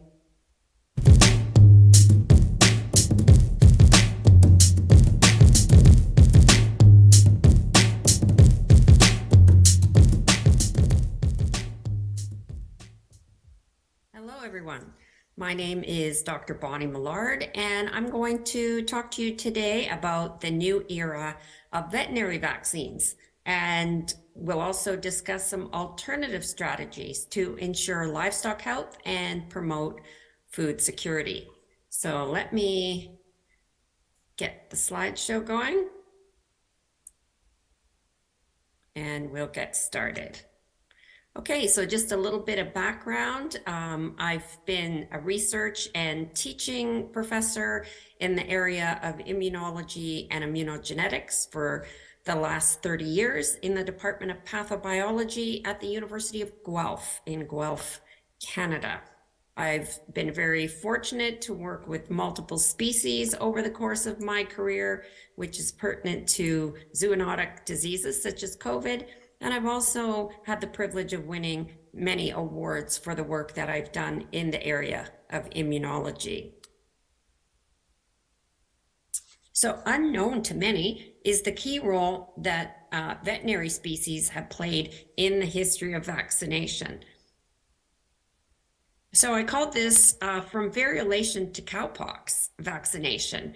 And so in the year 1549 to into the 1720s, this process of variolation was used to insert smallpox scabs or pus into the nose or to scratch the skin of children. And here you can see a Chinese physician using this long tube device to inoculate this child. And that actually worked quite well and was used in many parts of the world, even outside of China. In 1796, Edward Jenner then came along and noticed that the milkmaids, these lovely ladies milking the cows, didn't have any scars from pox on their skin. And he reasoned, after some investigation, that these ladies were immunized against smallpox from cowpox that cows can get. And here you see a picture down in the bottom of Jenner and his colleagues taking a sample of the cowpox from this cow and giving it to the colleagues who is inoculating this lady. And so Jenner calls this vaccination from the Latin word vacca, which means cow, or vaccinia, which means from the cow. And then you can see here now the tradition continues to use these bifurcated needles and similar devices to inoculate the arms of people. And this became a very popular methodology and left a definitive scar. Now, about 100 years later, along comes Louis Pasteur, and he's been working with rabbits. You can see him here with his rabbits in this upper corner here. And he's been immunizing dogs with rabbit spinal cord suspensions containing inactivated rabies virus. And this has been working very well for him. And then comes Joseph Meister, this young 9-year-old boy.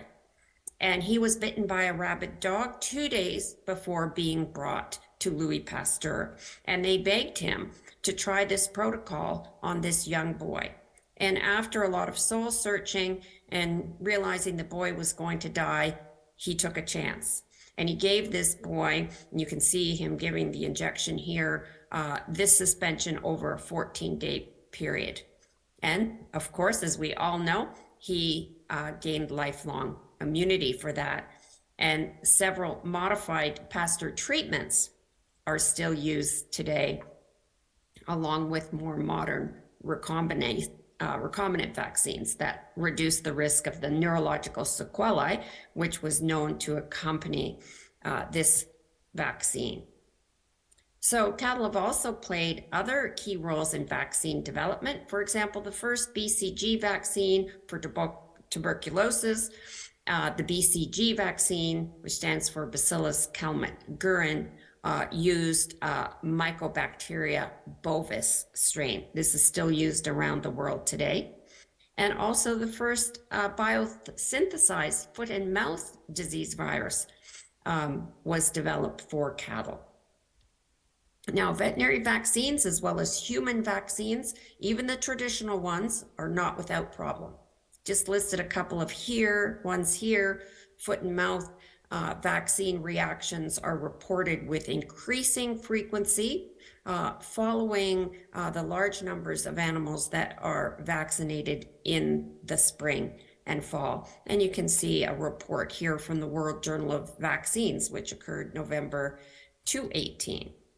We also have occurrence of antibody-dependent enhancement. This is not uncommon or unheard of for veterinary vaccines. An example here is the first Bactrin vaccine against Mannheimia hemolytica in cattle.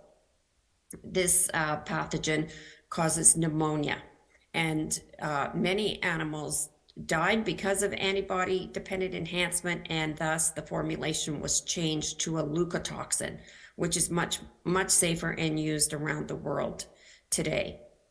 You can see here, Beef Magazine, the practitioners are encouraged. It says it's good practice to take a walk through any recently vaccinated cattle to check for reactions. So there is an educational process. This was 2015, and practitioners and producers are well aware of this. Here's another one, autoimmune syndrome associated or induced by adjuvant. This occurred with a large number of animals being vaccinated against blue tongue in 2008. In this case, the adjuvant was aluminum hydroxide. So again, reactions are known to occur. Also, you may have heard the story of Marek's disease. And Marek's disease virus occurs in poultry. And here you can see a paper which is discussing this as a leaky vaccine, and what happens, this imperfect vaccination can actually enhance the transmission of highly virulent pathogens. So when we discuss this in relationship to the vaccines against COVID-19, it is not without precedent. So what about third generation vaccines that are available in livestock, as well as some more traditional vaccines? Just put a couple up here so you're aware. Sequivity, which is Merck Animal Health, uses a novel RNA particle technology. They currently have available, using this platform, vaccines against influenza A in swine, porcine circovirus, rotavirus, and sapovirus, and I believe they're also developing one for COVID. This is proprietary technology, so don't know much about the adjuvant. We also have 2 other mRNA vaccines that we know that are in development. One is for bovine respiratory syncytial virus. This has been developed again at Iowa State. And Tiba Biotech, working with food and disease agencies in New South Wales, Canada, and Australia, developing RNA vaccines for foot and mouth, as well as lumpy skin disease. University affiliates didn't find any. They may be doing this work in-house. Again, what adjuvant they're using is undisclosed as far as I could see at this point. Now, there are 2 more traditional vaccines available for COVID-19 in animals. This first one is for the black-footed ferret. And this ferrets are highly prone to influenza and other respiratory pathogens. So this group of researchers at Colorado State were anxious to try to vaccinate these animals, and they did so using purified SARS-CoV-2 spike and with a traditional adjuvant known to work in ferrets. And this vaccine appears to be efficacious with minimal side effects. Zoetis also has developed a COVID vaccine for mink. I think it's done in-house. I didn't see any university affiliates. It is commercially available, and it again uses a traditional spike in an adjuvant. There's no messenger RNA, no lipid nanoparticle, and it seems to work quite well. So it does kind of contrast that the traditional vaccine, more traditional adjuvants seem to have less problems than some of the RNA in lipid nanoparticles that we've talked about. So what are the cautions that we need to consider so we don't make the same mistakes? I'm just going to briefly review these here. What are the risks to the food chain, particularly if we're delivering these with lipid nanoparticles? Is there a risk to this getting into milk and eggs? This is not without precedence. There's a publication here in British Medical Journal showing that the SARS-CoV-2 RNA as well as antibody can be detected in human breast milk. So it may get into milk and eggs. This needs to be thoroughly investigated. If this is the case, could it induce oral tolerance? Again, others here, Wardell and Livings, published a paper showing using the same technology, you can induce tolerance, in this case to autoimmunity. So we need to take this into careful consideration. Are there other environmental risks or risks to other species? So we know, for example, these vaccines can cause myocarditis and other health issues, even prion-like diseases. And so we need to make sure this isn't a risk to the animals. And also, if some of these animals receiving these genetic vaccines are released into the wild, as is the case with ferret and other species, what is the risk to the animals and the environment that they encounter? Also, what is the actual dose of the protein given with these genetic vaccines? And the things that actually affect dose in this case are the genetics of the individual, the age, the metabolism, all play a role. So not every individual is producing the same dose, and dose is critically important. When you use a traditional vaccine, we know exactly the amount of protein. In the case of these genetic vaccines, we know the amount of lipid nanoparticle and the amount of the messenger RNA, or at least approximately, but we have no idea how much protein is actually being encoded using the machinery of the host, because that will differ from individual to individual. Can the RNA be shed either as a protein? We know in breast milk that's possible. And what about the mRNA itself? Or can any of these be shed as exosomes? And there is a recent paper, 2021 now, showing exosomes contain spike protein. So it again shows it's possible. We do need to be checking this thoroughly before we put these vaccines into animals. And of course, can this messenger RNA be incorporated into the DNA? And it is now known to be possible using line sign transposable elements. This was published and quite a controversial paper by Alden et al. Showing intracellular reverse transcription in a liver cell line, but it does show it's possible. Now there's a preprint paper by Satter et al. Showing spike mRNA and S protein can co-translocate to the nucleus, again indicating this is possible and needs thorough investigation. Two other quick things that differentiate human vaccines from veterinary vaccines. And the first is with human vaccines, anyone can go onto the clinicaltrial.gov website and find out what vaccines are in the pipeline. There's no such database for animal health or veterinary vaccines. Instead, here we need to rely on press releases or conference proceedings. And so I am encouraging the veterinary profession indeed to make an equivalent website for veterinary vaccines. Again, the public can report any adverse vaccine events through various reporting systems that are commonplace in most countries, but there is no VAERS equivalent for veterinarians, producers, or pet owners to report adverse events. I think this is paramount to introduce these two things so that veterinary vaccines can be much safer and the information much more transparent for the public to see. What about a couple of alternative strategies in the last couple of minutes that I want to touch on?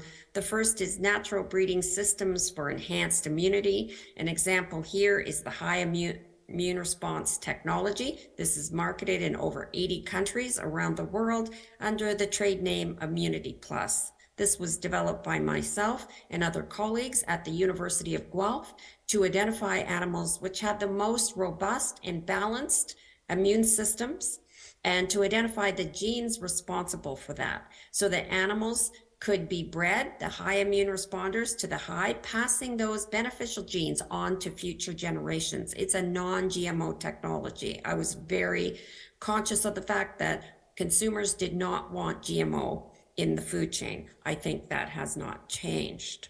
Natural feeding systems for health. Just given the example here of nutraceuticals or immunoceuticals, things like vitamin D, N-acetylcysteine, and zinc. This is the immunoceutical pyramid. You can read more about this in a paper published by our group. First author is Tao et al. It appeared in Nutrients. You can also find it on the Immunoceutica website, which you can see here. And there are a number of immunoceuticals that can be used in both humans and veterinary species. Vitamin D is a key example of this one. And lastly, natural management systems that better mimic nature. I've just given a couple of examples here. Free-range system for poultry and other livestock are much more commonplace now. These animals are much healthier. if they're not caged and they're kept more in their natural environment. It's also important to keep the offspring with their dams so that they receive the maximum colostrum. And here you can see a picture of beef calves. These beef calves here are kept with their mums on pasture for many months.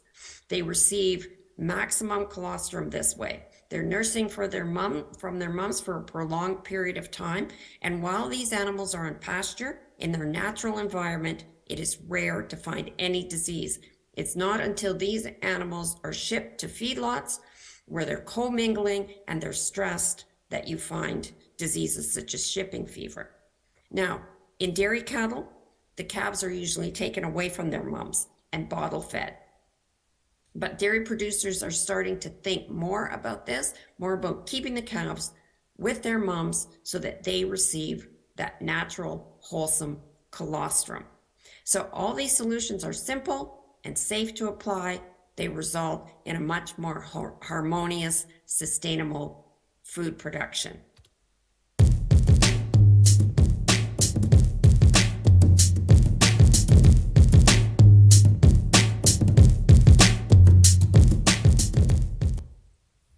Thank you very much, Bonnie, for that. I hope everybody noticed, it went by very quickly, that millions of sheep were damaged by a bad blue tongue vaccine. And it took a long time before the veterinarians figured it out. So we can't let that happen in livestock or in people. We have to test the vaccines and look for long-term consequences. That is the end of our solutions for farmers. We are now going to solutions for individuals with relatively new gardeners. So John Day has only been gardening for 10 years. He's a doctor. He lost his job for refusing vaccines for himself, his pregnant patients, and others. And he smoothly transitioned to becoming a home builder and a super gardener, and expanded his gardens. And he will tell you about the trials and tribulations and the wonderful results that he's obtained.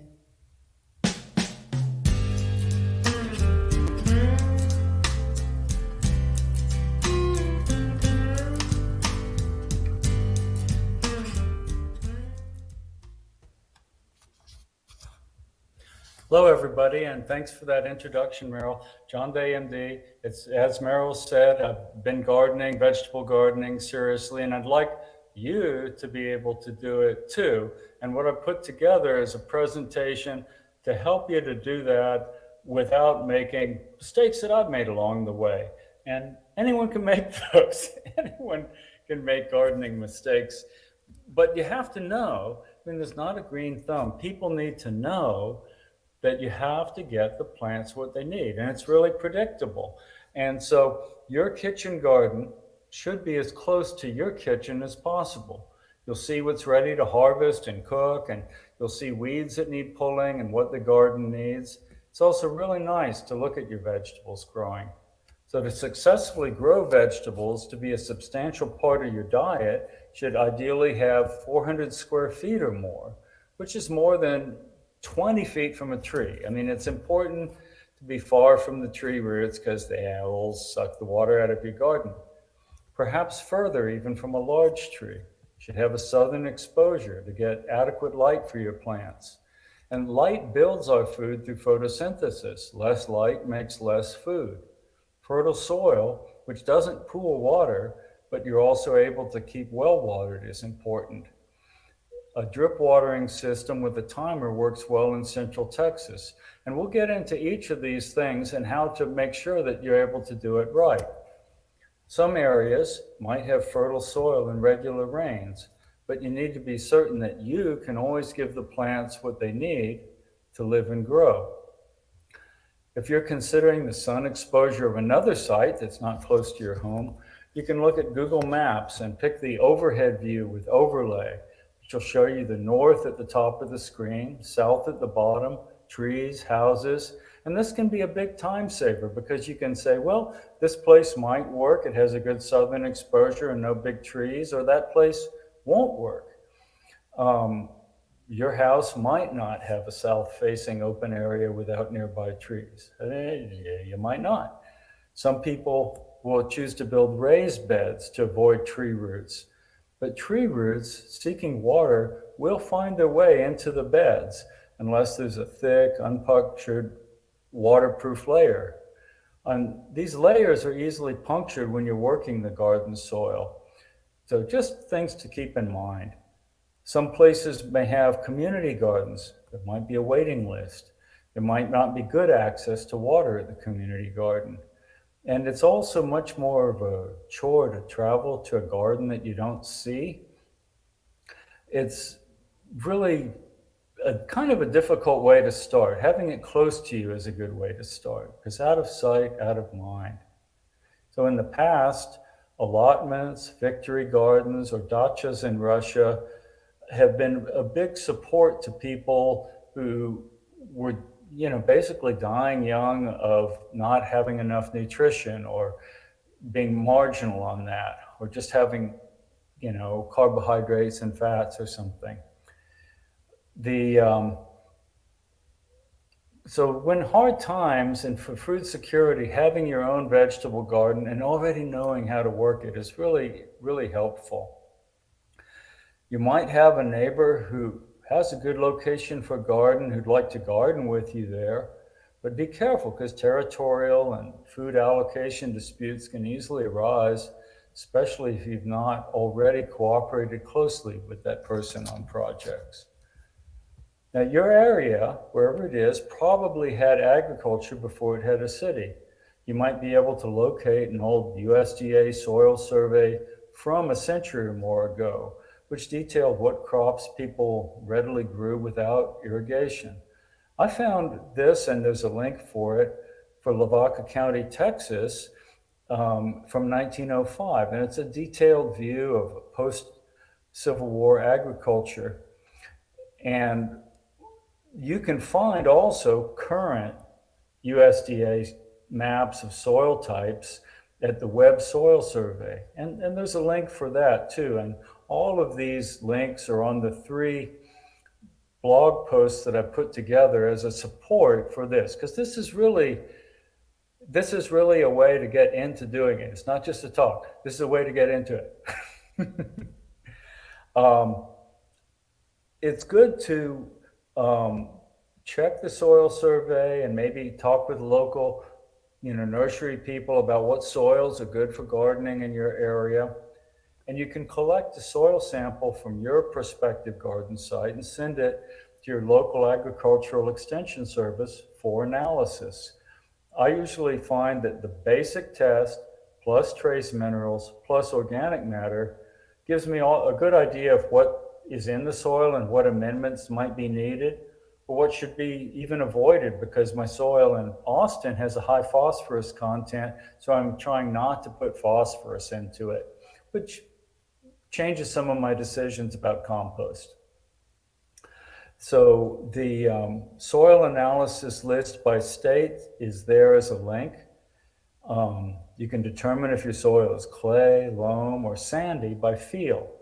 Clay and loam are typically rich and fertile. Sandy soils will need more frequent watering, and you might want to work in more organic amendment, more compost.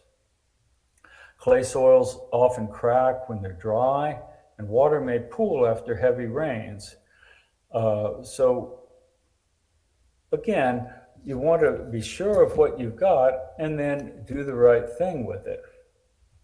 This might seem like a lot to consider before even beginning, but there's really no virtue in trying to grow a vegetable garden in a setting where the plants won't have what they need. So you want to make sure that everything is lined up before you start so that your efforts will be fruitful. So the next step comes down to the actual preparation of the kitchen garden. That's step 2.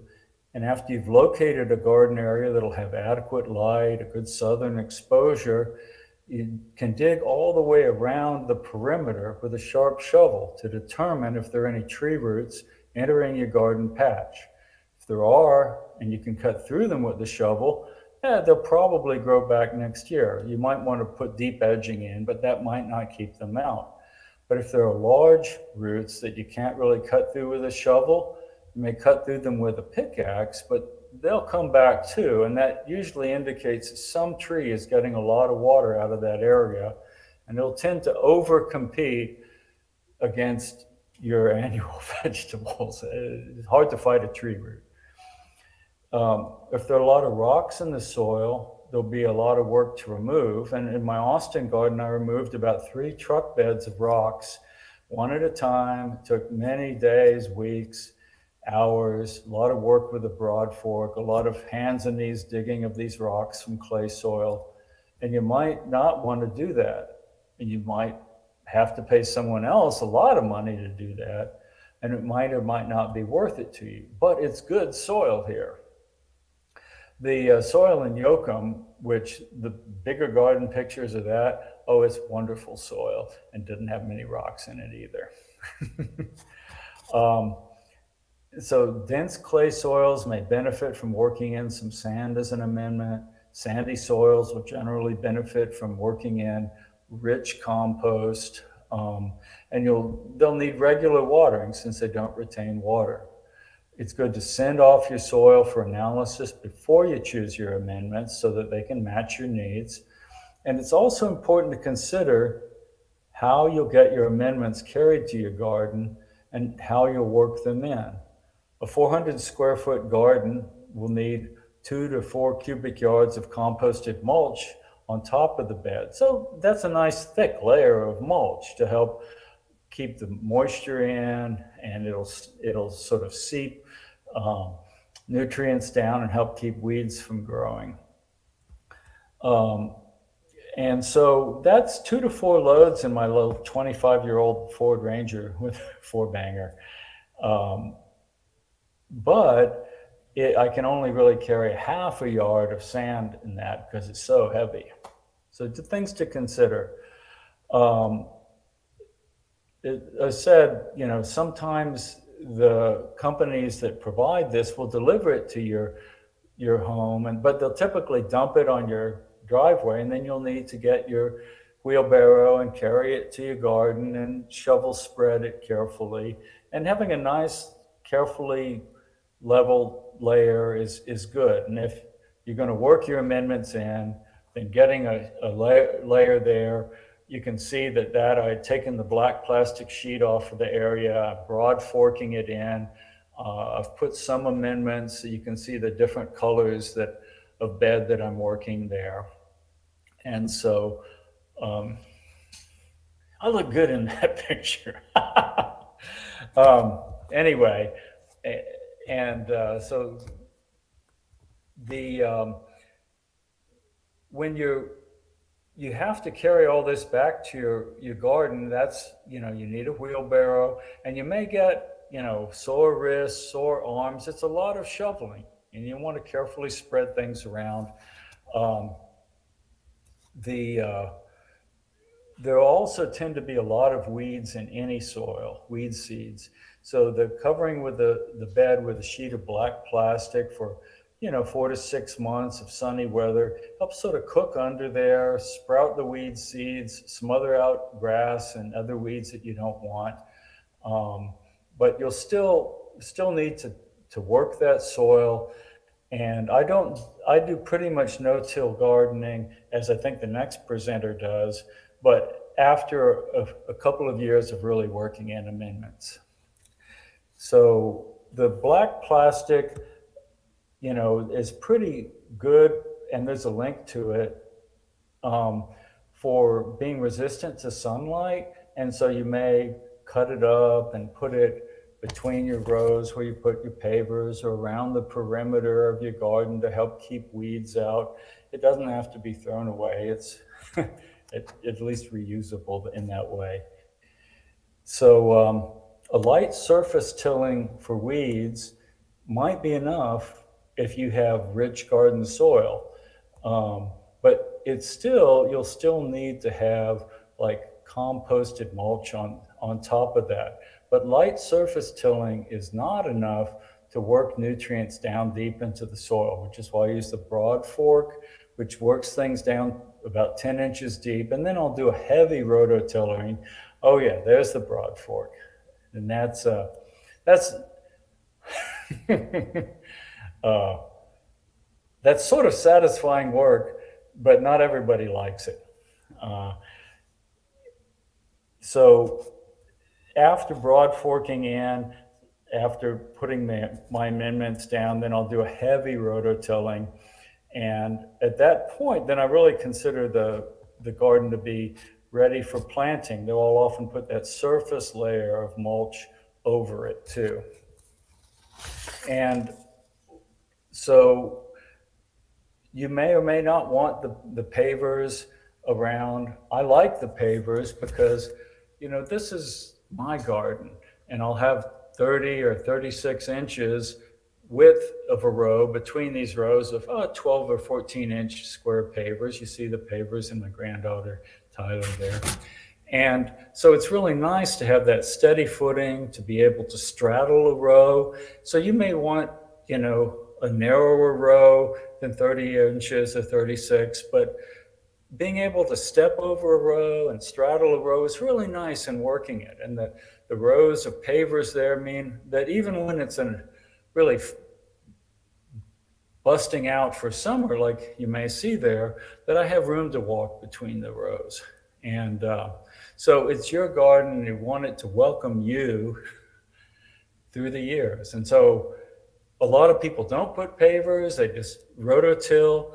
I do put pavers, I don't rototill. I spend a lot of time pulling weeds, but it's important that your garden invites you in to tend your vegetables. It's a sort of a special thing. And so, you know, when actually growing it, there's another link that's in there that's to a blog post I put out in 2016 called Liberty Garden. I put it out on July 4th. And it has either a 3-bed or a 5-bed succession rotation gardening plan. And what I find is that doing multiples of the 3-bed, 3-year succession rotation gardening plan works really well. And it gives me a lot of flexibility. So if I have 6 rows, 6 beds, I can do those not identical. And also I'll say that if you have really just a summer growing season, then it'll be different for you. I get to grow certain things in the winter. I can grow the cabbage family in the winter. I can grow onions and garlic through the winter. I can grow salads and lettuces and beets through the winter. They're planting some, you know, garlic in the fall that grows through winter. And then I'll harvest that in the late spring next year. So with this succession rotation gardening plan that's in that other link, if you don't have a winter growing season, it's still good to have legumes in a bed every 3rd year because they help fix nitrogen in the soil. And considering, let's say, a 6-bed layout, which I have 9 beds in Yoakum, which really is nice, you might want a bed for the alliums, which is onions, garlic, and leeks, and a bed for the brassicas, which is kale, cabbage, broccoli, Brussels sprouts, and 2 separate beds for nightshades, one with maybe tomatoes and peppers, and one with potatoes and eggplant. And if you want a row for salads, beets, spinach, chard, and radishes, for instance, and maybe carrots in there, you might take off one of the nightshade beds. So a lot depends on whether you have a summer and a winter growing season, but you can still have a good garden.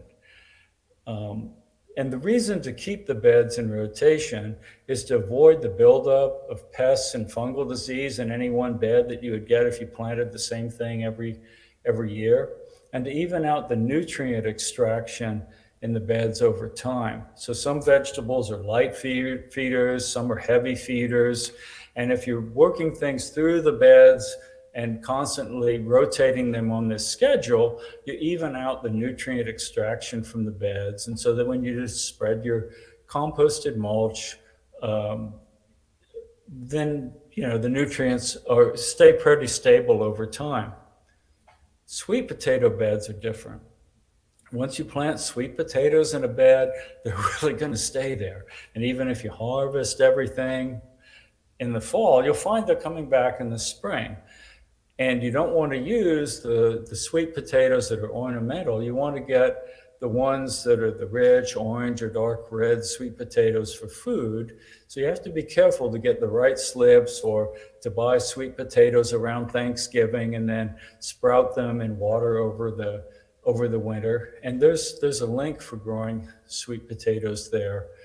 Typically, you'll want to go ahead and every fall, let's say September, October, when the leaves start to wither and brown, you'll dig up your sweet potatoes, and then they'll be there. They'll be there in the spring anyway. And but as long as you keep putting your compost down every fall, the sweet potatoes are not heavy feeders, and they'll do fine that way. What I'd like to say is that there's some other little things that I found that are helpful. Let's see. Cloches. This is like a mini greenhouse. This is a clear glass bowl. And so Thomas Jefferson used cloches, and there are some.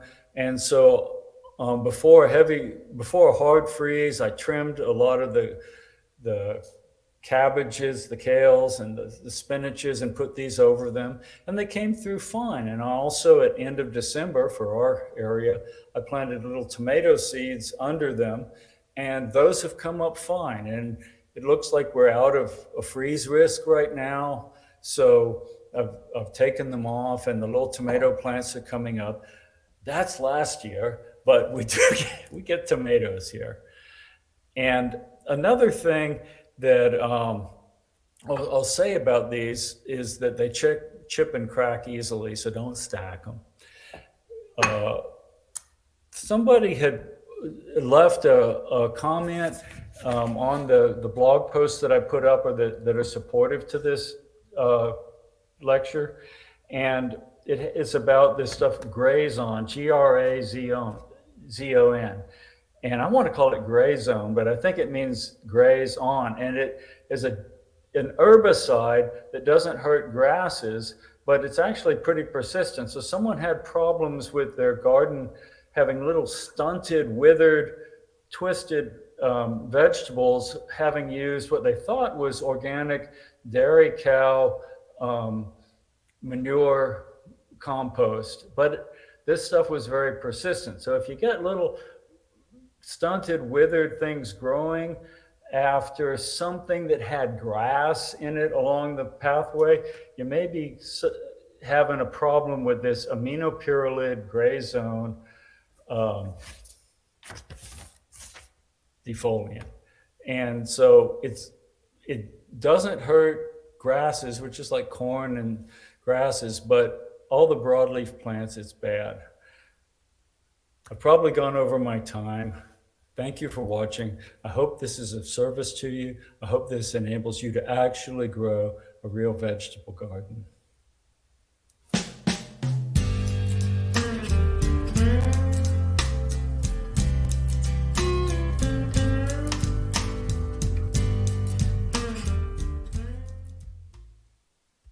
Thank you very much, John.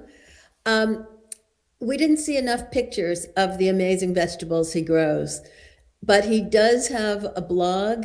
He has a Substack. Thank you. And yes, for example, they are huge because he puts so much effort into preparing his soil and taking care of it and giving the plants what they need. And that's what we all have to learn to do. The next speaker is Beverly Johansson. Beverly has started gardening only 6 years ago, but she too took it very seriously, like John, but she didn't want to go dig up all those rocks, and nor do I. So instead, she figured out how to start a garden on top of the soil and create everything she needed from scratch. So she's going to teach you no-dig gardening. Thank you.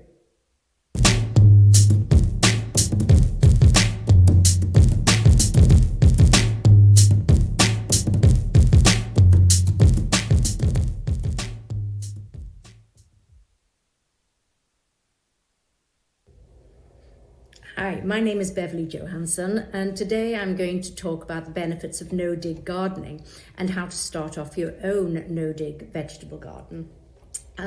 But first, I guess I should tell you a little bit about my husband and myself, because we are as far away from the sort of image of a farmer as possible. Until 2017, we lived pretty much a city life. We have both worked in business all our lives and have never really grown anything and haven't even been able to keep indoor plants alive. But for various reasons, in 2017, we decided to move out to a little town outside of Stockholm and try to become self-sustainable in terms of our vegetables and fruit and eggs as well. We have some chickens now. It all changed when that happened, when we moved out to this little town, and we spent hundreds of hours learning everything we could about organic vegetable growing. And then quite quickly we became introduced to the concept of no-dig, which to us made perfect sense. And so we planned our first vegetable season in 2018. We planned it in minute detail, being the nerds we are, using all our business experience, spreadsheets and formulas and calculations. And so we were well prepared, but even, well preparedness doesn't prepare you for what happens in reality. But we've learned a lot along the way since then. And we've made a lot of mistakes, but primarily we have had a lot of successes, and our results have exceeded our wildest expectations. Apart from the exotic fruits and vegetables, we are self-sufficient year-round. So my message to you is, if we can do it, anybody can. I think, first of all, we should look at what are the disadvantages of traditional gardening methods. In traditional gardening, where you dig and till the soil, there's a number of things that you do. Firstly, the earth is stimulated to repair the damage that's been done. And how do they do that? Yes, the earth starts producing an increased weed growth. And so, when you're tilling the land, you will find that you get a lot of weeds. Secondly, you destroy the vital microbes and fungal mycelium, whose function is to mobilize nutrients in the soil and increase plants' ability to absorb nutrients. Thirdly, any aerobic pathogens that have been lying dormant in the anaerobic environment beneath the soil's surface are raised and exposed to the air, and this can contribute to several plant diseases. So what are the advantages and benefits of no-dig gardening as opposed to traditional gardening methods? As we said, there's no digging or tilling, and that results in fewer weeds. Also higher yields of product, because the quality of the soil that you produce is so much higher than the quality of soil when you till the land and use artificial fertilizers. You can plant plants much closer together and get higher yields per square meter. The plants tend to be healthier because you've got this very active fungal life in the soil, which is feeding the plant roots. Better quality produce with more nutrients, less watering, because you are building up the quality of the soil and the structure of the soil. It has an ability to retain water to a much better degree than traditional soil from traditional farming methods. And also increased soil fertility. One of the things you do in no-dig gardening is you try and leave as many of the roots as possible in the soil, and they break down over time and contribute to the fertility of the soil. So there were three key facets of the no-dig method. Firstly, soil is undisturbed so that its organisms can work and multiply just as they should be doing. Most soil already has the structure for the roots to grow and nutrients to feed plants, and it's full of growth-enabling organisms. So since the last time you dug or tilled or forked your soil, it has been healing itself with networks of fungi and the recreation of a stable structure. So with no dig, you simply and literally build on what nature was intended to do. Secondly, organisms are fed with organic matter on the surface, just as in nature but faster. So in no dig, you put compost onto the surface of the soil rather than digging up the soil and applying artificial fertilizers. Just like in the woods, leaves will gradually rot and give their nutrients to the soil. So allow the soil to work its magic. Nutrients will become available when they're needed by plants. The roots ask the fungi under the soil for food and moisture, and fungi works best when undisturbed, which is why you see stronger growth in no-dig soil. So the focus in no-dig is on feeding the soil rather than the plant. So put another way, plant feeding is about biology, for example, fungi, more than chemistry. For example, nutrients and minerals, which is the focus in traditional gardening. Okay, so how does our growing year look? Each year begins for us with a very detailed plan, which I do basically in the autumn, the year before. And that plan lays out exactly what I will do day by day and week by week in terms of when to seed, when to harden the plants, when to plant out, and when to harvest each type of vegetable, and which beds they will go into. We use an Excel program for this. That's absolutely not necessary if you only have a couple of plots. But if you have an area that is as big as ours, which is around 500 square meters, then I would say without a plan, it would be a nightmare. We use this plan to calculate how much seed we need for the year, and then we order our seeds in December, the year before the vegetable season. We always try to have at least 2 years' supply of seeds so that we have some extra and to guard ourselves in case there are any supply chain problems. We start seeding indoors in the beginning of March, and most of our plants are actually grown from seed indoors.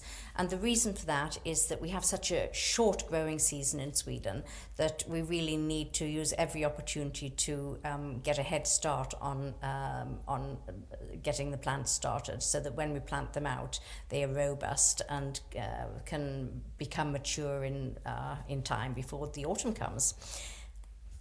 And as you see, the seeding takes quite a lot of space, and we actually sacrifice our music room during the seeding period between March and June to give space for these plants. We have special propagators that we use, which have lights that automatically turn on and off, and we water the plants, the seeds, manually. But once the seeding is done, that is quite an intensive job. Then it's just a case of making sure that they don't dry out.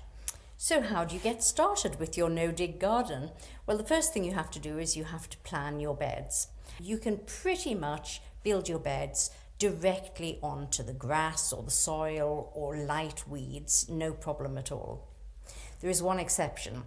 If you have a very heavy and persistent growth of root-propagated weeds such as couch grass, you can experience quite big problems with weeds growing into your bed in the first year. That will go away in the second and third years.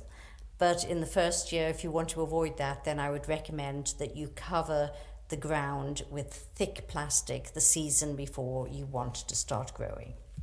But assuming you don't have that problem, then it's just a case of rolling out cardboard directly onto the ground, no digging, no tilling.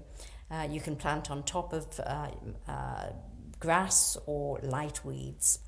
The cardboard should be quite thick. If you have a small property, you can just save up cardboard boxes and flatten them out and put them on. We have a lot of beds, so we buy rolls of cardboard that are 75 centimeters wide, and that makes the whole process a lot easier. Then you fill up with 20 centimeters of fine quality compost. We use composted cow manure. which is delivered in bags, which is very convenient. But you can use garden compost, or you can use horse manure, providing the horses, you're sure the horses haven't been given antibiotics and worming medicine, because that is not good to have on your plants. We enrich the compost by adding some rock dust powder and crushed oyster shells. And then we build the walkways in between the beds. Again, we roll out cardboard and we fill up with wood chips to the same height as the grow bed. And that gives a nice surface to walk on, and it also stops weeds growing in between the beds. And it makes it look very pretty too. You also need to prepare an infrastructure to protect your vegetables. You should secure the perimeter against strong winds and wildlife. So if you have problems with moose, like we do, or boar or roe deer, you will need some very strong and high perimeter fencing. You'll need a strong windshield, particularly if you're in a windy area like we are. We'd advise you to have a ditch around the perimeter if you have a lot of weeds in the area. It keeps the weeds from coming into the garden area, and it will save you a lot of work. Vole traps and vibrators to keep the voles away if you have problems with voles. Very vital is to secure your water supply. Without water, there's no vegetables. Insect nets and supports for the insect nets are vital. We cover everything in the garden because without that, you will get a lot of damage to your plants. Bed covers to cover the beds when they don't have any plants in them, and that will protect the soil and stop nutrients from being released from the soil. It's advisable to find ways of ensuring pollination. We built a very elaborate bee hotel. It was a total failure. Not one bee has made its home there. But what you can do is you can plant a bed of bee attracting flowers, and that is very effective. And here are some pictures of our vegetable garden in the middle of the season. As you see, despite our harsh Scandinavian climate, our vegetables grow and flourish. In the beginning, we had a large amount of different types of vegetables and a lot of greens. In more recent years, we have concentrated mainly on the storage crops, so the root vegetables, and the peas and sweet corn and beans, things we can freeze and things we can keep in the root cellar. We also have fruit and berries that we can make jam and conserves with. We work in the garden between the beginning of May and about the middle of September. So that's our growing season. And at the end of that, then after we've harvested the plants, we prepare the beds for the following season by putting 5 centimeters of compost on top of each bed and covering them with row covers. Harvest time is a very work-intensive period, and that is round about August through to the beginning of September. It's very important before you harvest to think about how you're going to store your vegetables, because self-sufficiency is not only about having vegetables during the short growing season, it's also about having vegetables in the middle of winter too. So we have a root cellar, quite a large root cellar, where we keep our root vegetables, and the temperature is about 4 to 5 degrees. And we also have another area where we keep our onions and our winter squash and our preserves, and that is around about 8 to 10 degrees. We also have a large chest freezer where we store all the peas and beans and sweet corn and fruit and berries over the winter. If you're interested in finding out more, we have a website with a large amount of information and a lot of detail. The website is nodigsweden.wixsite.com/English. Okay, so what about you guys who are sitting there thinking, well, you know, it's okay for you who have moved out closer to the countryside and who have been able to buy a property. What about me, I live in an apartment in town, I don't have the money to invest in a property, and I don't have the facilities to be able to store my vegetables. What do I do? And yeah, I'm saying it is definitely a complicating factor, but this is the time to get creative, and there are solutions.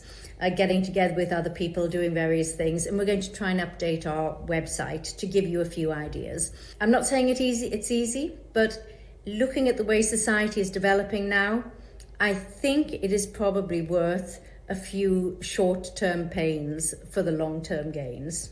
So good luck, and I hope this has inspired a few people to think about starting to grow their own vegetables.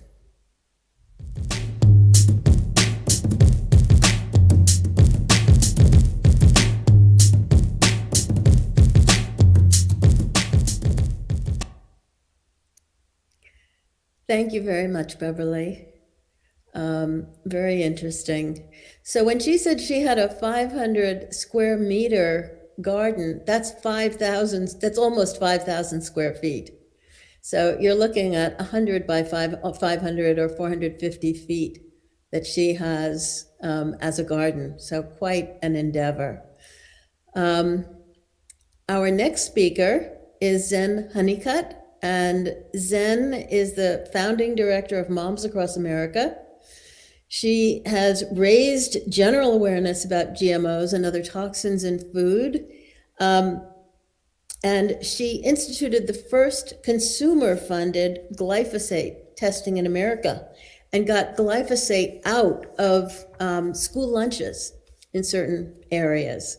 She's recently launched a nonprofit project called the Neighborhood Food Network to help us create food security one neighborhood at a time.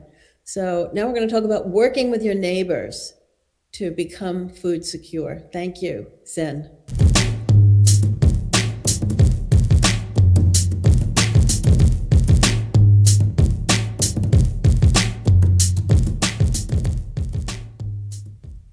Hello, everybody. Thank you, Dr. Meryl Nass, for hosting this fantastic event, and thank you to all the speakers.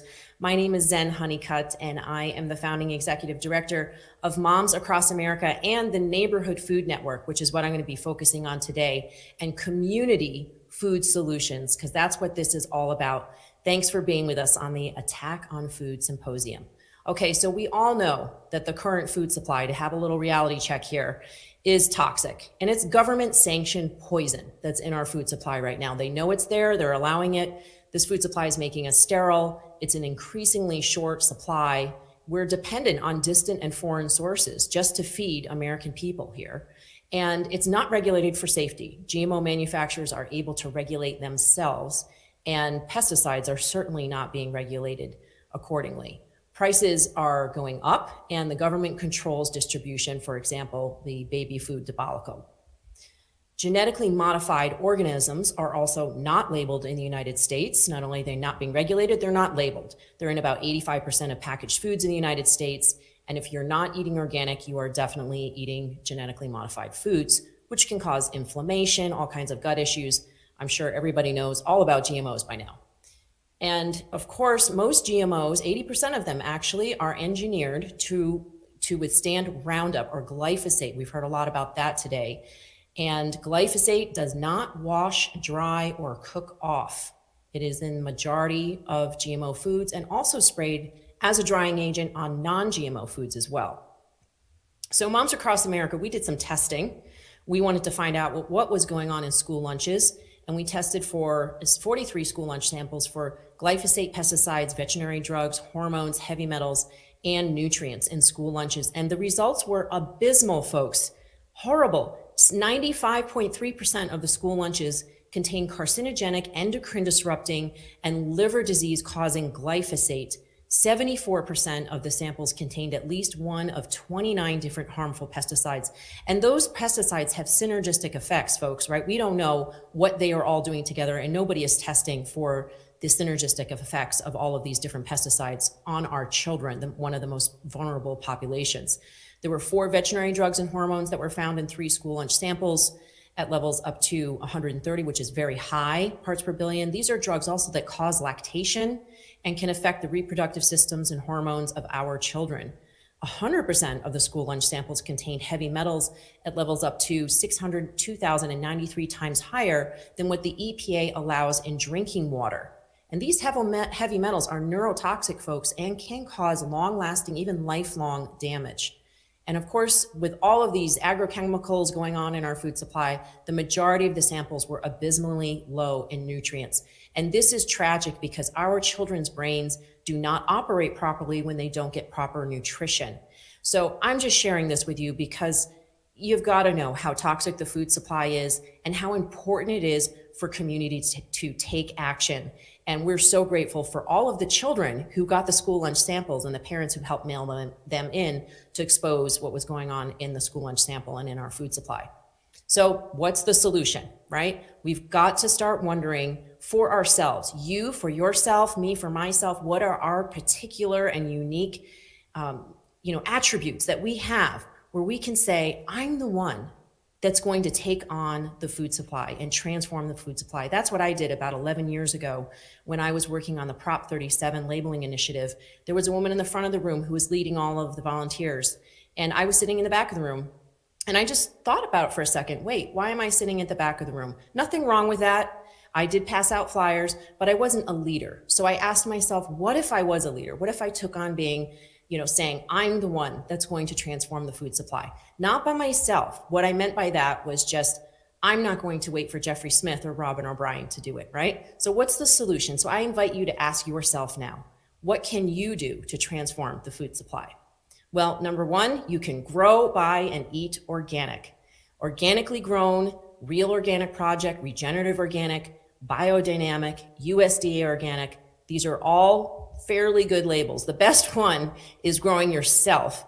But besides that is organically grown locally near you. So if you have a farmer that can look you in the eye and say, I do not use glyphosate and toxic chemicals, for me, that's okay, right? It doesn't have to be USDA organic. Because some USDA organic has been contaminated, I really do prefer some of the other labels if you can find them. And that the consumer actions have made a difference. We are transforming America by buying organic.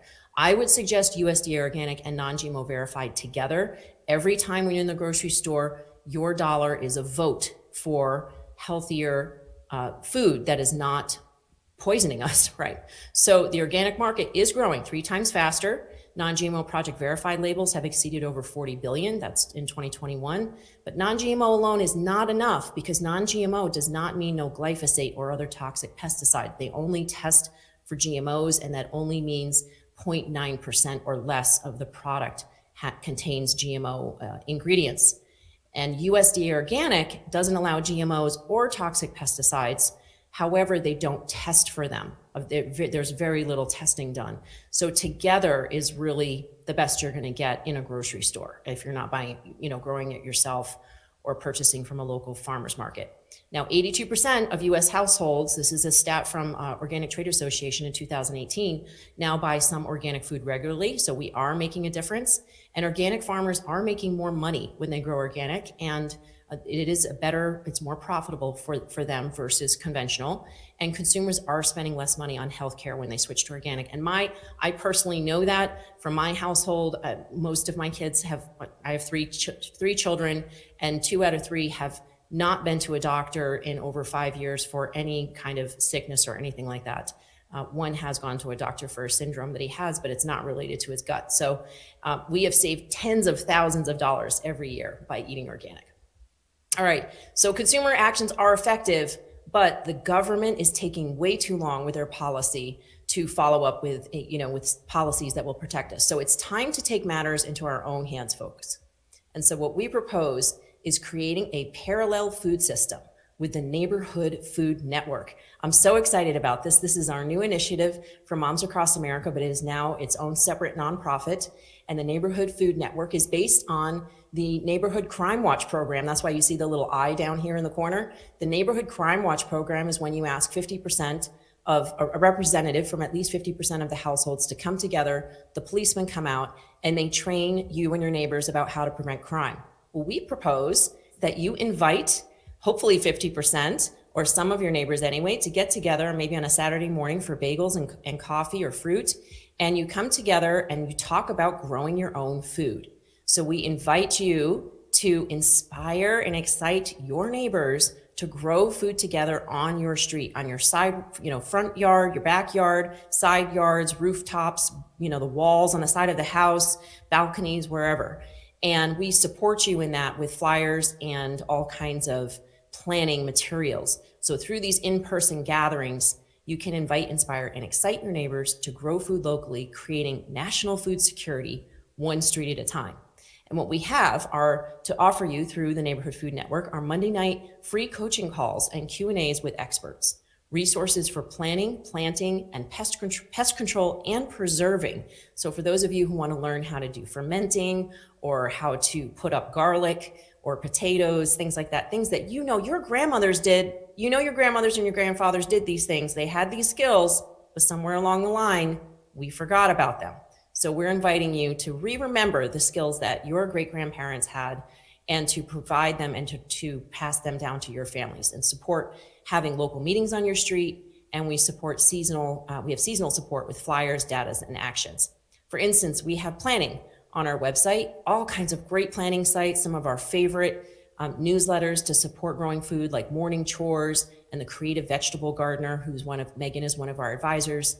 And we have all kinds of charts like how much space do I need to grow food, and Harvest Tracker, how much money am I saving by growing food? You can track all of that. And folks, it's a lot of money. If you have not bought, some organic broccoli lately or organic a pepper or things like that, holy mackerel, you will save so much money when you grow your own food. You're going to be able to take your family for a weekend vacation with that money.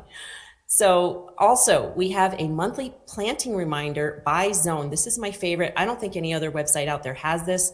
You can click on your garden zone, and we have the means to find out also what your garden zone is. And then you click on your garden zone, and then you click on either Google Calendar or Outlook. And on the first day of every month, what will come up will be a little a reminder, an event reminder of what you need to be doing that month, what seeds you need to starting in pots in your house, or what seeds you can plant outside in the ground. And so there's no excuse not to know what you need to do for that month to have a successful garden. And this is also for spring gardens and for fall gardens. All right, the benefits of the Neighborhood Food Network are creating community, bridging the political divide with food. We can absolutely strengthen our democracy and our country through growing food. You also are going to improve your health because you and your neighbors are going to be avoiding GMOs and glyphosate that we just talked about, and all kinds of toxic chemicals which are not being regulated in our current food system and are wreaking havoc on our health. You can also get prepared. You and your neighbors will have access to food in times of crisis or celebration. And that means reduced violence, because it only takes 9 missed meals, folks, for a person to resort to violence to feed their family. And as a mom, I would probably say 5. Right? So with this program enacted on your street, just by getting together with your neighbors, you will become partners instead of, potential enemies. And in a time of crisis, you're going to be working together instead of being a threat to each other. And that's what we need right now. So we also encourage you to enact a Neighborhood Food Network because you'll be creating financial resilience. And we believe that your survival should not be dependent on the decisions made on Wall Street, but on the decisions made on your street. So it's time to get street fed, that's what we call it, and join and invest in the Neighborhood Food Network. We've had some great results. We've at Plateau Neighborhood Food Network had 46 members in the very beginning. Now they're up to 96 members. They are sharing food and skills, learning, canning, preserving new recipes, meeting new neighbors, having a new sense of excitement and connection. It's just really, really fun. And you can also make it to be adopt a food bank program. If you don't want to, just grow food just to share amongst each other, you could actually adopt a food bank. And so we're looking for funders to help with signs like this that you can put up on your street. Now, the US government, folks, is also getting in on this. They're starting to realize that people want to have access to local food. So they've started the People's Garden program, the USDA program. However, they want you to register your community garden with the US government. And I would just wonder, I would ask you to think about whether or not you want your community garden registered with the US government. I would prefer community supported agriculture community supported agriculture. They're called CSAs. This is another thing that you can do in your community. If you're not going to grow your own food, you can support your local farmers. And that's through a community supported agriculture system. The local farmers get paid up front, and they have an opportunity to get to know people who want to eat the food that they grow. And you get to eat ultra fresh food, local food, which is going to have more nutrients to fight cancer and all kinds of other illnesses, give you more nutrients to help support your brain and your body growth. And you'll get exposed to new vegetables and new ways of cooking. I got introduced to leeks through my local CSA. And now that's my son's favorite soup, is potato leek soup. You also get to know the farm and get to visit the farm at least once a season. And you find out that kids favor food that's fresh from the farm and will eat more fruits and vegetables. And you can develop a relationship with that farmer and maybe even learn more about how the food is grown or how you can grow food yourself. So we suggest going to Local Harvest to find a local community supported agriculture CSA in your area. There's also a bevy of new apps out there. I love this app, Farmish app. It's created by this mom who just was frustrated because she couldn't, I think it was sell her eggs or something like that in her local area. So she made this app and she's got hundreds of thousands of followers. She's on TikTok, and she's just an adorable person. So if you want to find local grown eggs or all kinds of other fruits or vegetables or produce, please check out Farmish app. You can also go to farmmatch.com, and this is run by Max Kane, and you just type in your local area. If you want to find food, or if you want to become an affiliate, or if you want to sell food, you can get connected with local farmers in your area. Weston A. Price Foundation is also an organization that I highly recommend because the Weston A. Price Foundation chapters source local foods. They're very supportive of local meat producers. They call it a kill share in Australia or New Zealand, where you can actually share in half a cow or half a pig, that type of thing, and fill up your freezer with locally grown, pasture raised, organically raised beef or pork or chicken from a local farmer, which is really the only type of meat that I would suggest eating if you are going to eat meat. So they also have a wonderful amount of nutritional information. So I invite you to join a Weston A. Price Foundation chapter today. And if you want to learn how to grow your own food, a wonderful opportunity is to join the Worldwide Opportunities on Organic Farms. It's called WOOF, and be a woofer. I did this. That's my Moms Across America mobile right there. I did this with my family. We stayed at these wonderful farms in Vermont and Connecticut and Utah, all across the country. And we learned to do things like harvest 2,000 bulbs of garlic, wash them and hang them in one day, cut up dried garlic, and harvest kale and dehydrate kale for smoothies and protein bars and things like that. You can have wonderful, enriching, basically vacations. You get to stay on these farms, either with an RV or some people house you, and you farm for about 4 hours a day. You work in the fields, and they feed you breakfast and sometimes dinner. And you can have a dip in this pond or the stream is what we did, and just have a fantastic time on the farm. So I urge you to get out and get involved, get to know your local farmers, and check out all of these resources that I've provided. These are community solutions that you can start right now in your neighborhood. Join and start a neighborhood food network. Check out Local Harvest. Go to Get Farmish and Farm Match. Join your local Weston A. Price Foundation. Become a woofer, and also check out our movie Communities Rising on YouTube. That's where we mentioned the woofer farms and many other opportunities. So thank you very much. If you want to contact me, go to neighborhoodfoodnetwork.com or contact me at Zen@Moms Across America. I really appreciated being with all of you today and all of the wonderful speakers. Thank you so much.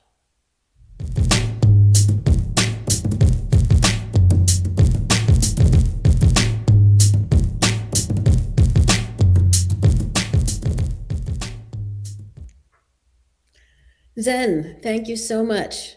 In this era of the Great Reset, the way we're going to be successful is to make friends with our neighbors, work with them, share with them, and build strong communities. Our next speaker is Sarah Woods Kender. Sarah is another plant whisperer. She is an avid wild forager of plants for food and medicine. She owns and operates an herbal apothecary in New Hampshire, where she's from. And she's been practicing and teaching herbal medicine for over 15 years. Thank you, Sarah.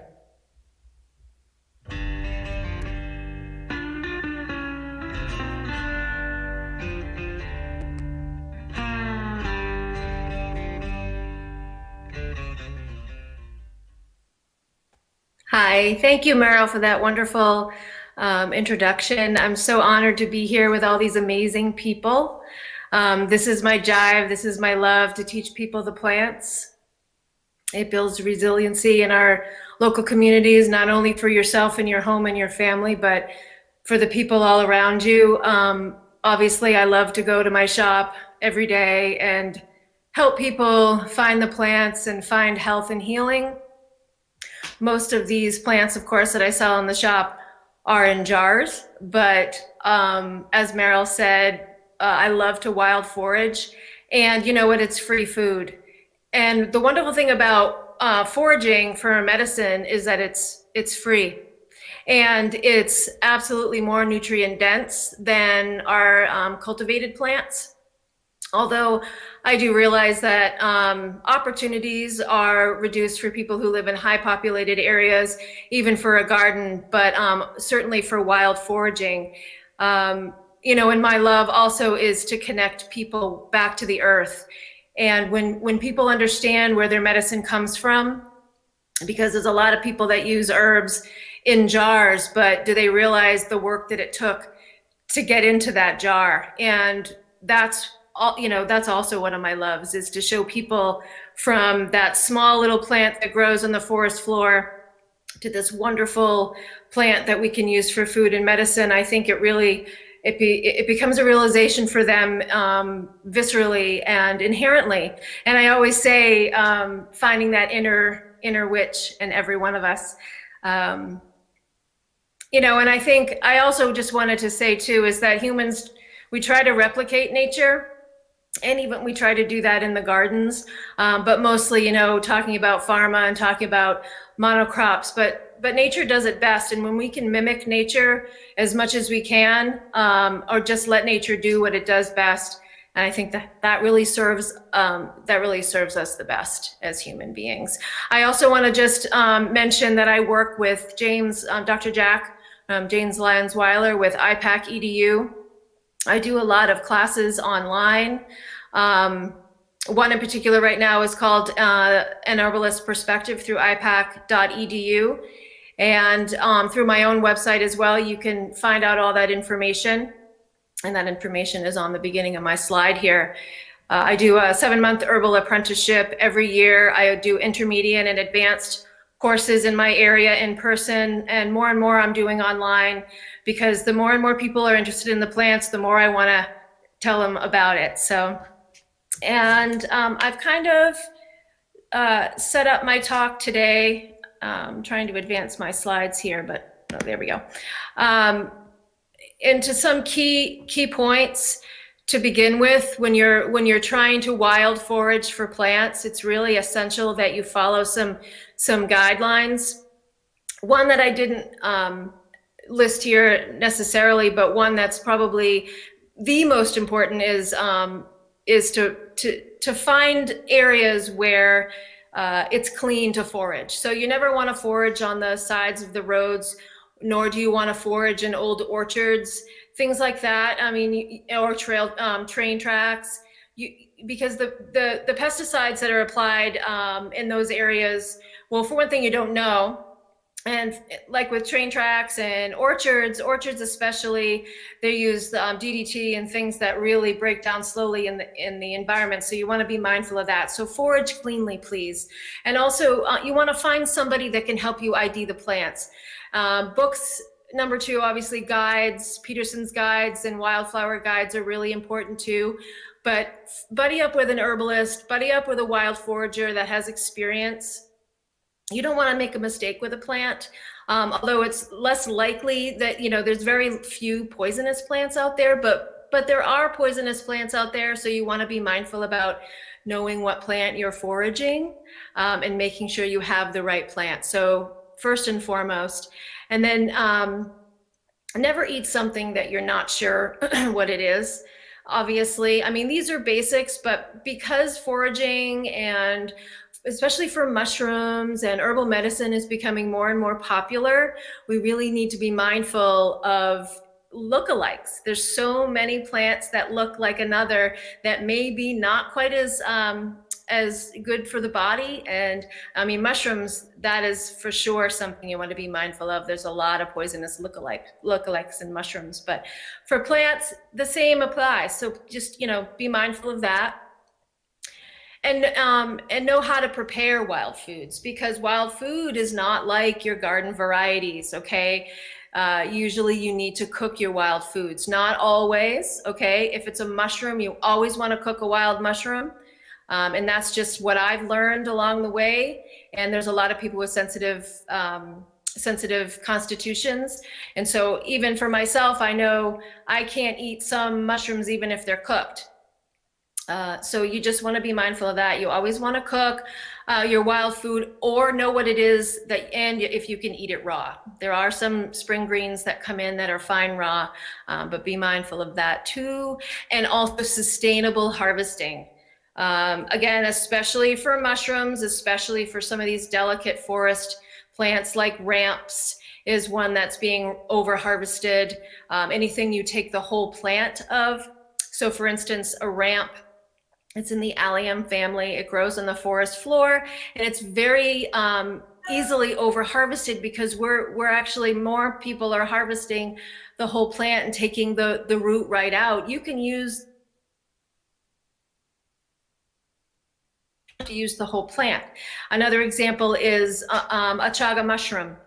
Chaga mushroom isn't like a typical mushroom where you'll have, your bloom and it's gone, or if it's a perennial mushroom, you'll see it growing on the tree. Chaga is a very unique mushroom, and it's wild harvested kind is the most nutritious off the birch tree, and it has become very, very over harvested because people don't understand how to harvest it properly, so it continues to grow.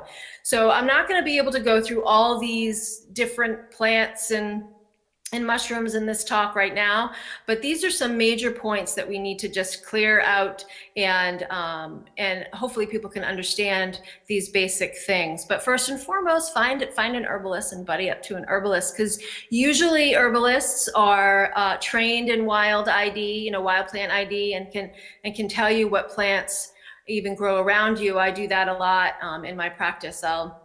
I'll go to people's houses and tell them what's growing around and how to prepare and use those plants. So this is the basic structure I've got for my talk today. I'm going to talk about some green leafies that will pop up. Either you might have them growing in your garden now, or they might pop up. Occasionally. I loved the talk, the other plant whisperer talk about these certain weeds come in to show you what your garden needs. I love that. I mean, and there's also kind of a thing in herbalism where, if a plant grows around you, it's because you need it. And I have a lot of plants that grow around me. And I think because the universe kind of knows that I'm helping other people. So for me, it's probably not, the plants coming in are probably not all for me. Maybe I need to use them for medicine, but I'm always looking at clues about the plants that come into my garden, because for instance, this year in my medicinal garden, I had two different plants that came in. One was shepherd's purse and one was lady's thumb, and both of them help regulate the blood and help with clotting. So I know, I just know that the plants are smarter than we are, just like nature's smarter than we are. So I think that's really important to just pay attention to the plants that come in all around you. Okay, so what I'm going to talk about are some green leafies, and then some trees and shrubs, some mushrooms, and then I've pointed out some other plants that you may find interesting that grow around me. Anyway, I'm in the Northeast, so these plants are pretty relegated to this area, as an aside. So the first one here you'll see is called violet. It's Viola odorata or Soriorae. And I usually get the odorata, the purple one that comes in, but you can use both interchangeably.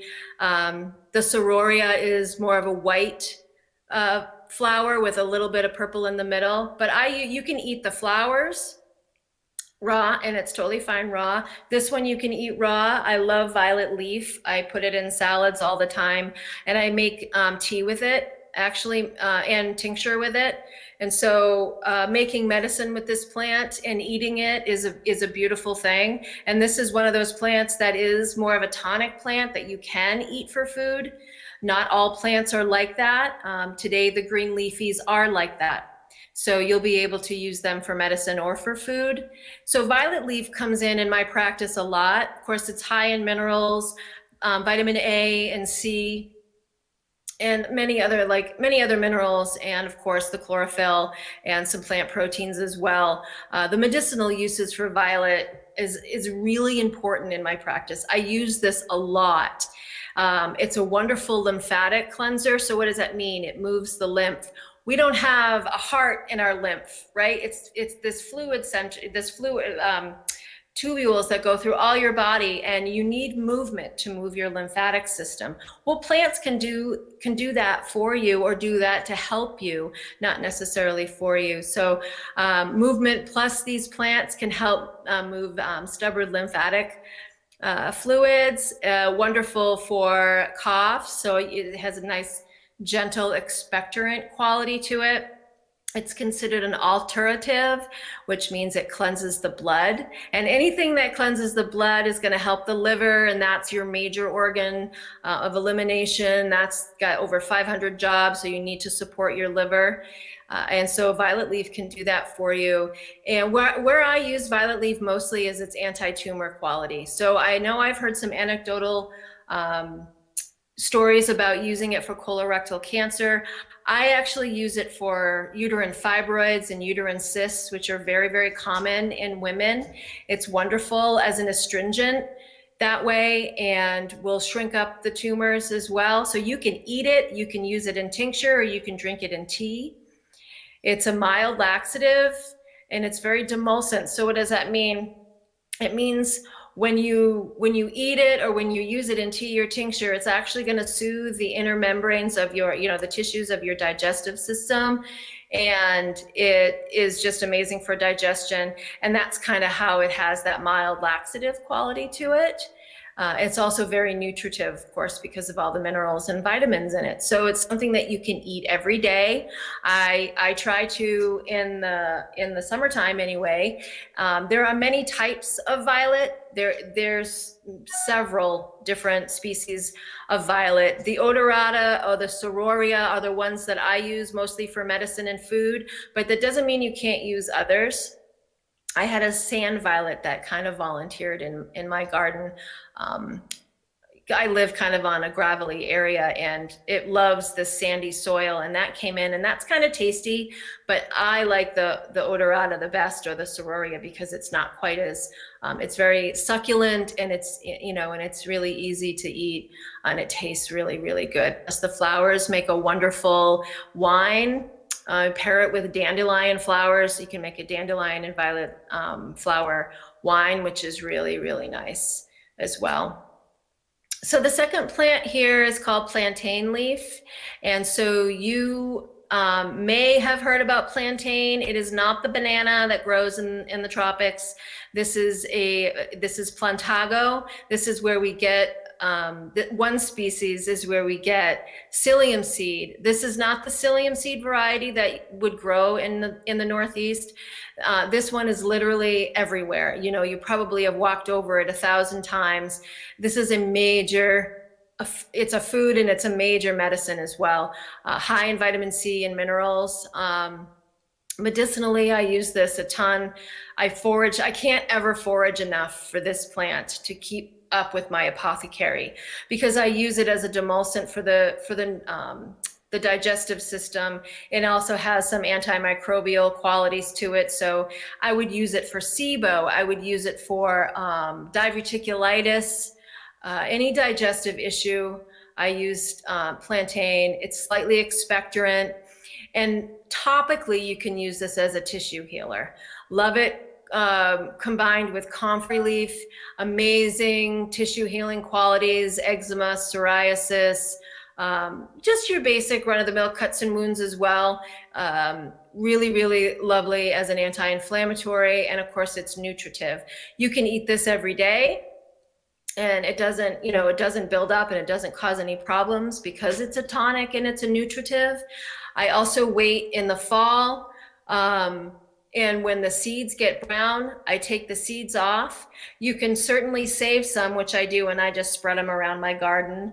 And because that's kind of one of those things, the herbalist conundrum is what to weed out of your garden. I don't weed much out of my garden, and if I do, I eat it. So, or I use it for medicine. So it's kind of a win-win for herbalists in their medicinal gardens, because our weeds are our medicine. And this one comes in as a weed really, really nicely. And so I would take some of the seeds and dry them, and you can sprinkle them on your foods. It adds a little bit of a, like a laxative effect. It's not quite like the psyllium variety, but it's really nice. It adds some protein and some fats into your life, and it's really nice that way. And so that's plantain, and it's just wonderful medicine. And then the third green leafy here is oxeye daisy. And now, if you know what an oxeye daisy looks like, then I suggest you obviously to forage for it. But if you don't know what it looks like, sometimes you need to wait a full year just to make sure you've got the right leaf. And this is a wonderful source of provitamin A. So provitamin A, as you know, is wonderful for eyes. You may know is wonderful for eyes, but it's also wonderful for the immune system, and your liver needs it to help process all the toxins. It is a major vitamin that I think a lot of people are deficient in personally. It also has some vitamin B, vitamin C, and some minerals. And medicinally, it's an expectorant, diaphoretic, which helps disperse heat or disperse water in the body, which coincidentally disperses heat. So it would be useful for fevers. It's antimicrobial, and of course it's nutritive. And it tastes delicious too. Really, really like oxeye daisy. It's very, very yummy, and you'll see me munching on that in the garden sometimes. And that's probably one that I wouldn't weed out of my garden, just because I like daisies and they're very, very pretty. So, and I do use you can use the flowers for teas and for medicine as well. Two more, this is my trees and shrubs section here. It was really hard to pick my favorites because, well, I try not to pick favorites, but there's so many wonderful plants out there for medicine. So the white pine, one of the tallest trees in the Northeast, its needles kind of made headlines during COVID because of its vitamin C content. Well, for me, for the vitamin C, but for many people, it's because it neutralizes the spike and the damage the spike can cause. It is highly medicinal. You can use the needles and infuse them to make tea, and it's really high. These needles are high in vitamin C. And they have wonderful polyphenols in them, and polyphenols are these free radical scavenging constituents in plants and obviously vegetables. So usually the colorful vegetables and fruits have a lot of polyphenols, and pine has a lot too. Like I said, vitamin C, we're using the needles, we're using the pollen, we're using the pollen cone. And for medicine, I do suggest, obviously, if you're allergic to pine trees, not to use this, okay? The needles may be okay, but you certainly don't want to be doing the pollen or the pollen cones. But the pollen is used as a male tonic for virility. It helps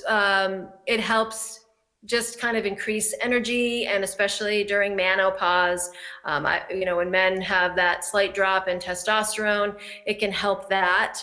Kind of just give some energy to them, and it's useful that way.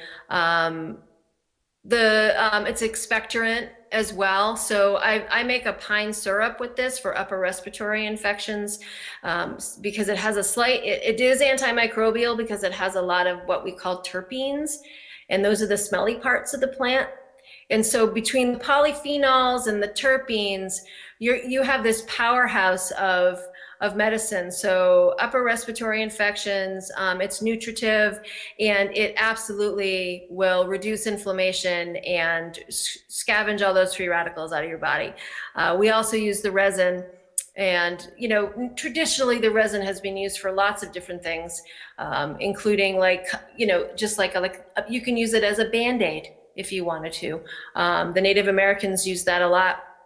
For that, they use the resins a lot for different, like a glue, but also they would eat the inner bark of the pine tree, and that can be useful just as a nutritive, just as a food as well. And then my next shrub here is elderberry, the famous elderberry. There's 2 different varieties that grow in the Northeast. There's your black elder. They're both considered black elder, but one's the Sambucus nigra and one's canadensis. They're used interchangeably, and they look slightly different, but they have the white flower, as you can see, that umbral, and then they make the purple berries. There's also another variety called red elder, which the flowers are different. They're more stacked, and they make a red berry. So, folklore says that the red berry ones are poisonous, but they are not.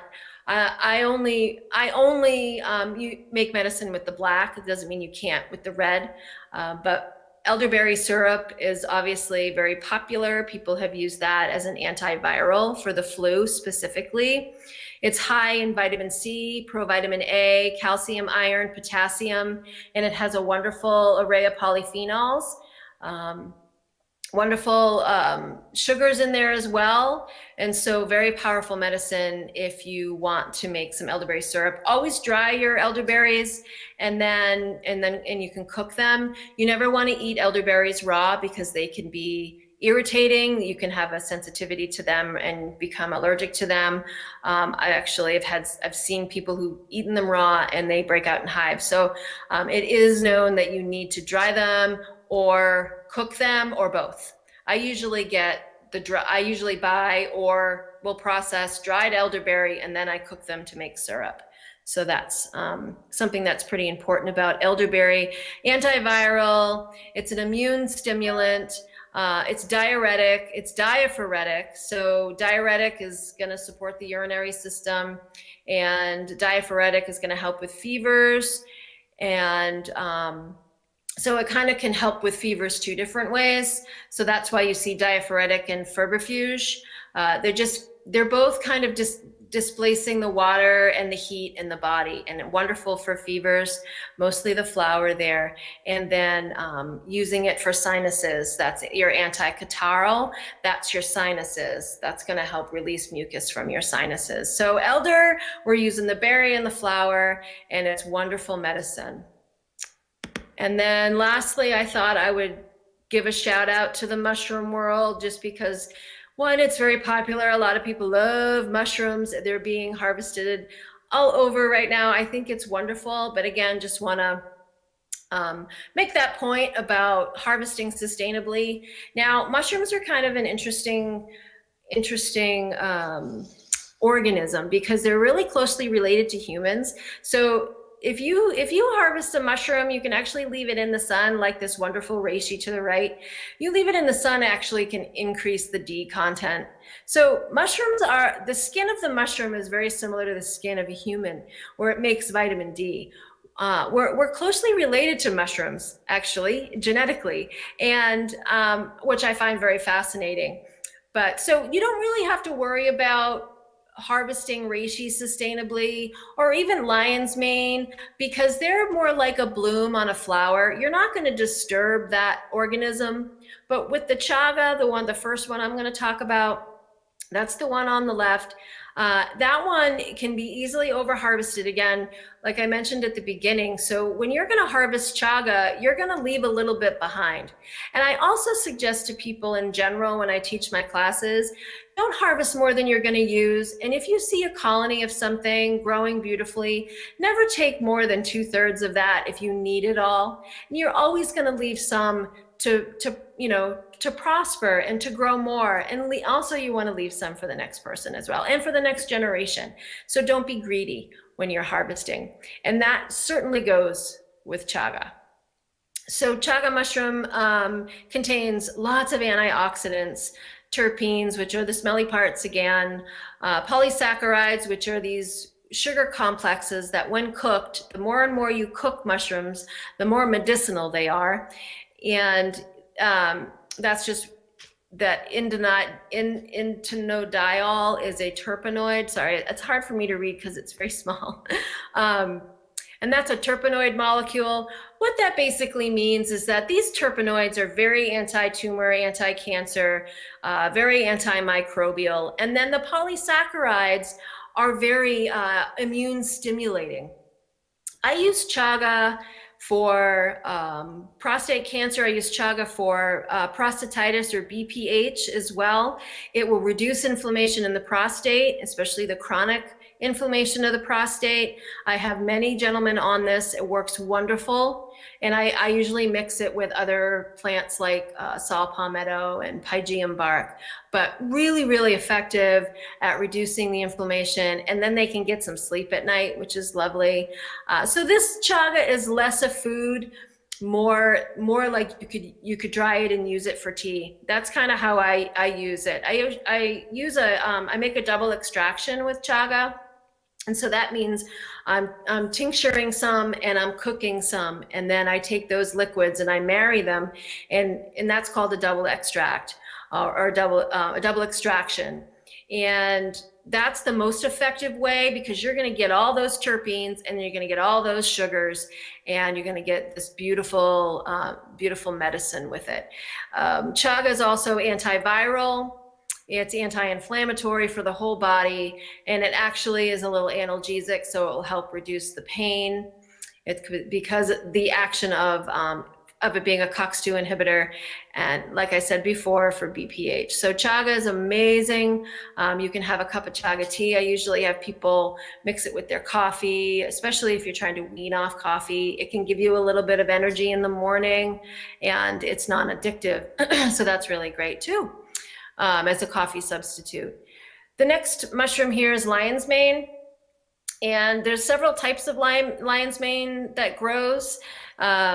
The Hericium species.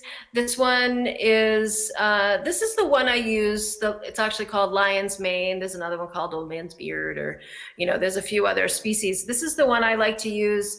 And it is high in antioxidants, vitamin D, and some plant steroids and polysaccharides. I'm really investigating the lion's mane as useful for Alzheimer's. It helps with memory. So it's very, it even kind of looks like a brain. So we're using it for brain function and brain health. It is a food. It's lovely. It's a very soft mushroom. You can chop it up. You can use it as a meat alternative. It's wonderful. And like a lot of people do with like a spaghetti sauce with it.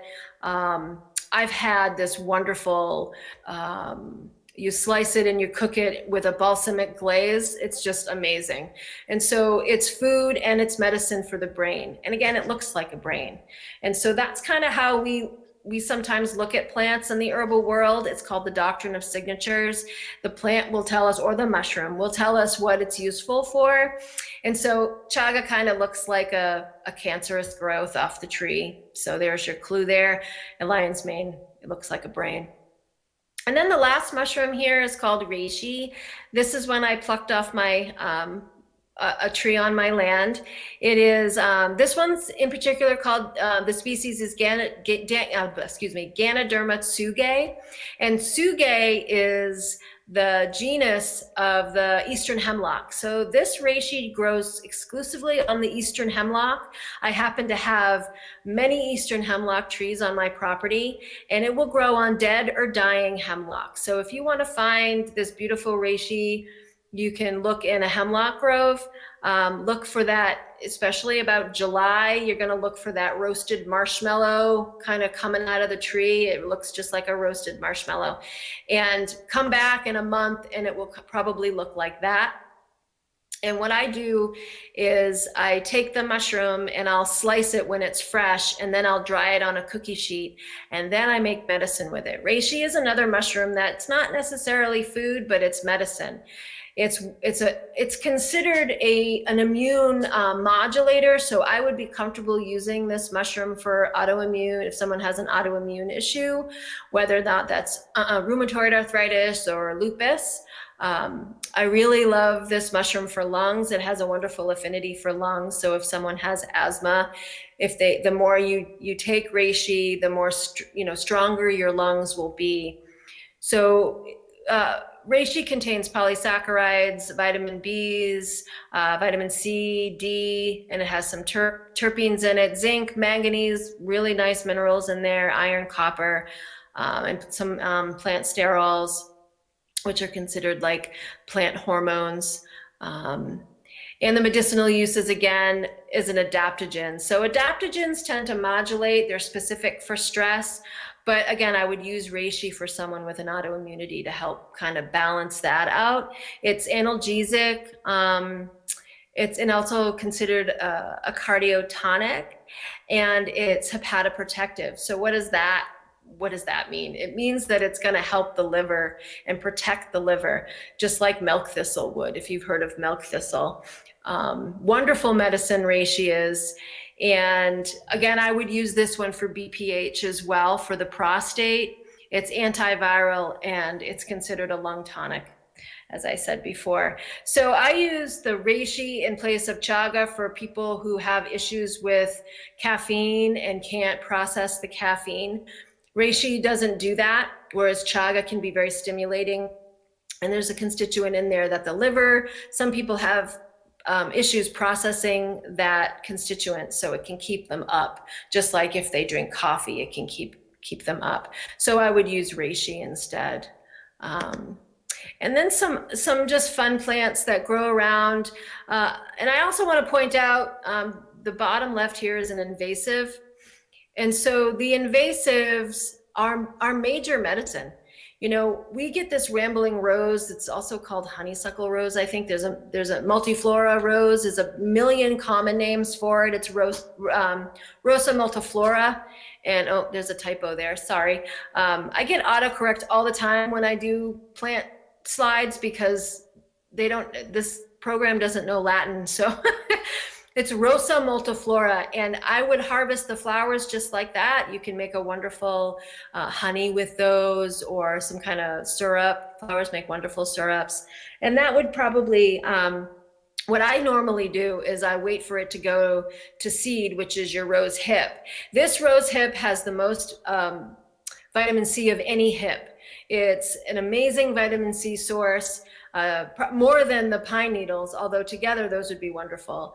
And what I like about the multiflora rose is that when you harvest the hip, it's super easy because it comes off one stem and you don't have to take out the seeds. It's really invasive because it makes these brambles, and it can really kind of take over a place. But if you can manage it really well and harvest the hips for the vitamin C, you can make jams and jellies with it as well, or just drink it in tea. And then some cattails. You know, cattails are a wonderful source of starch. And, you know, it's just kind of nice to know that they're there for medicine.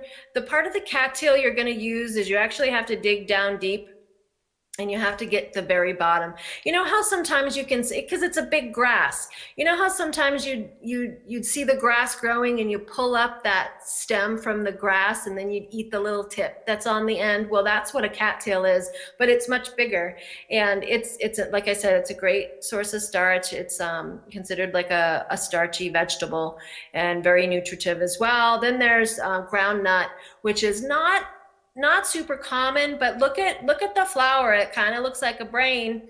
And this groundnut you're gonna have to dig because it's under the ground, hence the name. And this would be another, like a tuber, like a potato, and so it's wonderful. It's got some really nice qualities to it. So this, again, just a small sampling of what you can find out there. Build resiliency in your own life. Buddy up to an herbalist. Know your medicine where you live. I believe that we evolve with the plants around us and we share energy with those plants. So use those plants. They're there for you. They're serving you.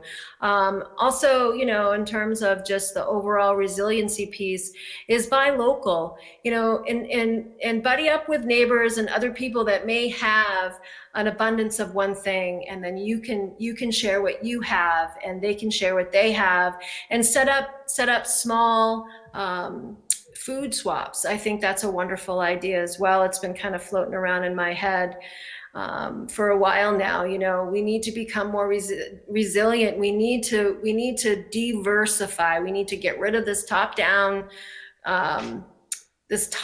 stuff that just comes from one central location.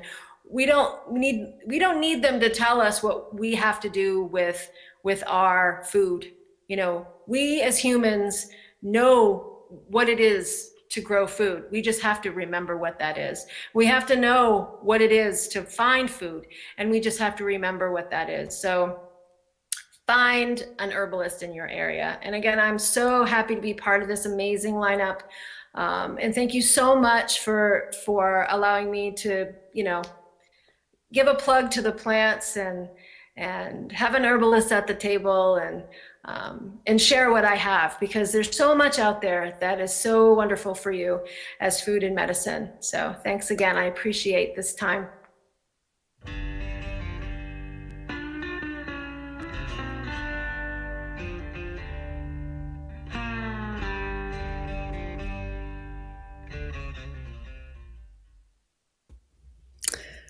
That was Sarah Woods Kender. So, what do you do when your name is Woods?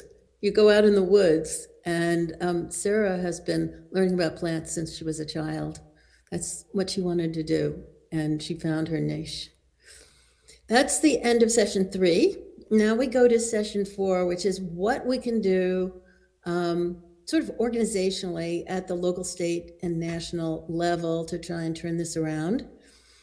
The first speaker is Tom Massey, who trained as an electrical and mechanical engineer, was a successful engineer, went back to Kentucky, became a rancher, and then a judge, and now he is in his 6th term as a member of Congress from Kentucky.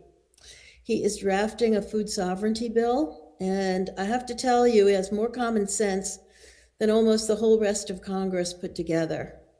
I would recommend you follow him on Twitter. He is somebody who knows how the government can help or hurt us, not only in terms of our food, but in every other way. Follow this man. Thank you. Tom.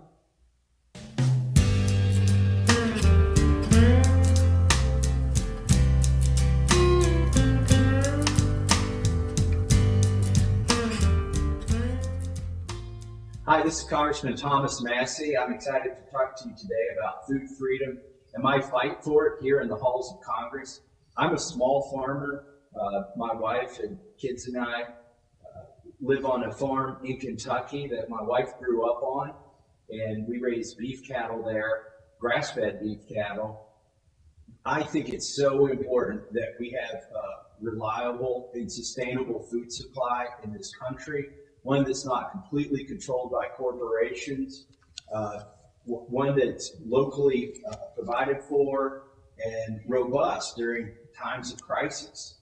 If we learned anything from COVID, one of the things we learned was that we have a very brittle food supply in this country. You literally saw farmers who had to euthanize hogs and chickens because there wasn't the ability to have them processed and get them into the supply chain. And that was very troubling to me, somebody who cares for his animals, to see animals being euthanized. And it wasn't necessary. Let me tell you what led to that problem. We have 4 meat packers that control 85% of the meat that is processed in this country. One of those meat packers is owned completely by the Chinese, and another one of those meat packers is owned by Brazil. The other 2 are multinational corporations. Farmers are going broke. Meanwhile, you see prices go up at the supermarket for protein, and that's tragic to me. I've got a bill that would solve that, not by going in and breaking up these monopolies, but by empowering the small farmers and the small processors that used to flourish in our country, that provide safe food locally and actually more sustainably than anything a corporation could ever do. My bill is called the Prime Act. It's very simple.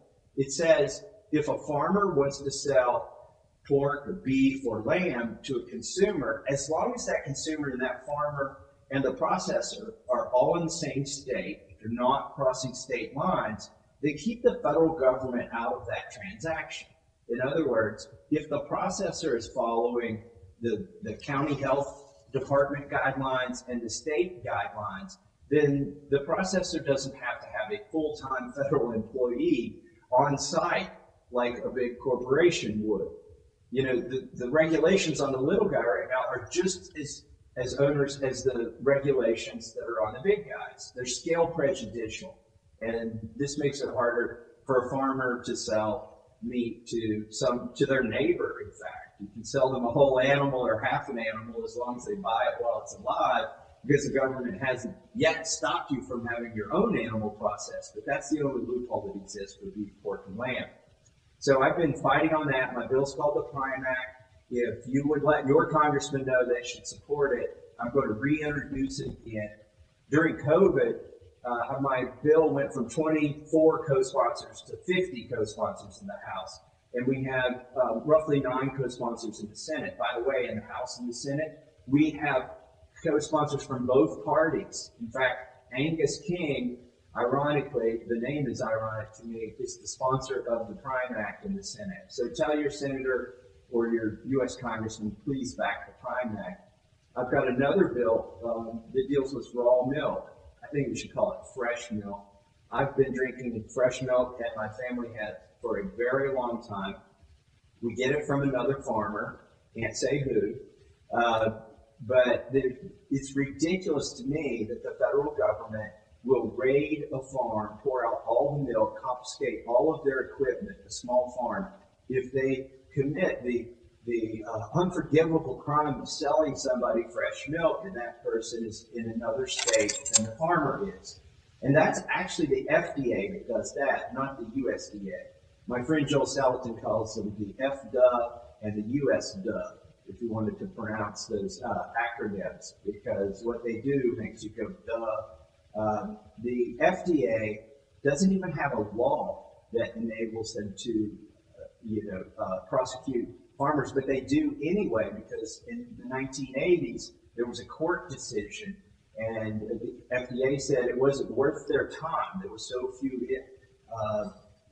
incidents associated with raw milk that it wasn't worth their time to regulate it, and it wasn't within their purview to regulate. But they lost that lawsuit. And so as a result of the settlement, they decided to use an existing law that has nothing to do with raw milk to regulate raw milk when it's transferred across state lines. I call it pasteurization without representation. When I first introduced this bill, the milk lobby came after me. They said that people would die and the blood would be on Congressman Massey's hands. My wife saw all of these attacks on me and texted me. She was in Kentucky and I was in DC, and she said, OMG, I didn't realize the lactose lobby was this intolerant. But it is kind of funny that you have a lobby that's supposed to be promoting a product.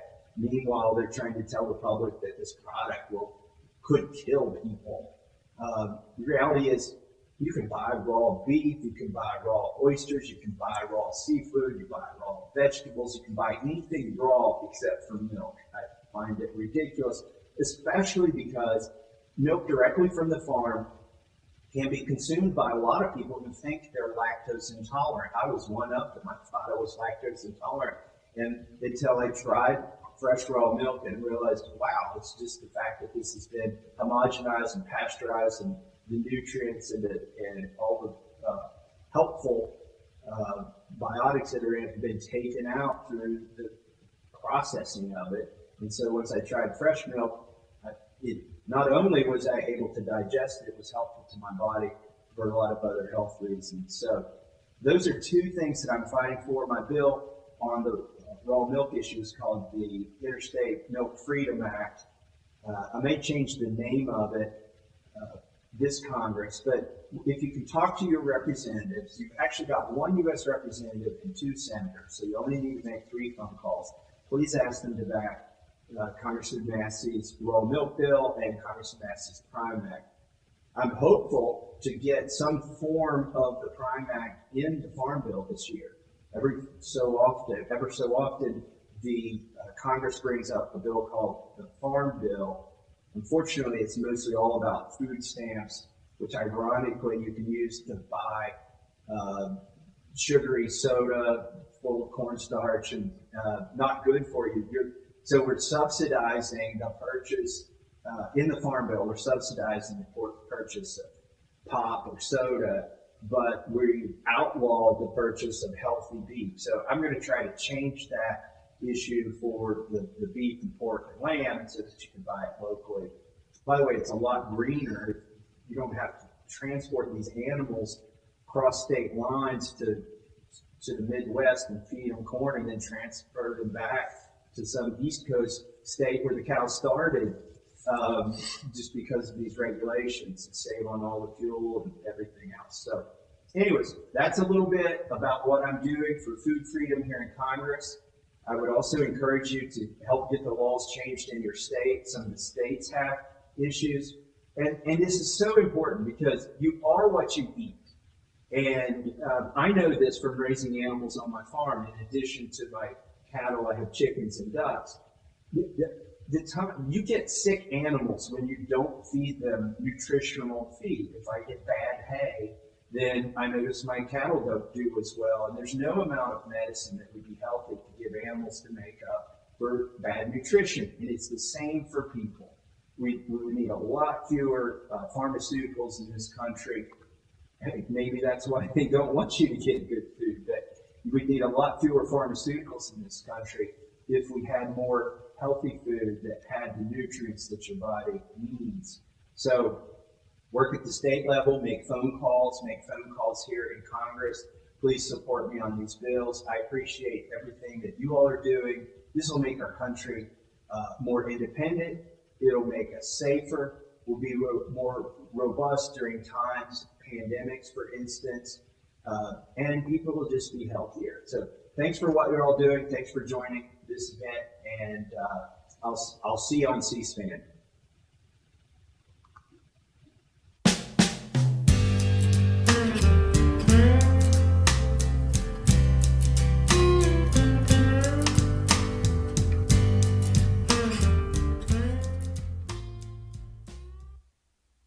You know, in these days when Congress has about a 10% approval rating from the public, Congressman Massey probably deserves about 100%.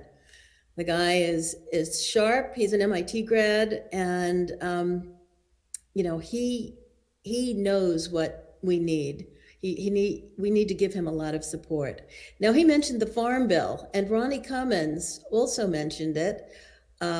$100 billion a year of taxpayer money spent to grow foods that are not good for us, to pay farmers not to grow things. And Alexis Baden-Meyer is going to come back now and talk about that Farm Bill and what it should be doing. Hey, it's so great to go right after Representative Massey. I've always been a big fan of his. Organic Consumers Association has supported both of his bills, the Prime Act and the raw milk bill, the fresh milk bill, as he calls it, the Interstate Milk Freedom Act. His wife's clip about the lactose lobby being so intolerant was hilarious. Yeah, so that's the right direction. to go with the Farm Bill. And I really do hope, and we really will work hard. We should all do exactly what Congressman Massey asked us to do. Make quick phone calls, 3 quick phone calls to your senators, 2 senators, and your 1 representative, just asking them to check out these bills, consider sponsoring them, and supporting their inclusion in the Farm Bill. There are good things that happen in the Farm Bill. I do not agree with Congressman Massey about food stamps necessarily. You know, maybe we should encourage people. There are good programs that encourage people to buy fresh produce and to buy local and direct from their farmers at farmers markets. There are food stamp programs that give you double dollars at the farmers market. And I see this happening in my local community here in Maryland. The farmers get a lot of tokens and tickets from food stamp purchasers, and they get, you know, double or triple the money that they would spend at the grocery store if they buy produce at the farmers market. So I think that's the way to encourage healthy consumption through food stamps. I wouldn't like to see, you know, people were talking about crazy things during COVID, like, hey, why don't you make food stamps conditional on X? So that's probably not the way to go. We might say, yeah, everybody should buy organic if they're on food stamps, but then somebody else will say everybody should be vaccinated and have a tracker if they're on food stamps. So you just never know what could happen. And so far, food stamps has always been equivalent to cash, and there have just been incentive programs. There haven't been programs that have tried to limit what people can buy with food stamps, and it's probably for the best. My favorite organization that does Farm Bill advocacy is the National Sustainable Agriculture Coalition. And through 2019, I was 100% a climate activist. I was going around Capitol Hill with the Sunrise Movement and really encouraged and excited about the Green New Deal. We even organized a coalition of farmers and ranchers for the Green New Deal. And I'm proud of that work. I don't disown it, but I am a lot more careful now, I think, about advocating for what sort of climate solutions might happen. I don't think there's anything wrong with the Green New Deal, and I challenge anyone who believes that there is to read it. It was a totally wide open document that was very aspirational and had a lot of good ideas in it, and it wasn't very prescriptive at all. So I don't know where people got the idea that, you know, that beef would be banned under the Green New Deal. There are all sorts of silly bits of misinformation that came out about the Green New Deal.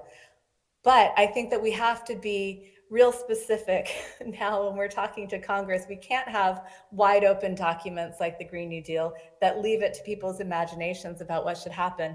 We need to have real specific programs. And luckily there are good ones in the Farm Bill. The Conservation Stewardship Program rewards farmers for the ecosystem services that are achieved through regenerative organic agriculture practices.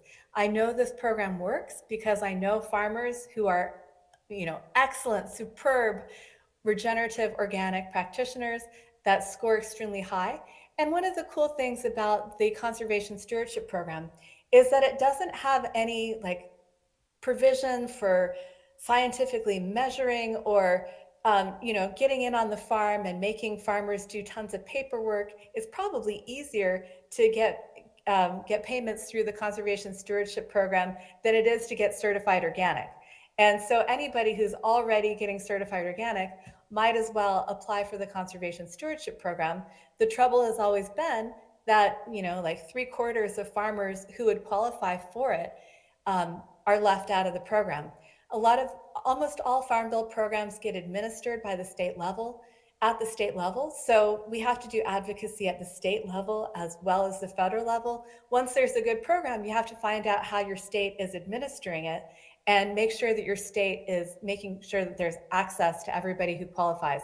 But again, the big limiter to the Conservation Stewardship Act, as good as it is as a program, is that Congress just never appropriated enough money into it to make a difference.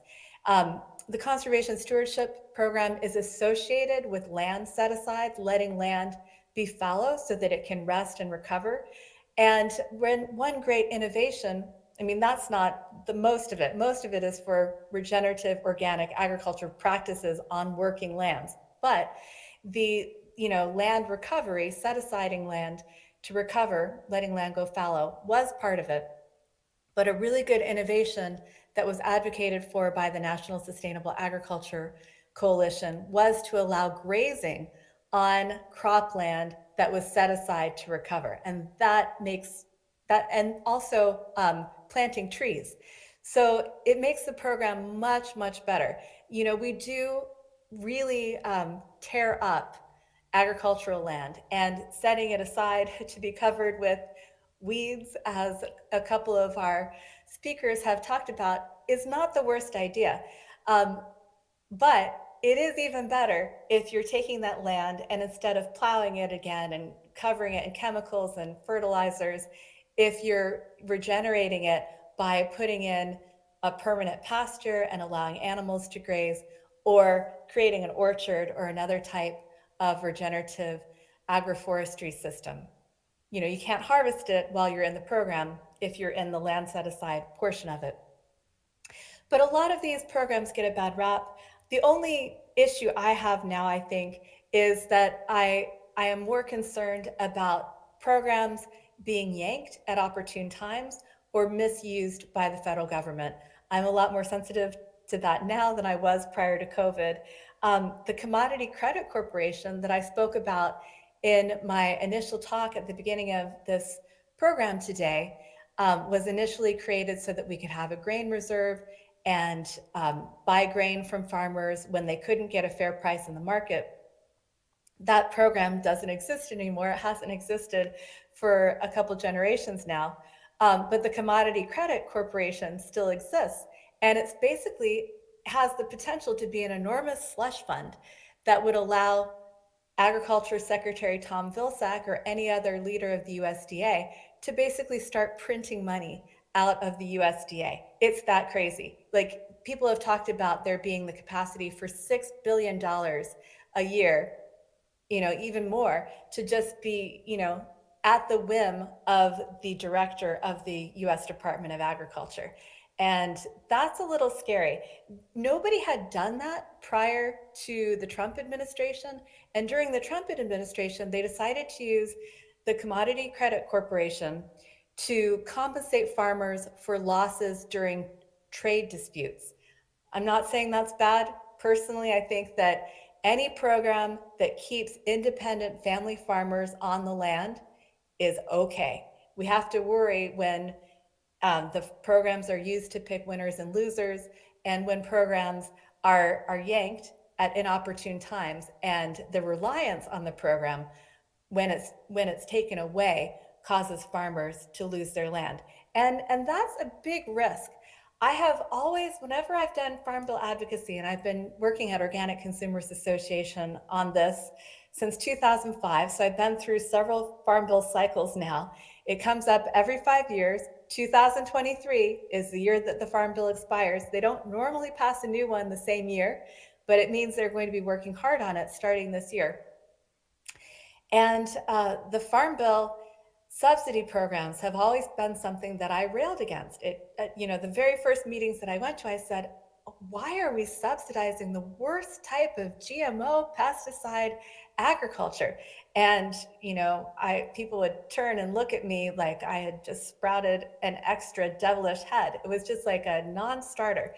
You weren't allowed to talk about subsidies, even with like progressive offices that loved regenerative organic agriculture. Nobody would touch the subsidy issue. There were only a few offices, usually the Libertarian Republicans and Libertarian Republican think tanks like Cato Institute. And I do worry that one of these days, this issue that didn't really get much attention, that I always thought it would be a good idea, yank those subsidies. Don't subsidize the bad forms of agriculture.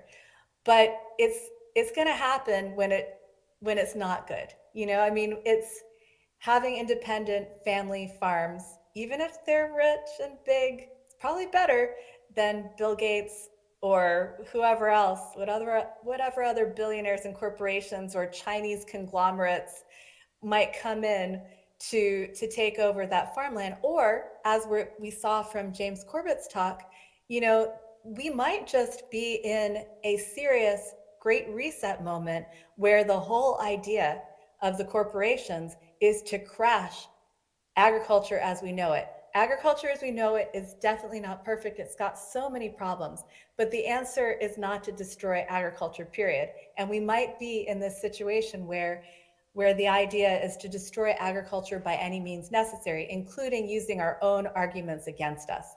We don't like a particular type of farming, and therefore we're going to punish the farmers for it. I mean, these types of things could happen, and there's never been a farm bill like that. But I am concerned, even as much as I hate nitrogen pollution, I hate pesticide pollution, I hate pollution from industry that got farmland soaked with PFAs, these persistent chemicals that just, they accumulate in meat and milk. It's really hard not to, to grow vegetables or any type of product on the farm without having some type of environmental contamination. DDT never went away. We don't use it anymore, but the contamination is still there. And I am concerned that the confluence of support, honest, good support for climate mitigation, which is a good idea, that these things will be used against us, and we will have scenarios like we've seen in other countries where all of a sudden the subsidies are yanked, or they're penalizing the farmer for the pollution that the corporations are responsible for and benefited from. The farmer never benefited from buying GMO seeds, buying synthetic fertilizer, buying pesticides. And I do worry that we may be entering, or we're already in a cycle where the hammer is going to come down hard for real problems on the people who are the least responsible and have the most to lose. So for me, now, any program that keeps independent family farmers on the land is a good program.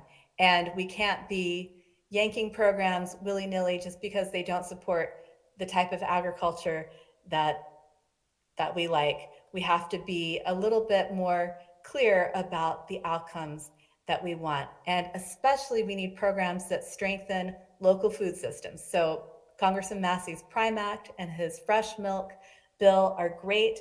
There is a small program that it would be great to get more funding for. It's called the Value Added Producer Grant. And funding actually has gone down since 2000 when they first created this program. It's down to only $17.5 million a year to create processing options for farmers. Ownership. This is what the farmers who gained a little political power during World War II wanted.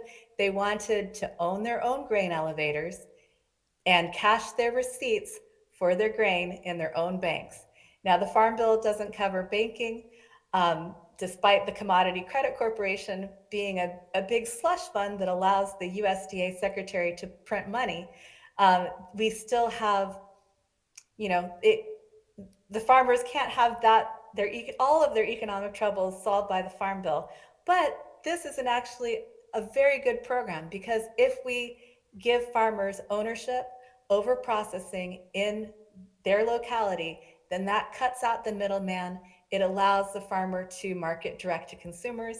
Of course, we love raw milk because raw milk goes direct to the consumer, and it's best that way, as we heard Abby Rockefeller tell us today. So, I buy raw milk, obviously for health, but I would probably buy it, even if I did think it wasn't, more nutritious than processed milk. I'd probably buy it just because I would know that every single dollar I spent on that milk was going straight to the farmer and wasn't going through a gigantic corporation that the farmer had to sell the milk through. So, we just got to do whatever we can to support family farmers now and keep agriculture going. I can't believe I'm talking like this. I've always been so, climate focused, environmentally focused, human health focused, but I think we're at a point where we have to save agriculture. Of course, that shouldn't make us do things that don't match our values either. But we should be real clear about how we're going to advocate and how that might impact independent family farms. I think that's all I've got for you. I think the next speaker is going to talk about local solutions. And honestly, local solutions are where it's at. We should be pooling our own resources, as many of the speakers have talked about, our own resources to ensure our own supply chain at the local level for our communities, like Zen talked about. That's really where it's at. We do need to pay attention to the Farm Bill. It's theoretically a huge opportunity, but it's definitely, no matter what, a huge threat. And we have to know what's going on at the federal level with the Farm Bill, or else it's impossible to understand the food system that we're living in. Thank you. Alexis, you've filled in a lot of blanks there. I just want to reiterate what you were referring to and what Tom Massey was referring to, which is that if you grow your own animal to sell, you have to put it through a butcher shop that is approved by government. And you are not allowed to butcher that animal on your own property and sell it to somebody else, even if they are your next door neighbor, under the rules that exist now. So we've got these crazy rules that are intended to centralize the production of food and to squeeze the profits so that it's the middleman and the large industries that are gaining the profits rather than the individual farmers. Mm-hmm. So our last speaker, and then Alexis will come back with Ben Dobson, and they will do a wrap up of the important points. But our last speaker who is Heather Retberg. She is a local Maine farmer, and she got into the issue of advocating for farmers when local rules were applied to her own farm, and she was told she had to stop selling animal meat to her neighbors. And she spent about the last 10 years making huge differences at the level of towns. She tried to do it at the level of a state law, which failed. But she was then able, with a very clever member of the Maine Senate, to actually change the Constitution of Maine and add food sovereignty to it. So I'm going to let Heather Retberg tell you what happened and tell you what you can do in your own towns and states to accomplish the same thing. Thanks.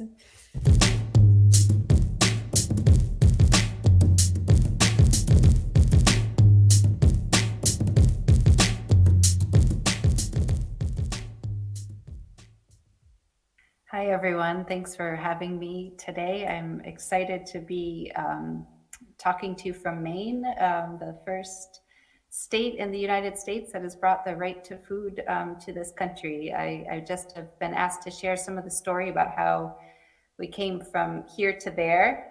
In Maine, we have a saying, you can't get there from here, but we did. We just kept working at it. And I just wanted to share that story with you all today in hopes that it might be good seed in fertile soil. I'm a farmer in Penobscot, Maine.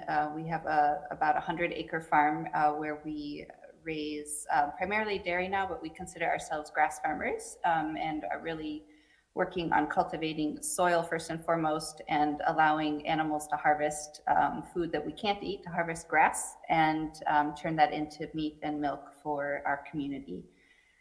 That is what brought me into advocacy work. I had just been a homeschooling mother, and I should say just, but I was a homeschooling mother and farmer. And an inspector came down our driveway in 2009 and wanted to know where we were slaughtering our chickens.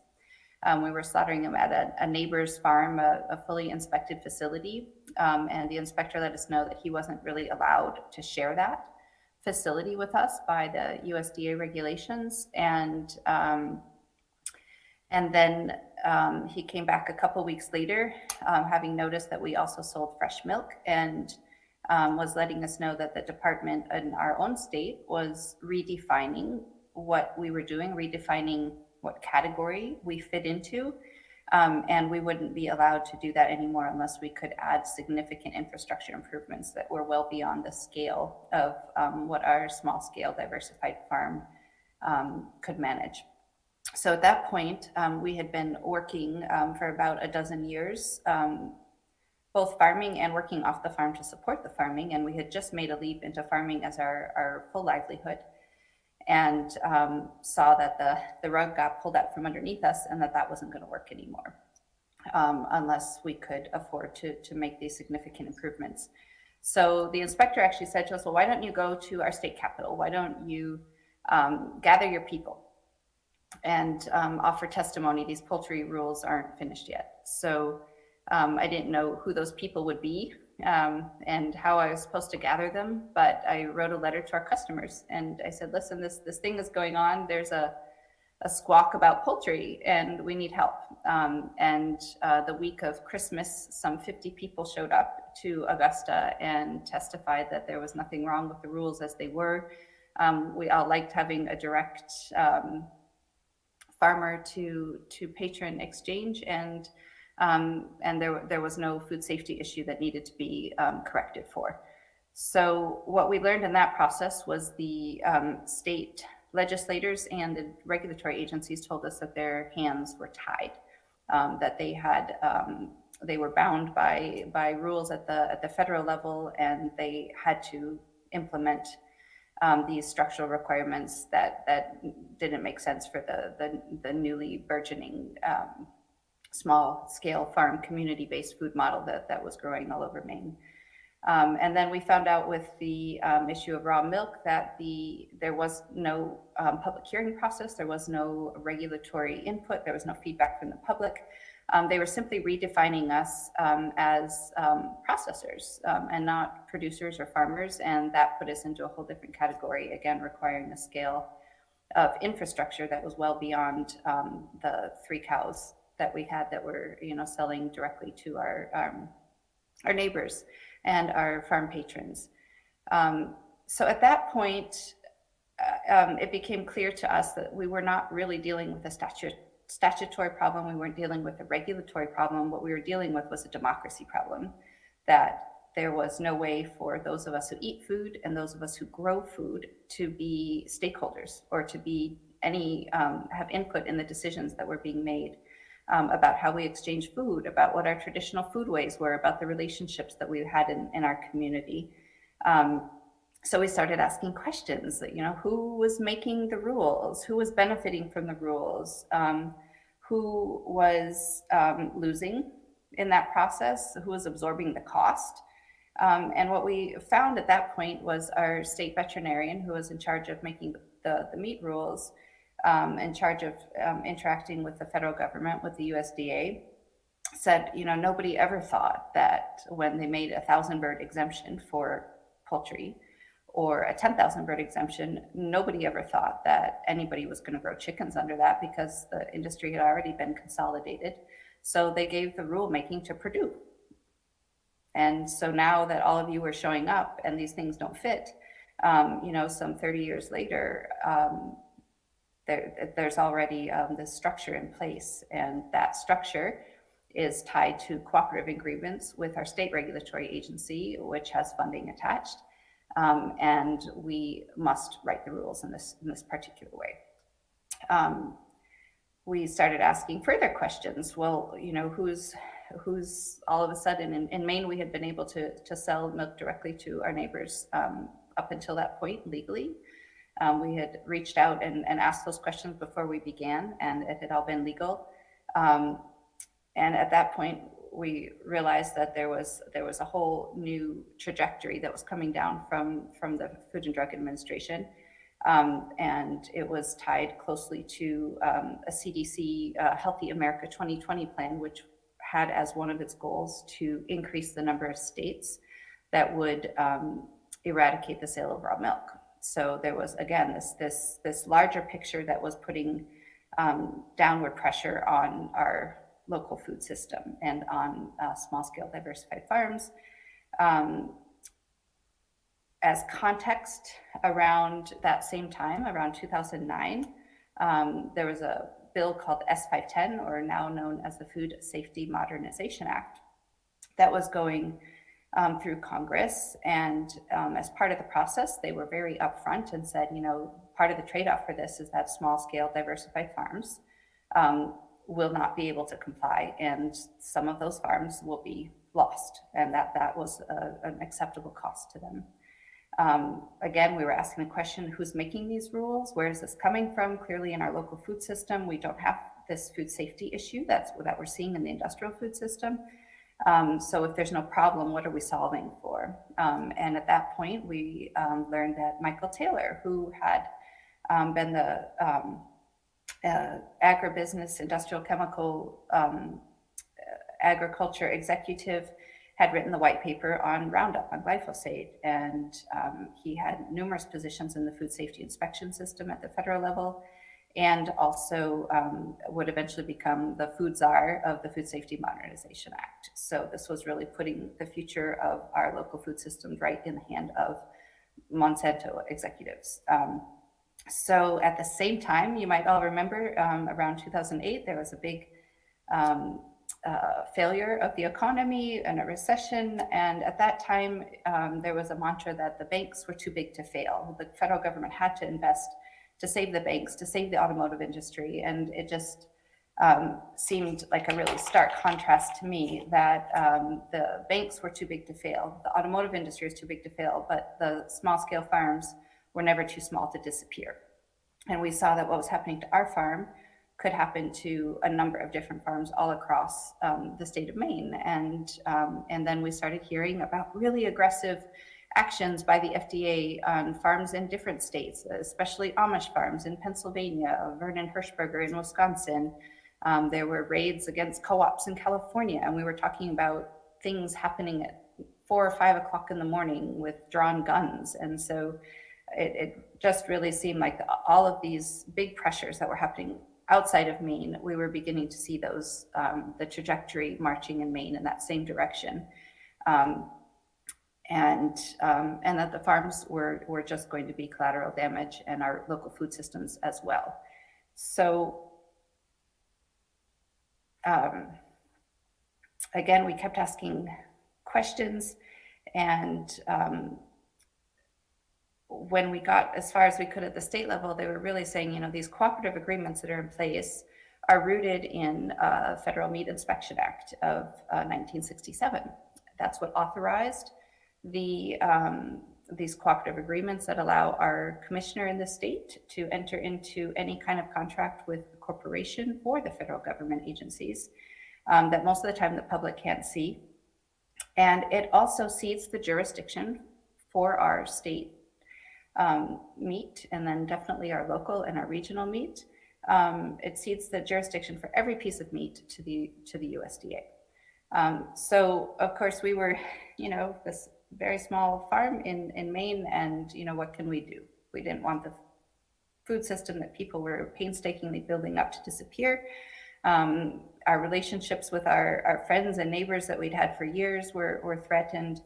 And so we had the option of doing nothing, because that had a clear outcome, or we could do something. We could try to erect a bit of a protection around our local food system and see what would happen. So that gave us a different set of questions to ask, not who's benefiting, who's making the rules, but who's making the decisions for our communities in particular. What rights do we want to encode into law at the community level, and what relationships do we want to have with each other in our community, and how can we protect that legally? How can we put the rule of law behind us? So that led us to reclaim a part, and just a small part of our local food system. We thought we could at least protect the direct exchange of food between a farmer or a food producer and our customers. If we can say relationally, we agree to be in this relationship, we don't need a third party to interact and assure safety that we can manage between ourselves. And so that led us to realize a big part of what had happened at the state level was that we lost the ability to define ourselves. If we lost the ability to define ourselves and over the language that governed our food system, then we had lost complete jurisdiction. So we wanted to reclaim that by asserting authority at the local level, at the municipal level, and defining ourselves, defining our traditional foodways, reclaiming a self-determination and truly staking out a space in the legal field for a community-based food model. We had some great examples to look to in Maine. The towns of Shepley and Newfield had drafted local ordinances to protect their water supply from Nestle, which was putting in test drills. So they had drafted some rights-based ordinances. And that was the first time I came across that language, the first time I started learning about that.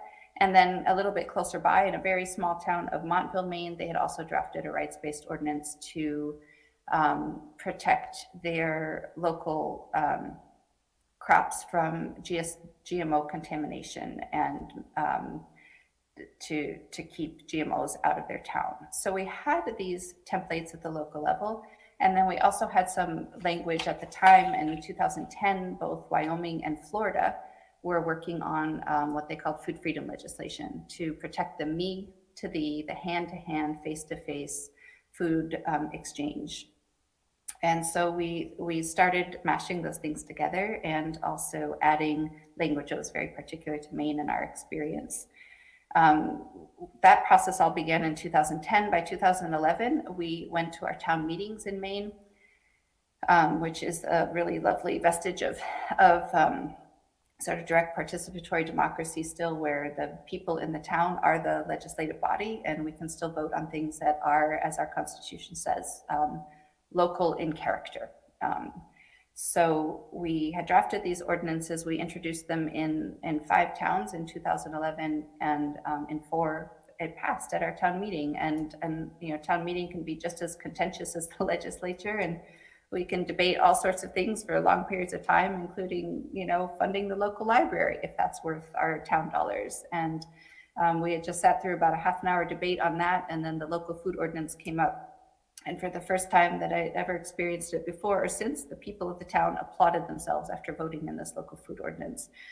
It really was a way of reclaiming our authority and asserting a jurisdiction that we knew the state would not recognize. So there was definitely a risk involved, and the people of the town are willing to take that risk. It did eventually, and I'll breeze over this part in pretty quick motion, but it provoked a lawsuit. The state did sue a farmer. It went all the way to the Maine Supreme Court. The Maine Supreme Court ruled against the farmer, but did not touch the ordinance and did not in any way preempt it, but instead kicked the ball back to the legislature. So that was right away in 2011, as these ordinances passed. By the end of that year, the state had sued a farmer. That took several years to play out, 2013, 2014. Once the farmer lost in court, it really galvanized the communities across the state to pass these local ordinances, because they could see this was one place where we still had legal authority to assert. In 2013, the work took me to the state capitol for the first time, to our governor's office, where I met who would become our legislative champion, now Senator Craig Hickman. He was a brand new legislator at the time. He had run for office for the same reasons that we had written these local ordinances, for losing control of our local food supply. And so we were sort of a star-crossed match that met in our governor's office at the time. He called me shortly after that and said, "I've put in a concept bill about food sovereignty. Do you have any language? Any ideas about what we could do?" So I showed him our local ordinance, and we started working from there. What we were asking the state to do is just to acknowledge, to recognize that our municipalities had the authority over these these me to thee transactions. We lost, and we lost, and we lost for 6 years. The court case happened. We lost at the Maine Supreme Court. So several years later, we realized that part of what was undergirding the support kept growing in the community level, but we never quite had the enough leverage over the corporate lobbyists and over the industry when we got to the State House. So we needed to increase that leverage. And we were being told at that time, in 2010, at the beginning of all this, there was a case where the FDA made some really stark statements about the rights that we don't have. They said there was no absolute right to consume or feed children any particular food. They said there was no deeply rooted historical tradition of unfettered access to foods of all kind.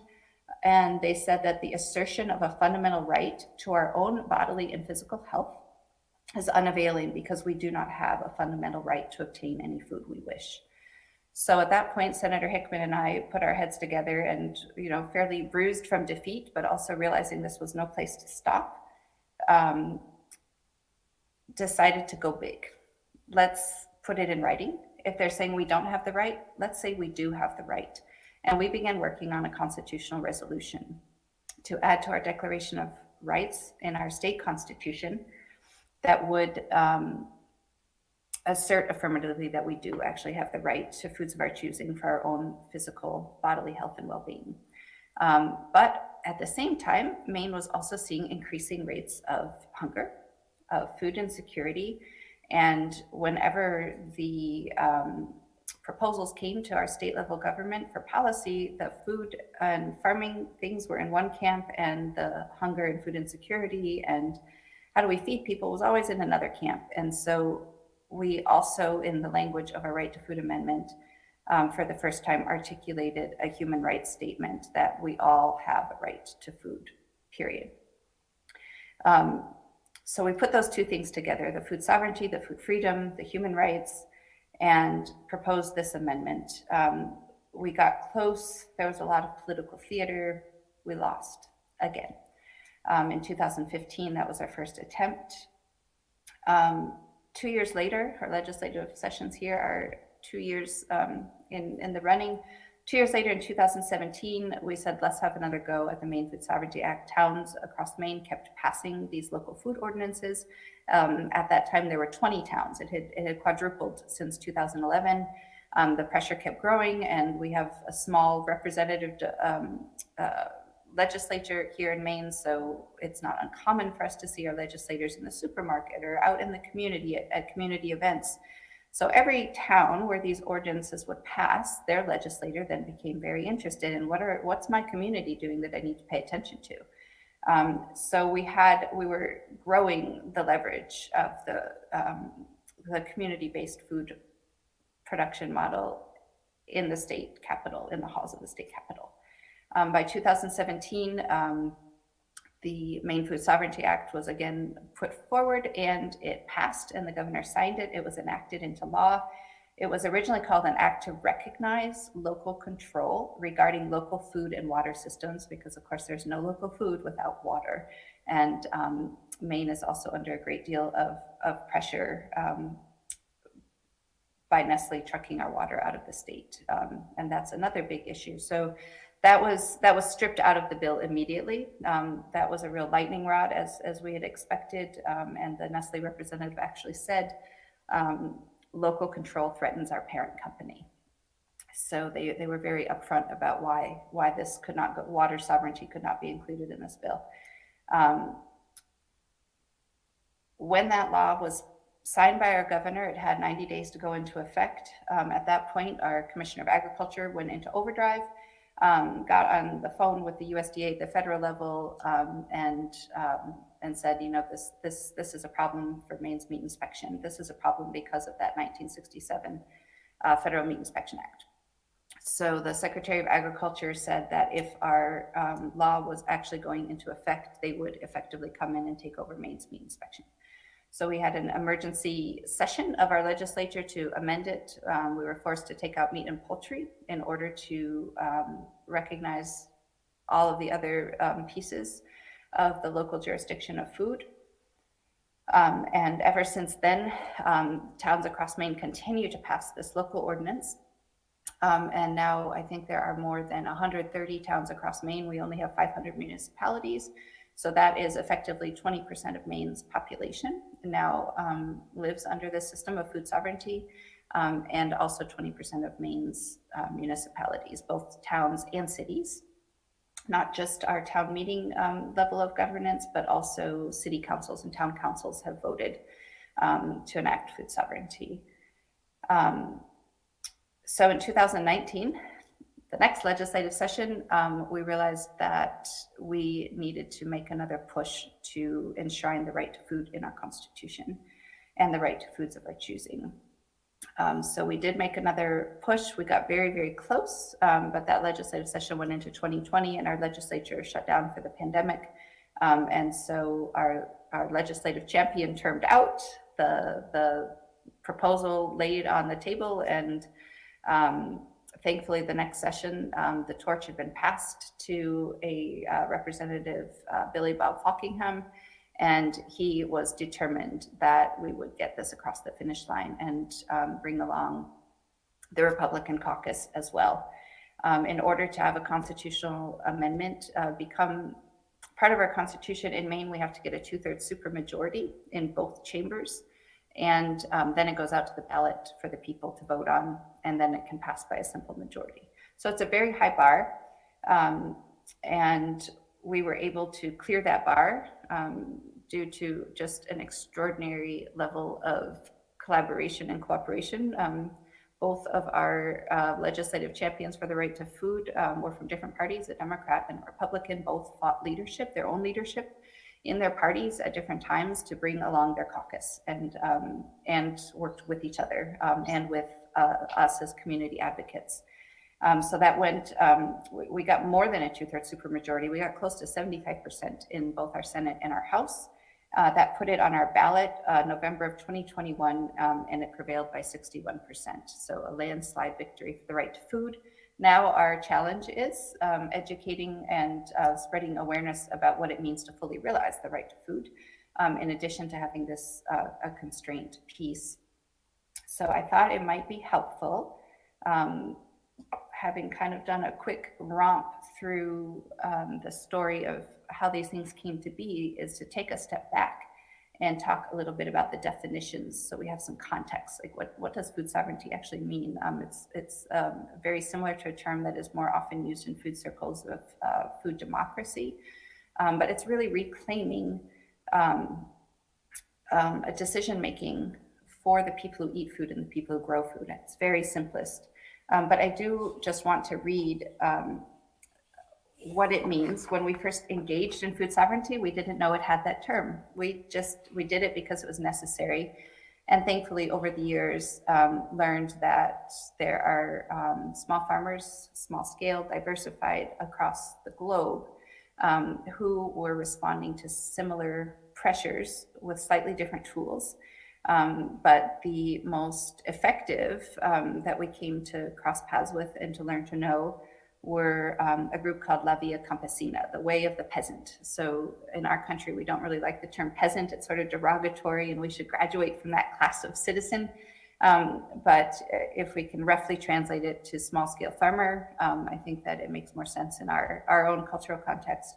But La Via Campesina really worked on this idea of food sovereignty and was able to articulate this definition that certainly makes sense in our context.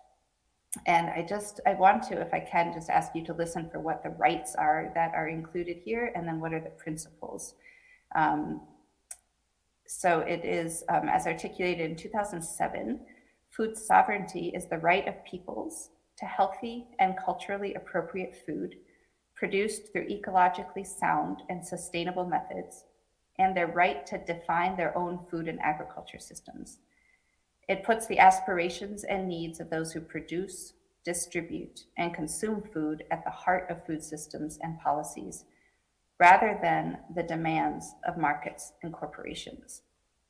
So when the Maine Food Sovereignty Act passed in 2017, we had been able to enshrine some of those principles into law, but none of the rights. So that's why we felt we needed to take another bite at the apple and try to enshrine the rights that were also outlined. Food sovereignty as a concept has 6 principles, that it focuses on food for people. That is that the right of people to have access to healthy, sufficient, culturally appropriate food should be the center of agriculture more than commodities for trade. It should have a national priority that we can feed ourselves before it becomes a commodity, a currency. That it values food providers, that food systems are localized, that food control or decision-making should be local. And that one was really important to us, again, that the right of food providers to have control over the land, the seeds, the water, and just rejecting the privatization of our natural resources. And the 5th principle is building knowledge and skills. So that we defined in Maine statute as traditional foodways, and made sure that not just our food exchanges, but all of the education and the cultural connection and the community relationships that happen over food exchanges would be protected. And these more traditional ways of making and preserving and processing food could go from one to another in this legally protected space. And the last principle is that it works with nature, so that we are maximizing the contribution of ecosystems and avoiding costly toxic inputs to just improve the resilience of local food systems. So that's food sovereignty. And then I also wanted to read the language of our Right to Food Amendment as it was enacted in 2021. It's Article 25 of, Article 1, Section 25. That's our Declaration of Rights in Maine's Constitution. So we only have 25 sections. This one is all individuals have a natural, inherent, and unalienable right to food, including the right to save and exchange seeds and the right to grow, raise, harvest, produce, and consume the food of their own choosing for their own nourishment, sustenance, bodily health, and well-being, as long as an individual does not commit trespassing, theft, poaching, or other abuses of private property rights, public lands, or natural resources in the harvesting, production, or acquisition of food. So there are 4 components to our amendment. The first one is an internationally recognized definition, the natural, inherent, unalienable right to food. So this refers to the right of all individuals, and we made sure to use the word individuals so that it could be differentiated legally from corporate persons. No corporation can claim a right to food under this amendment. So the right of all individuals to be free from hunger. So beyond this most basic component for human survival, the right to food essentially is about people being able to feed themselves in dignity. So you're not making trade-offs between other essential human needs and being able to feed yourself, feed your family, so that you'd have autonomy over your food and in turn, then your health, your physical and mental well-being. So there are 4 pieces to that definition of the right to food. That food would be adequate, available, accessible, and sustainable. This is actually also tied into, again, internationally, the experience of peasants or small farmers across the globe. They were also moved around in the same time period to be working on an international articulation of this right, and came up with a declaration that wasn't adopted at the international level called the United Nations Declaration of the Rights of Peasants. And then it goes on to say, and other people who live in rural areas. So like, what do we need to have a life of dignity in rural places? In Maine's articulation of the right to food, we then went on to incorporate food freedom and food sovereignty, that we would absolutely have the right to save and exchange seeds, that could not be taken from us as an elemental part of human survival. and then the right to grow, raise, harvest, produce, and consume the food of their choosing. We've seen some states pass a constitutional right to garden or a statutory right to garden or right to hunt and fish. So this language incorporates all of that. We're talking about any way that we feed ourselves in dignity is protected. This part is the constraint of the government, but also requires the government to, as a duty bearer to us, the rights holders, to facilitate the right to food, to restrain any third-party actor from preventing our ability to grow our own food and to feed ourselves in dignity, and to respect and protect that right. So I think I can leave it there. I did want to put one other sort of legal piece out there for people in different states in the United States, at any rate, that the important provision in our own constitutions at the state level to look at is almost every state has something that is taken from the Declaration of Independence, which was not a legally binding document. But in Maine, it is called, it's Article 1, Section 2 of our Constitution, and it's called Power is Inherent in the People. When we began this, that was a big piece of what we were rooting these local ordinances in. In Maine, it says that all power is inherent in the people. All free governments are founded in their authority and instituted for their benefit, and they therefore have an unalienable and indefeasible right to institute government and to alter, reform, or totally change the same when their safety and happiness require it. We certainly felt like our safety required it, our happiness required it. This provision is even stronger in some states. Pennsylvania, it's stronger. New Hampshire calls it the right to revolution. So that's something to look for in state constitutions. And then home rule. In Maine, we have one of the strongest home rule, both laws and constitutional provisions in the country. California is another one, some of the Western states. But that is what enabled us to assert that authority at the local level of the rights-based language that was different than a regulatory ordinance. So I will leave it there and just encourage you all that we have these tools in a democratic toolbox at our disposal. They're dusty, but we have to take them out of the toolbox and use them in order to maintain the rights and that are just fundamental to our health, our survival, and our well-being. And I would encourage you all to look for those tools, and certainly Maine stands ready to help anybody else who takes up this effort.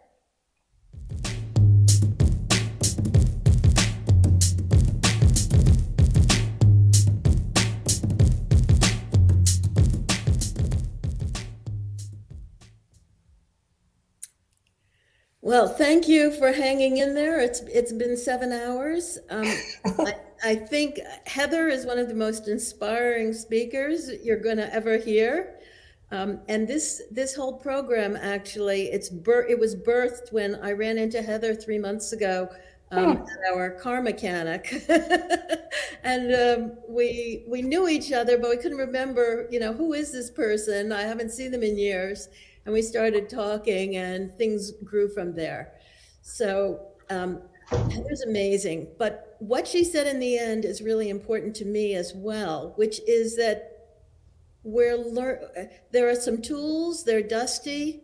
What we need is to figure out how to work together and make the changes we need. We've let things go politically so that the system is collapsing around us, probably deliberately.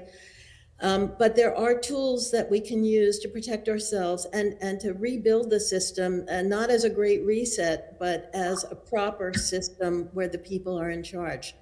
So we do have a button that you can connect with. You can sign up for CHD chapters in your states.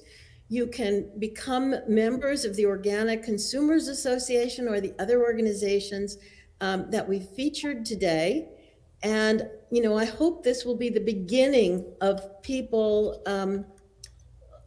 working together in new ways.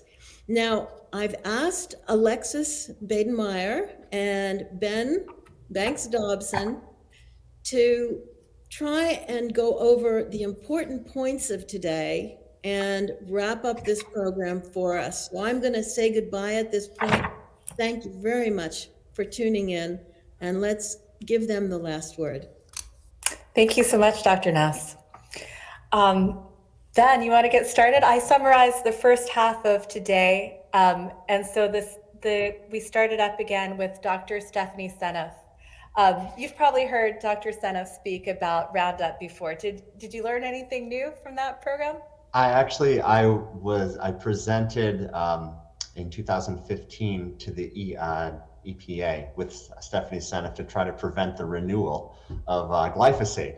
And I have to say that all these years later, that her presentation has more additions because there's been so much more research. And I think that that's very encouraging, despite the news being discouraging. The fact that that's out there and its research is really an indicator. And I think today, all of today, there are many indicators of hope and the beginning. And I think this session today really helps us draw the connections between the sovereignty that CHD has fought for us to have over our own bodies and immune systems, and that there's an intrinsic link to the sovereignty we need to have over our communities, our right to food, and then that the soils themselves need sovereignty because the microbial systems in soils are very similar to the microbial systems in our guts. So building off that biological level was a huge message, I think, that we need to look at today, and that we have to break down this farcical left-right divide where many views that have come from the right, where many of us former lefties like myself realize that the right to individual freedoms is intrinsically linked to the rights that we want for our bodies and our organic farm fields. And I would like to also say that today, I think, I'll recap in a bit, but a really powerful takeaway, I think, for all of us is that we have to all learn from one another in a process of how do we look at embracing individual rights and constitutional law, and then also recognize these things that our Constitution never recognized, like complex biological cycles. We didn't have pesticides and herbicides when these documents were written. So we now need to translate these documents and look for the opportunities they provide that Heather Rutberg did so expertly in Maine, and find a way forwards. And that way forwards will include a very broad tent of people coming from the former left, the former right, and really us as citizens of our communities. I think today we were provided with several solutions right from the garden all the way through the farm. But what rang true is that action to protect ourselves starts at the community level. I live in Massachusetts, in a town that has a very strong town where we have town meetings and we vote. And in fact, some ordinances passed in our town have affected state law, as Heather pointed out. So I don't mean to be rambling on here, but these were some of the real powerful points. And I think at a structural level, there is an underlying tenet of the problem, Alexis, that you and I both pointed to, which is that there is for the growth of fiat currency-based, US dollar-based capitalism to grow. I think markets are great, but we need to retake control over what's valuable at the community level, pass laws to protect our own sovereign rights and the sovereign rights of the other living things around us, and do that at the community and watershed level, so that instead of creating artificial boundaries, we actually look at culturally and ecologically appropriate boundaries and work from there towards legislative solutions. So those are some really key takeaways today. And I think that for CHD and many of us in the organic movement, this coming together represents sovereignty expanding from the idea of sovereignty of our body to sovereignty of the space around us and how what we put in our body relates to that space. And that's how I'd really sum up this day. So I'd like to thank Meryl and everyone who spoke. I learned so much today and needed this inspiration. So thank you all, and Alexis, especially thank you to you. I'd like to hand it back over to you here. Well, I think that that's a perfect way to close today's symposium. I think you summed it up perfectly. Yeah, thank you to Dr. Nass and to Children's Health Defense. Hopefully this will be the beginning of a wide collaboration amongst all the speakers and the communities that each one of us represents. And everyone who tuned in. I hear that there were thousands of people watching live with us. Thank you so much for being with us. Please share this and get all of your friends headed over to CHD TV to watch.